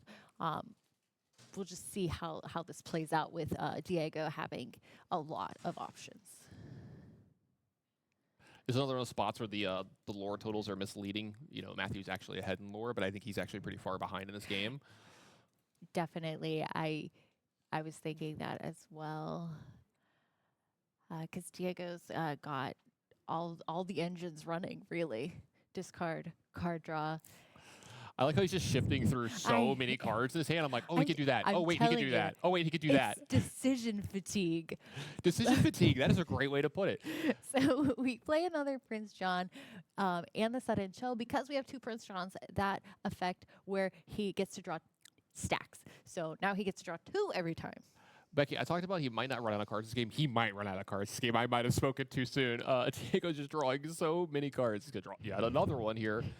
I've never actually seen that happen live, and that would be interesting. I've seen it once. It involved a lot of whole new worlds, like a lot. Yes. I mean, if Matthew was able to play all 4, plus all that drawing. Well, I mean, at some point, I think it's actually a May. So, like, you start to not draw the full amount, and then hope you don't, draw all of them. So we'll see what happens there. But, all right, so I see 2 Tamatoas, a Tinkerbell, a Mickey Mouse, a Cogsworth, and I think that's a Shmee. Is it a Shmee? It's some 2-drop or whatever. But all right, so the Tinkerbell is going to start to make inroads. It's going to put some damage on these. And what this does is future Tinkerbells or Grab Your Swords are going to be made a little bit more impactful and better here. Because the first shot was done. Yeah, because there is damage on these, so it's at least something for. Because Matthew's thinking, how do I win from here? Like, how do I make a comeback, or what do I do here? And this is the first step. Yes, which is particularly hard to go after these draw engines because the Diablo's evasive, and both of these Prince Johns have ward. Here comes the Kita. All right, so the Kita's happened. Down 3. Yep. It's time to sing. That's why it's hotter under the water. Oh my God! Look, I like how it's time to sing, and you looked at me. That's just not happening. I thought we were gonna do it together. Nope. Unfortunate, but that devastating. I'll do a lot of things in the booth and for production. Singing, not one of it's not my it's not my contract. No, not doing it. We leave that for the Rebekahs and Bakers of the world. Well, it's not just that. I'm doing this as a favor for y'all, by the way. I understand. I mean, trust me, you don't want to hear it. Chat doesn't want to hear it. Production doesn't want to hear it. I already forced them to listen to me. So now Matthew has nothing on his side of the board. Diego still cooking. Yeah, this is going to be a really, really hard spot to come back from if you're Matthew. Diego's starting to get a little bit of lore here as well. He's going to be getting that to going. Again, so many card stands, so many decisions. Under the Sea, such a powerful, powerful card when you get to actually play it. we've seen it so many times this matchup. Yeah.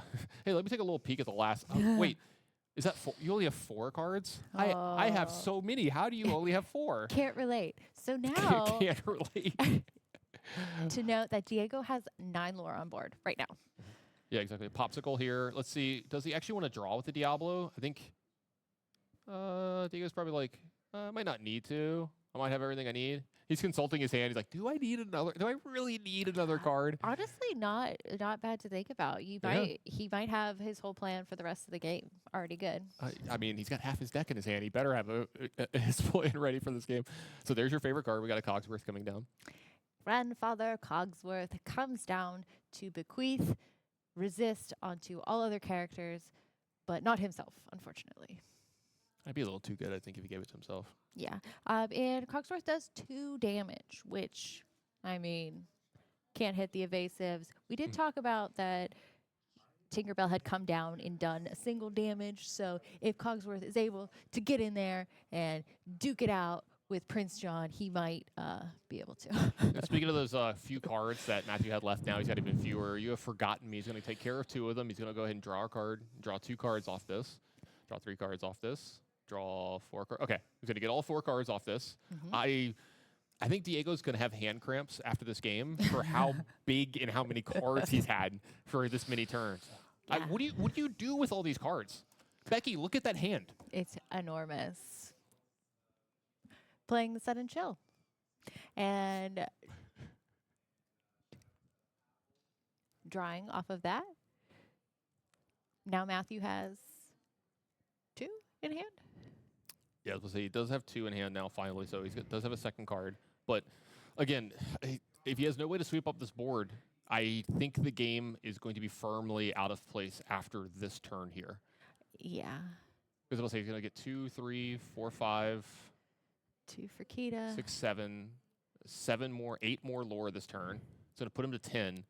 And I was going to say that he should be able to possibly lock it up next turn. Yes, exactly 10.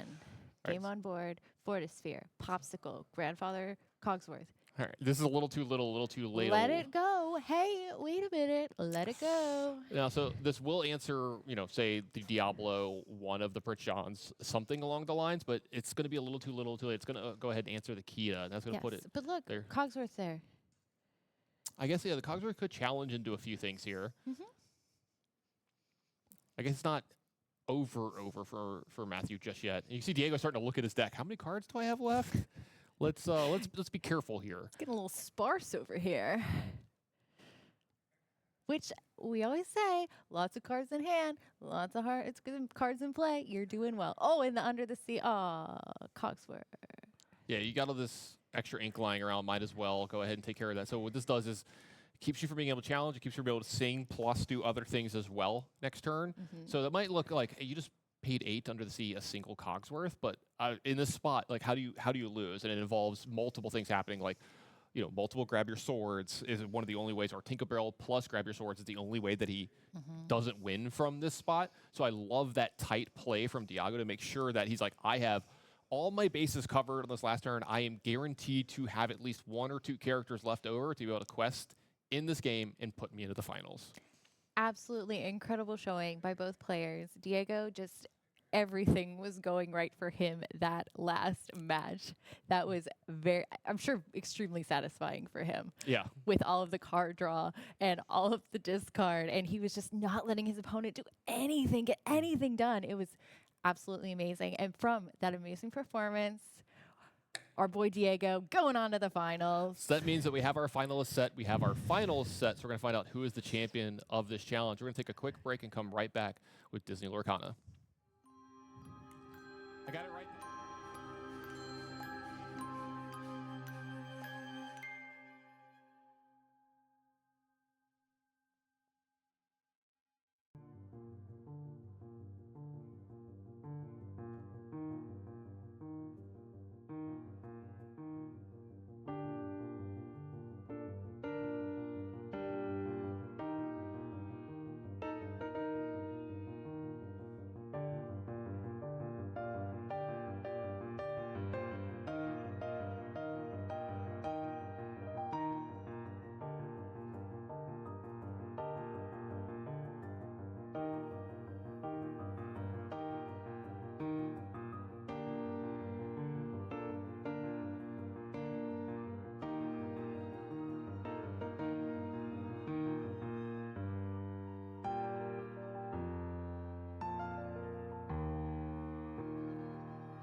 Hey everybody, welcome back to the Disney Lorcana Challenge here. I'm Tannon Craze, that's Liam. And Liam, we are ready for the finals here in Toronto. Gosh, I'm so excited. 9 rounds yesterday, 5 matches today, all building up to this moment. And they couldn't lose today. Both these gentlemen have been undefeated the whole way through. Yes. And one of them will remain undefeated after this and become the champion. Yes. Let's take a look at the Mickey bracket and look what it looks like today going into the finals. And then I've got some interesting storylines to talk about before we move into the finals. I'm really excited for this.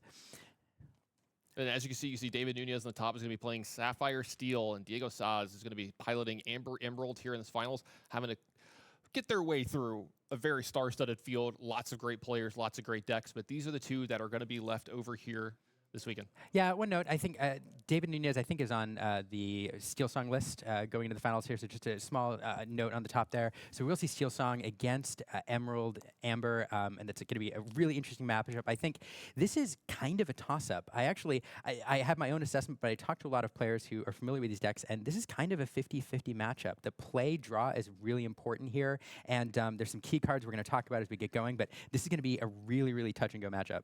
Yeah, and I'm really excited to see Amber Emerald into the finals here because it's a deck that had been kind of like popping up at challenges lately. You know, some players really championing it. You saw it a lot on Twitter and social media, and they were talking about it. And then we've really, really, really seen it kind of come up this weekend. It was my pick to be like the breakout deck this weekend, yours as well. We were talking about this. Why do you think that is?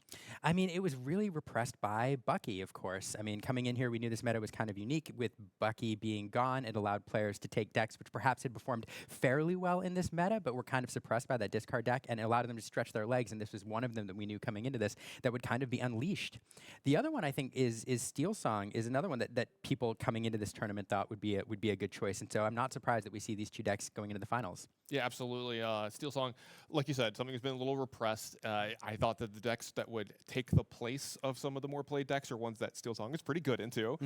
Plus, it just has some of the most busted openings. I don't know how else to say it. When you get to sing early and develop more characters and do all these things, like it has some openings. I'm like, I don't see other people come back from this, or it puts all the pressure on the opponent of having to, they have to have the perfect cards to get back. And if they don't, you're going to run away with this game. Yeah, when I say it was a good choice coming into this, I know a lot of people are like, oh, Steel Song's been around forever, and it has top tournaments and done well in Europe and everything else. So we're not saying that it was actually really held back in the same way that Emerald Amber was, but it is a deck that does better without Becky in the meta. And to prove that, one of the storylines this weekend is really the conversion rate of Steel Song. It was huge. Coming into the tournament on the first day, Steel Song represented about 20% of the meta, just under, and going into the top 64, it was 34.4%. So huge conversion rate for Steel Song, and it's one of the stories of this tournament. So David able to take that conversion and pilot this deck all the way into the finals, and it's really one of the old guard against one of the young guns here. So what was the conversion rate of the Emerald deck?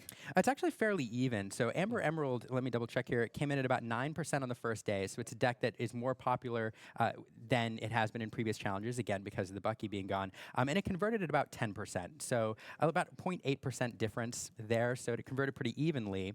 But that says this deck did pretty well. It did as well as it was expected to. I know you said this, but you think it's just kind of a toss-up here, and it's going to be really dependent on, kind of who has the stronger openings and who gets to play first? Yes, I mean, the opening is huge in this deck, and there's really, each deck has strengths and weaknesses against each other. It can be a slog.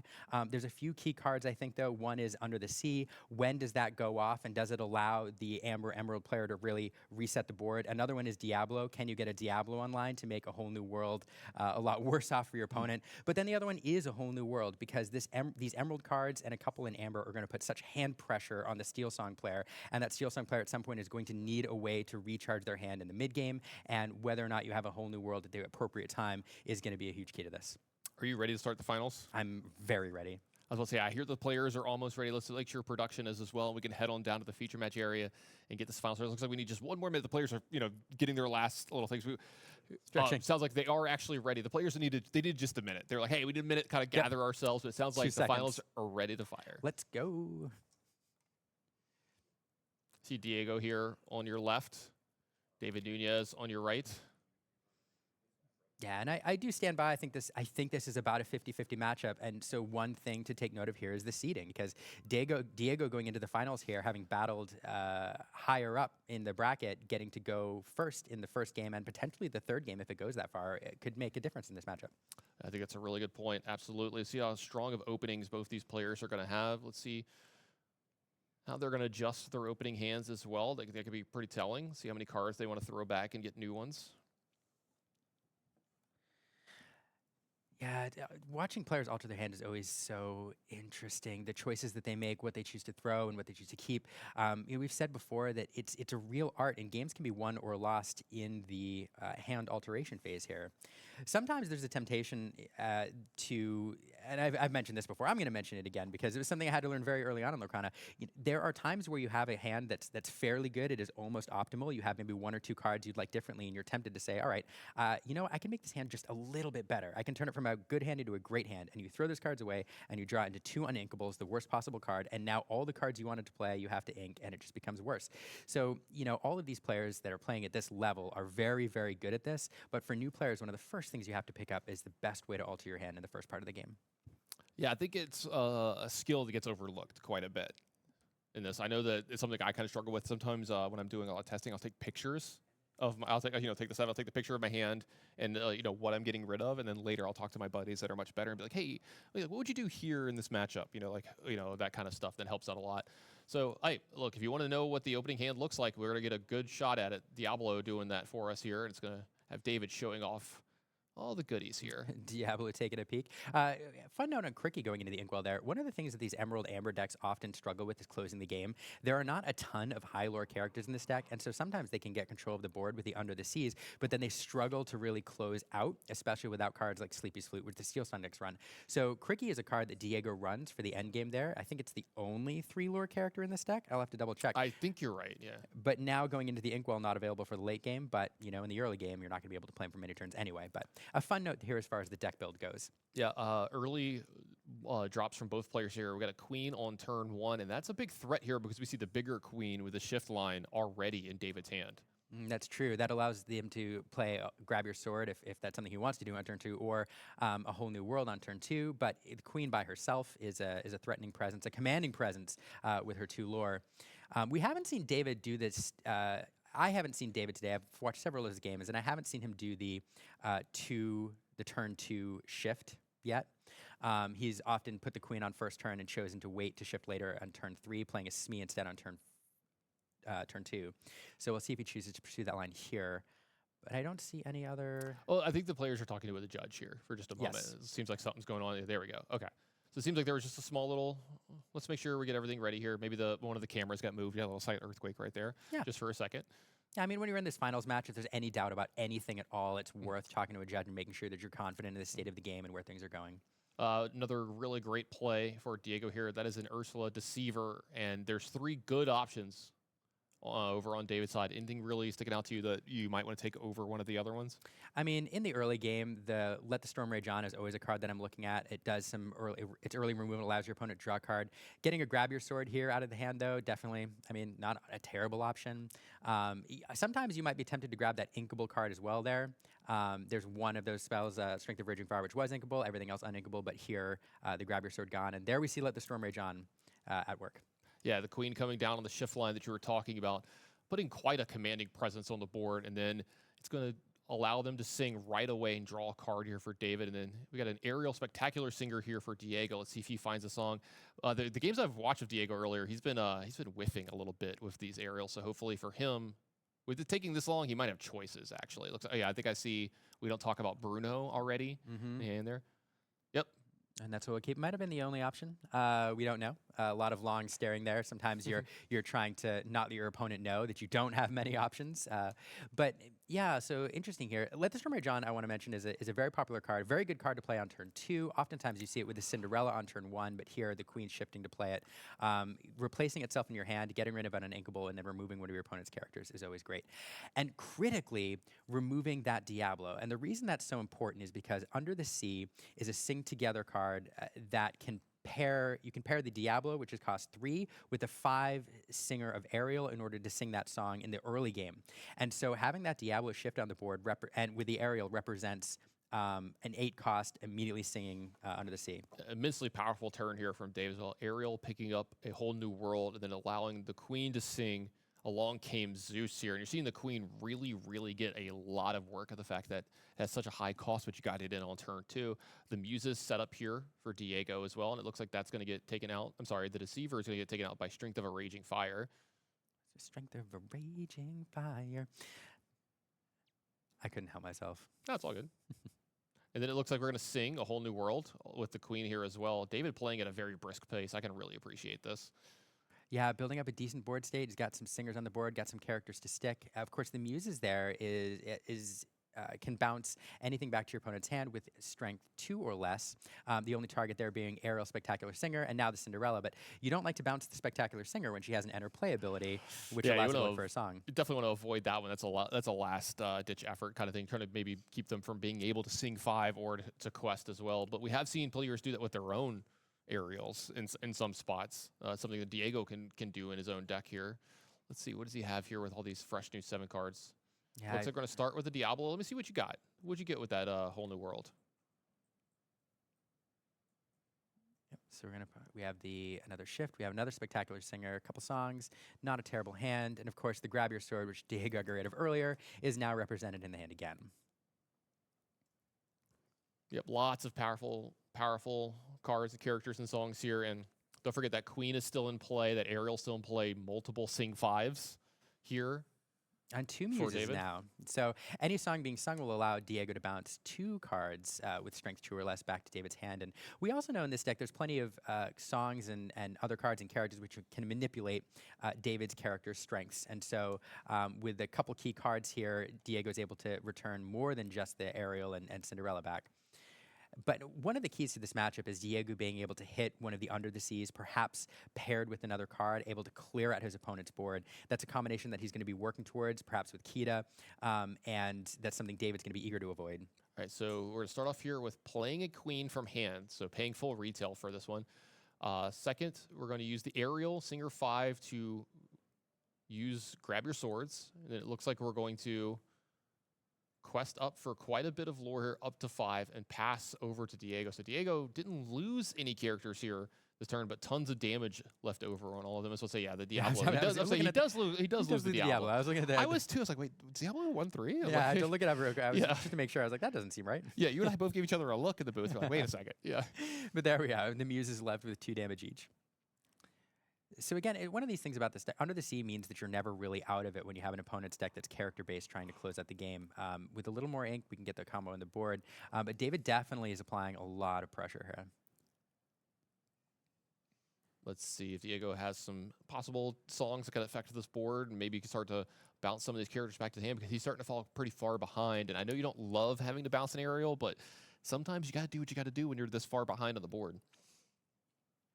Also, I mean, if you start to challenge stuff, that's not bad, but David's got a queen, a second copy of the queen ready to go, and if you want to start getting into a challenge war, that card makes it really difficult to win those. Definitely. It manipulates your strength, your character strength, and one of your opponent's character strength, and definitely allows you to make really, really efficient trades. Different options here. Taking a look at what we have. One note: this is Diego's deck is built around discard and applying discard pressure to your opponent's hand. And so far, the only discard we've seen is with that Ursula in the early game, I think. Although here comes number 2 with the Bare Necessities. He's going to be able to take a non-character card from David. We see 2 options here. Yeah, it's an interesting choice here. One of the Strength of Raging Fire is clearly better as far as damage goes, and it is inkable. The other one gives David a song in his hand when he plays it, which is Let the Storm Rage On. Here, though, we're choosing the inkable Strength of Raging Fire. And he is going to bounce the Cinderella back to hand here, too, because of the song being played. And probably smartly not bouncing the aerial back. And then, you know what? Look, hey, let's get 2 more of these cards out of your hand. Here we go, some more discard pressure. You Have Forgotten Me, a card from set 1. Making an appearance here, forcing David to discard 2 cards, and then back over to David. All right, Ariel for David here is going to take a look at the top 4, see if he can find a song. The 4th card was, in fact, A Whole New World, and that's a pretty good one. David with 2 Sing 5 characters in play, so he's going to go ahead and get Lawrence out of his hand, and then that last card's going to get sung by Ariel, so here we go, a whole new 7 for each player. Golly, and this is what Steel Song does so well. I mean, it plays the whole new world, and look at the number of cards available to sing if that's what David wants to do. We're not going to, though. It looks like we're going to quest for 6. Yeah, it's going to put him up to 11 here. Smee's going to take an extra damage here, and this is an 11-0 lead and a huge board here as well. You got to be wondering, is Diego going to get out of this? But he does have some reset buttons, possibly. He does. Does he have it in his hand? That's what Yeah, I'm looking for the Under the Sea. I don't see it. We have the 2 Muses, which could sing it, and then I think we have the Kita as well in hand. So Kita, of course, when it comes into play, makes all characters lose 3 strength until the start of your next turn. That includes your own, but in this case, it's a good combo with Under the Sea. So that's something that Diego is desperately hoping to find here. All right, Prince John is going to start off the turn. It's going to be followed by a Ursula Deceiver, which is going to take a look at David's hand. It's going to get, the last card was a Long Came Zeus. That's going to get discarded, and that's going to get another card for Diego here. Kind of maybe, do you think he's just digging for that Under the Sea at this point? I think he is digging for the Under the Sea. He has the Singers. He has the Kita. He needs that last piece.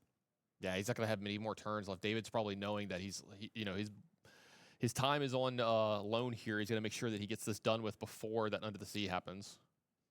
Yeah, and no, David's representing game on the board right now.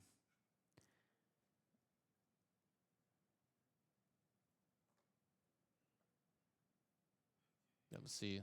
Be our guest. Looks like it's going to go ahead and bounce the aerial. Then we're going to have the Muses I'm assuming, get a trade in here. Yep. Have to do off the board. But critically, again, take a look at the number of the cost of the characters we have on the board. We have 8's worth. We have 9's worth, but 8 is enough to sing Under the Sea, so that line is still available. Yep. Back over to David here. No longer having exactly enough to finish the game off here just yet. It's true. A flute in hand would do it, but I don't think we have it. Or do we? Yeah, I think it does have a flute Oh, here. It okay. looks like we have an aerial, though. So, going to take a look at the top That's 4. true, I because we think that don't was- have, we have the flute, we didn't have the song. Yeah, and no song found from aerial here. We do have World's Greatest Criminal Mind there, Oh, I was going to say, yeah, I think we do, actually. There we go. but so- we need, yeah, what are we going to So there's the flute, aerial. Okay. The thing is, he's going to have to, yeah, I was going to say 2, 4, 6, There's the quest. 7. Okay. 2, 4, 6, 7. That puts him up to 18. There's 19. And, yep, just going to So be we're one one short. short. Yep. So back over. I think that was we don't talk about Bruno, so still no. And with David being up at 18, I don't even know if Under the Sea gets it done anymore since Diego's at 0. That means the flute, all he has to do is, sing songs for the rest of the game. He's going to be able to get it done. And Yeah. you see that he has 1, but I think he's going to be able to find another one or a character at that point. Most of these Steel Song decks run around 18, 20 songs. I haven't looked at this deck in particular, but around a third of the deck is usual. And yeah, it looks like we're scooping up. Yeah, I mean the flute makes the difference there. Even if the Under the Sea is drawn, as you pointed out, you can clear the board, except you can't clear that flute. There's no answers for it, and that's going to be the game. Yep, so David up 1-0 here in the finals, getting ever so close to that trophy and those bragging rights as the DLC champion of Toronto. Absolutely. Yeah, and we said one of the keys to victory in this game for the Ember player. Emerald Amber player. Amber Emerald. I've said Ember multiple times for that. Yeah, that's yeah. Let's say the citrus player. One of the keys for the citrus player is finding that Under the Sea and being able to hit it at the right time, which actually pairs very well into this deck because the strength of the Steel Song decks is the singers, and they use characters in the mid game quite a bit to do all of their work. And so if the Ember deck, if the citrus deck is able to find that card at the right time, it can do work. But not finding it all this game. There's 3 copies in here, I think.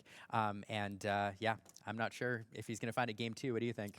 We'll have to see. I think it's going to be a hard spot for him, right? Like now he's got 2 games, and he'll be able to play in this game. But if he does win this one, that means he has to win again on the draw in game 3. So impactful to win game 1 in these best of 3 matches because now you're ensuring yourself, I get to be able to play at least one of the next 2 games in your win. And as we know, that's such an advantage. Because you were saying this, you thought this was a 50-50 match, and it comes down to the starts too. We saw David have a really, really powerful start there, and then Diego was put into the spot of I have to have my combo. I have to find Under the Sea, and he wasn't able to do it. He went through a large portion of his deck.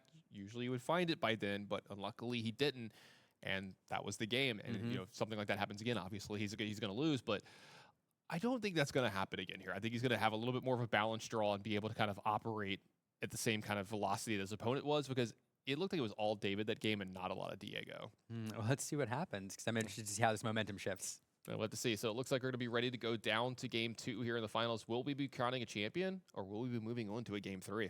I don't know. But, I mean, it's a great point, though, that having lost there on the play, now in order to win the finals, Diego's going to have to win on the draw at some point if it goes to a game 3.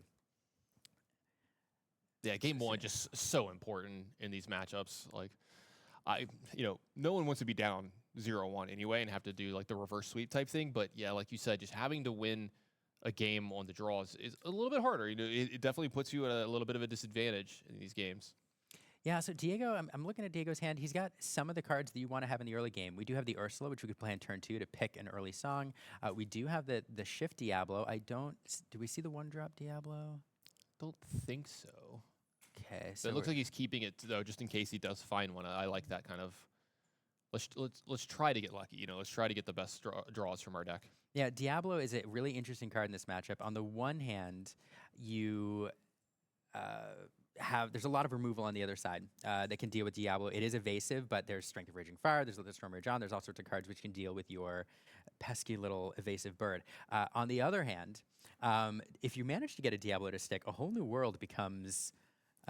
We saw a draw 14 in the round before this, and it's an interesting spot. In fact, we saw, I believe, Diego draw 14, and we were talking about he might run out of cards in his deck at some point in time. There were so many extra draw steps going on with that, and we've seen that. You got to do what you got to do. If you're losing and you have to play a whole new world, look, you draw 14. I just need 7. I need these cards really bad to try to find it. If you're trying to find, grab your sword, a Tinkerbell and some other matchups, like just any of the cards that you really, really need.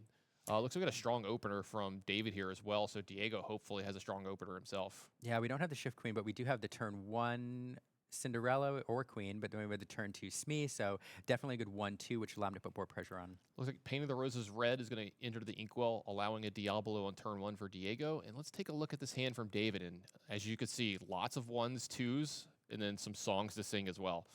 And strength. Oh man, definitely some songs to sing to do some board control there, but nothing to sing. There's no shift to sing that Let the Storm Rage on turn 2. So it'll be a little bit before we can get some removal online for David. Although Diego knows that Diablo, if he shifts it, is not safe. So it does look like we're going to get that turn 1 singer in play. Cinderella singer 3 is going to be played here. Turn 1. Oh yeah, sorry, I should have mentioned that earlier. Good catch. So Cinderella now, yeah, great target. So if Diego does choose to shift Diablo here, which you don't see a lot on turn 2, then that's available. But now, a whole new world being drawn into hand. That was the draw here. So Diego, in this spot, do you take the removal spell that you were looking at that you were a little worried about, or do you take a whole new world, the really, really powerful card, but there's no way to sing it just yet because we don't have a way to get the Queen into play just yet. So great play for Diego here on turn 2. Lots of choices, though. It does look like Strength of a Raging Fire is going to go away. Yeah, it's an interesting choice. One of the key parts of this card is it's inkable. And now we have a whole new world, which is uninkable, Strength of Raging Fire, which is uninkable. So take away everything we just said. We have the shift Diablo behind this. He was able to find it, and then it's able to use the Diablo to sing Bare Necessity to take care of the other removal spell in David's hand here. What an opening for Diego. There's a fantastic opening. And now this card is online. We took care of both the removal spells. We do have Whole New World in hand. But again, that seems really unappetizing now when your opponent's going to draw an extra 7. Absolutely. And we see a ink into a Smee from David here. A lot less of an impactful turn 2 than we thought we were going to see here, since he's had all of his songs taken away from here. And it does look like we're going to get a challenge from Diablo onto the Singing Cinderella. You definitely want to get that off the board. If he draws into a card that you can sing for 3, you want that out of there. Yeah, and card gosh, drawn what a for turn. both. Yeah, card drawn for both players here. It looks like both cards are going to come from David. So the last card we know in his hand is a Whole New World, but another Smee and a Queen added for David here.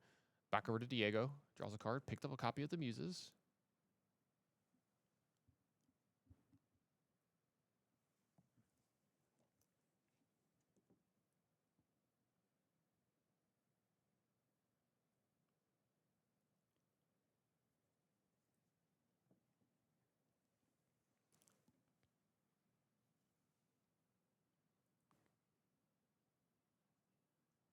Diego still thinking about what he wants to do with his turn. Uses that Muse to add to the ink. Goes ahead and plays his Cove. He's going to move both of the characters to the Cove, and I like this a lot in this matchup. Cove helping to make sure those removal spells don't do as much. A little harder to pick off some of the stuff. Some of the damage still already on these characters, though, might make it a little bit easier for David if you were to, say, top deck one of those, but let's take a look. Yeah, Hidden Cove, a great card. This is a card that has steadily gained in popularity throughout this meta. You're seeing it pop up more and more decks and being used to great effect here. Keeping that Ursula alive. It does look like maybe we're going to have a challenge onto the Cove from both of these. Yep, so the Cove's going to have 5 damage on it. You remove the Cove, you remove the Ursula. Very good point. Smee going to take a damage here because there are no captain cards in play. Back over to Diego. It looks like we're going to get that last card in hand, which we know is a Whole New World. So David is playing off the top of his deck here for the rest of this game. No answer for the evasive Diablo, so we're going to be able to exert that.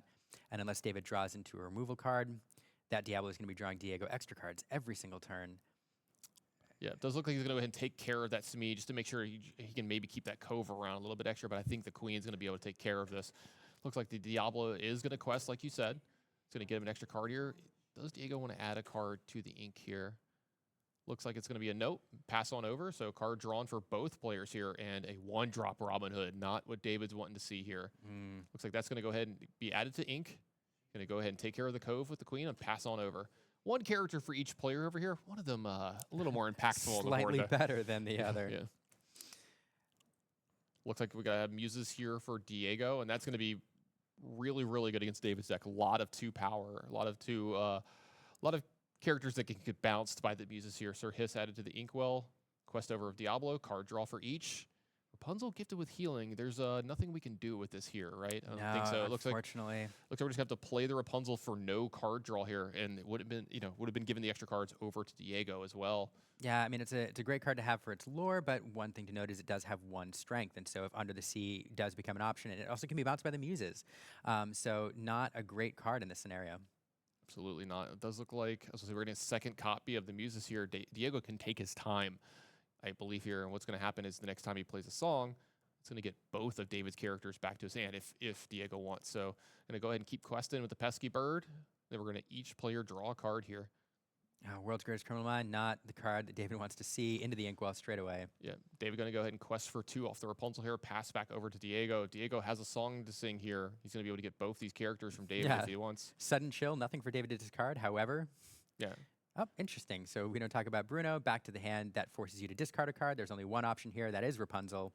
Yeah. And then we can use the Muses to bounce the queen. To bounce the queen. So queen back to hand. What is left over for Diego here? Looks like he's thinking about playing something else. Nope, he's just going to go ahead and quest on up. But fully in control of the board here. And this kind of points out what you were talking about, that sometimes the Emerald deck here can be pretty far ahead, but it doesn't quest super well. No, it does not close super well. But when you have control of the board like this and you can control your opponent's hand, you can take your time, as you said earlier. Yeah, we get double queen here from David, the 1-drop and the 5-drop. So some forward momentum for David here. Very good character into play for him. We can take care of one of those. Yeah, back over to David. Got a handful of cards here. Kind of hiding 1 or 2 of them from us. Yeah, so at this point, Diego is hoping to draw into one of his late game closers. You know, a Cricky with 3 lore would be nice. There's some other options. Yeah, I would take anything with 2 lore or more here at this point. If I was thinking, I want to get this game over with. When I'm this far ahead in the game, I'm always worried. I'm like, please don't draw the perfect card. Please don't draw the perfect card. So it looks like we're going to go ahead and quest up to 8 with Diablo. And do we have a song that we want to sing here? No, it looks like it's going to be a Prince John. And Prince John is a 2 lore character. Well, there we go. Okay. So that's one of the few in this deck that are not on the top end. Not a card you usually like to quest with because you like to leave them there collecting lore, but it's a card that you can use to close at the end. Goes ahead and inks up here. Does he want to follow this up with anything else? Maybe a song and bounce this queen back to David's hand. But no, it looks like just a pass. Doesn't want to open up to the other queen getting a lot of stuff done. All right, flute off the top for David. Not the best, but not helpful. Again, I mean, unfortunately, the perfect card to draw here is A Whole New World, which would allow David to recharge his empty hand and sing it with the queen. But again, that Diablo means that you're giving all sorts of gas to Diego. Diego picked up another sudden chill here, another card that doesn't have a target, but still would have been okay. All right, so we got a Kita. Mm-hmm.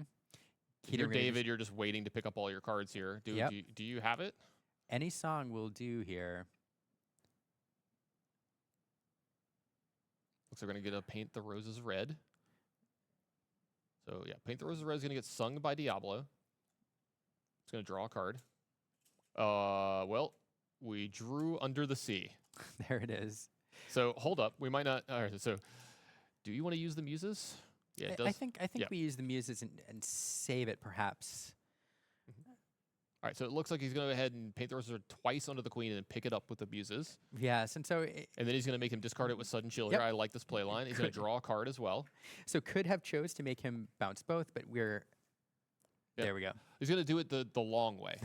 Yes, absolutely. And David has had enough here at this point. So, yeah, just took his time. I like this. Look, Diego, you're in a position, you're super far ahead. This is the finals of the tournament. Make sure you take your time, get it right. So what he did there was he made sure to bounce them one at a time back to David's hand to make sure that when he played Sudden Chill, he got the card that he wanted each time as well, and then got the card back from the. God, there's so much working, so many triggers there.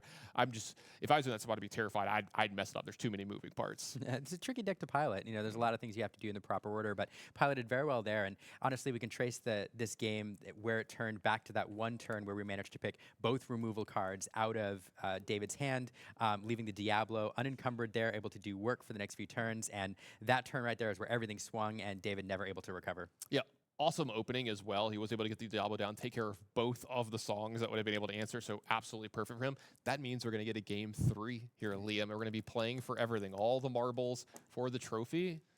We've talked about it enough. Let's get on down to game 3. Let's crown a champion. So excited. Game 3. So here we have Diego is going to be on the on the draw again. So really challenging. I mean, anytime you have to come back from one game down, it takes such focus to lose the first game and realize you have to overcome 2 games. Not only, you get 1 on the play and then 1 on the draw. So Diego here fighting uphill. David in a little bit more of a comfortable place. And one thing I'll point out too with the Steel Song deck, there is an early game whole new world line available that is a lot more palatable when you're on the play, able to force your opponent into dumping the hand that they've altered into on turn 2. So that's a line available to David here. It's not as palatable once your opponent has their turn 2 first. So just one other note for this matchup. Also, one less chance that they have Diablo in play as well. That's true. No draw 14s, please. So a small alter here, 2 cards back from Diego.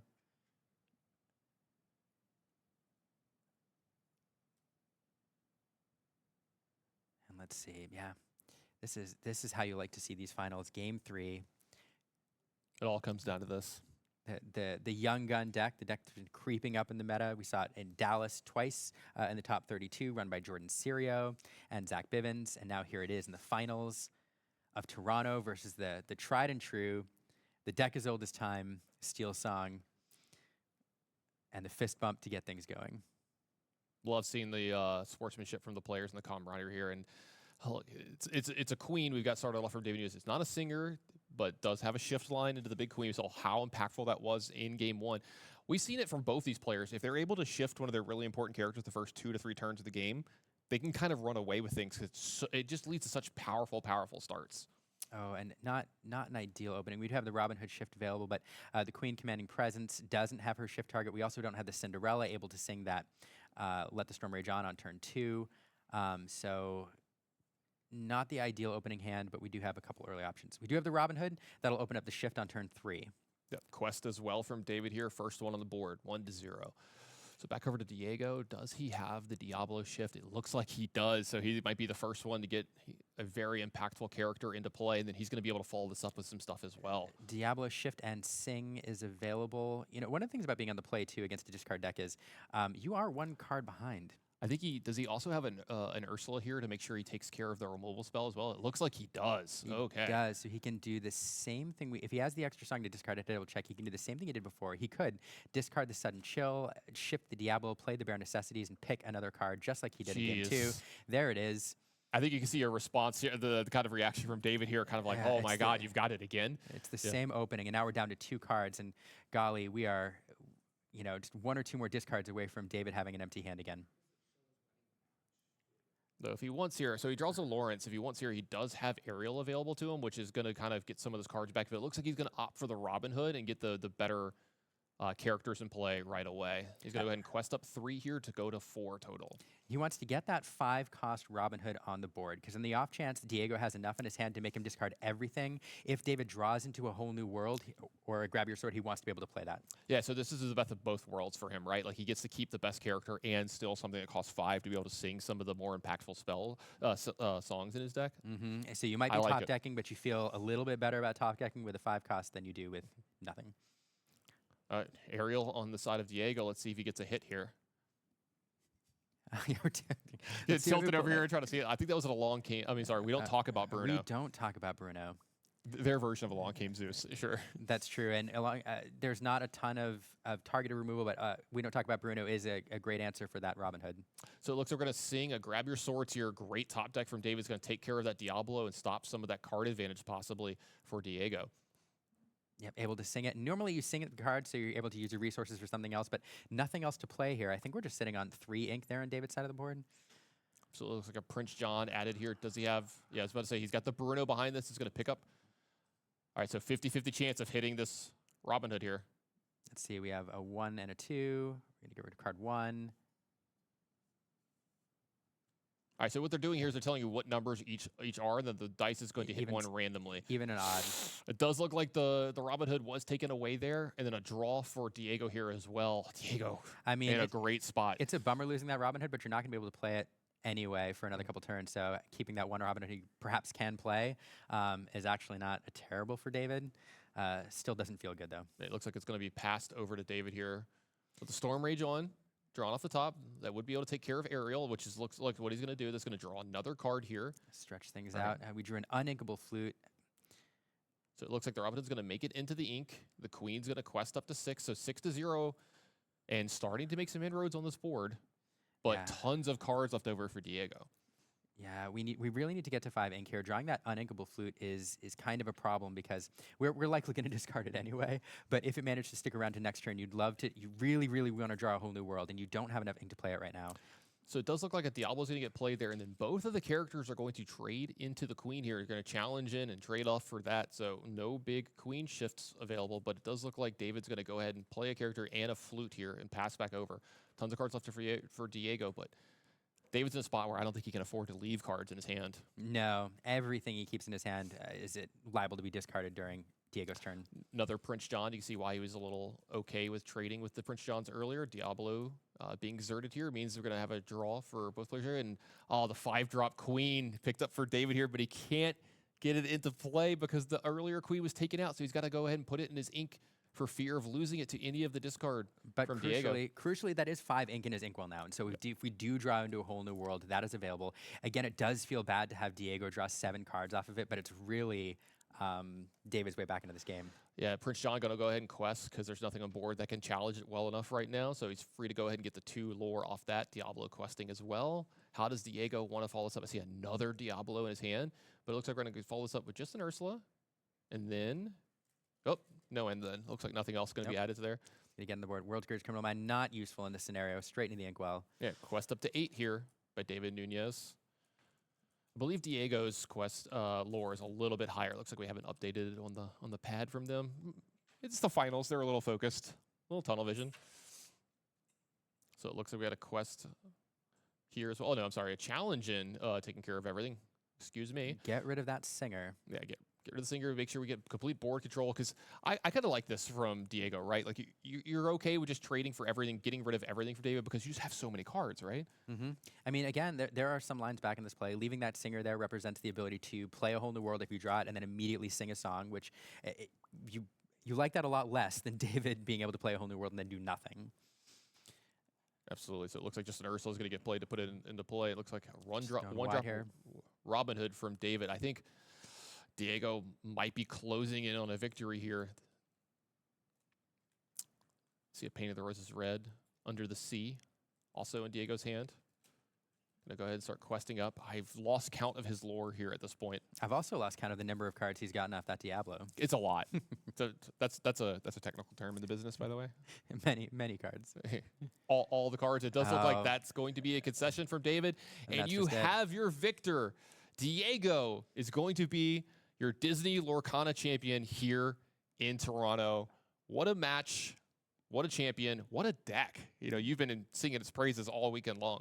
Yeah, I mean, it's a fantastic deck, and it really was. It was always on the fringes and making representations and appearing in the top cuts of various Disney Lorcana challenges and tournaments, but really unleashed here by the removal of Becky from the meta, so able to shine in this particular format, and I'm not surprised to see it in the finals, and I'm not surprised to see it as the champion. Yeah, not at all. Great play from all of our players here. You know, David came up a little short in the finals, played wonderful all weekend long. I was watching him play. He was fantastic player. Yeah, unbelievable player. I don't think this is the last we've seen of him. No. I don't think it's the last we've seen of Diego, and it's not the last we've seen of him today, because I think that we have a ceremony set up for these players to be able to get their golden Mickeys. We can see what numbers they got. Oh, yeah. And we can see the prize ceremony and just kind of get to celebrate the players here this weekend. So we get to share that here with you. All right, Illumineers, are we ready for our award ceremony? Thank you all for being here this weekend. It's been an amazing time here at the Disney Lorcana Challenge Toronto. Did you all have fun? Yes. Lots of exciting things going on, side events, playing with the game developers. But the most exciting thing was these champions working their way through 1,000 players. And we're going to announce here your top 4 competitors for the weekend. Starting off with Nicholas Roy, who had to leave early, but let's give him a round of applause. And your 3rd place competitor for Disney Lorcana Challenge Toronto, Matthew Bertard. Look at it. This is the way. Congratulations. In 2nd place, we have David Nunez.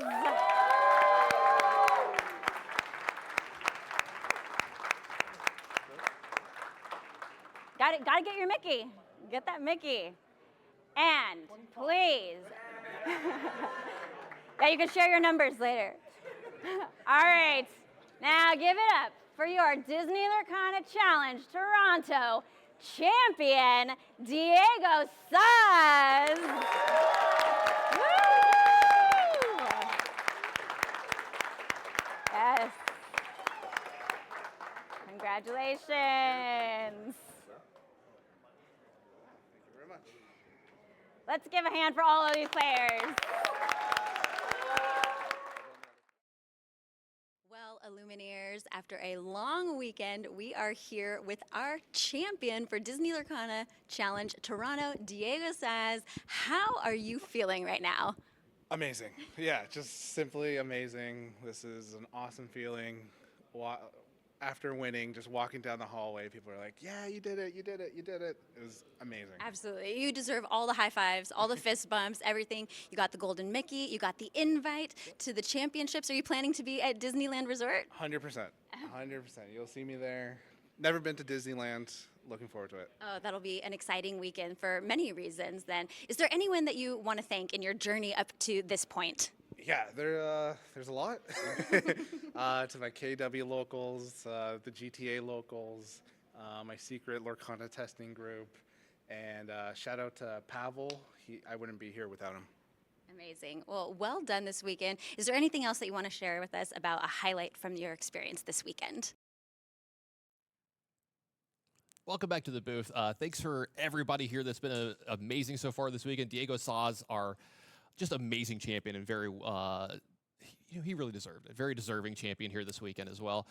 Thanks from us, from everyone in the booth, from Tannon, from Liam, from Becky and Rebekah as well, and the amazing crew that we have here that doesn't get thanked enough. They've put in so much time and effort, so much more than we have this weekend to bring everything home to you.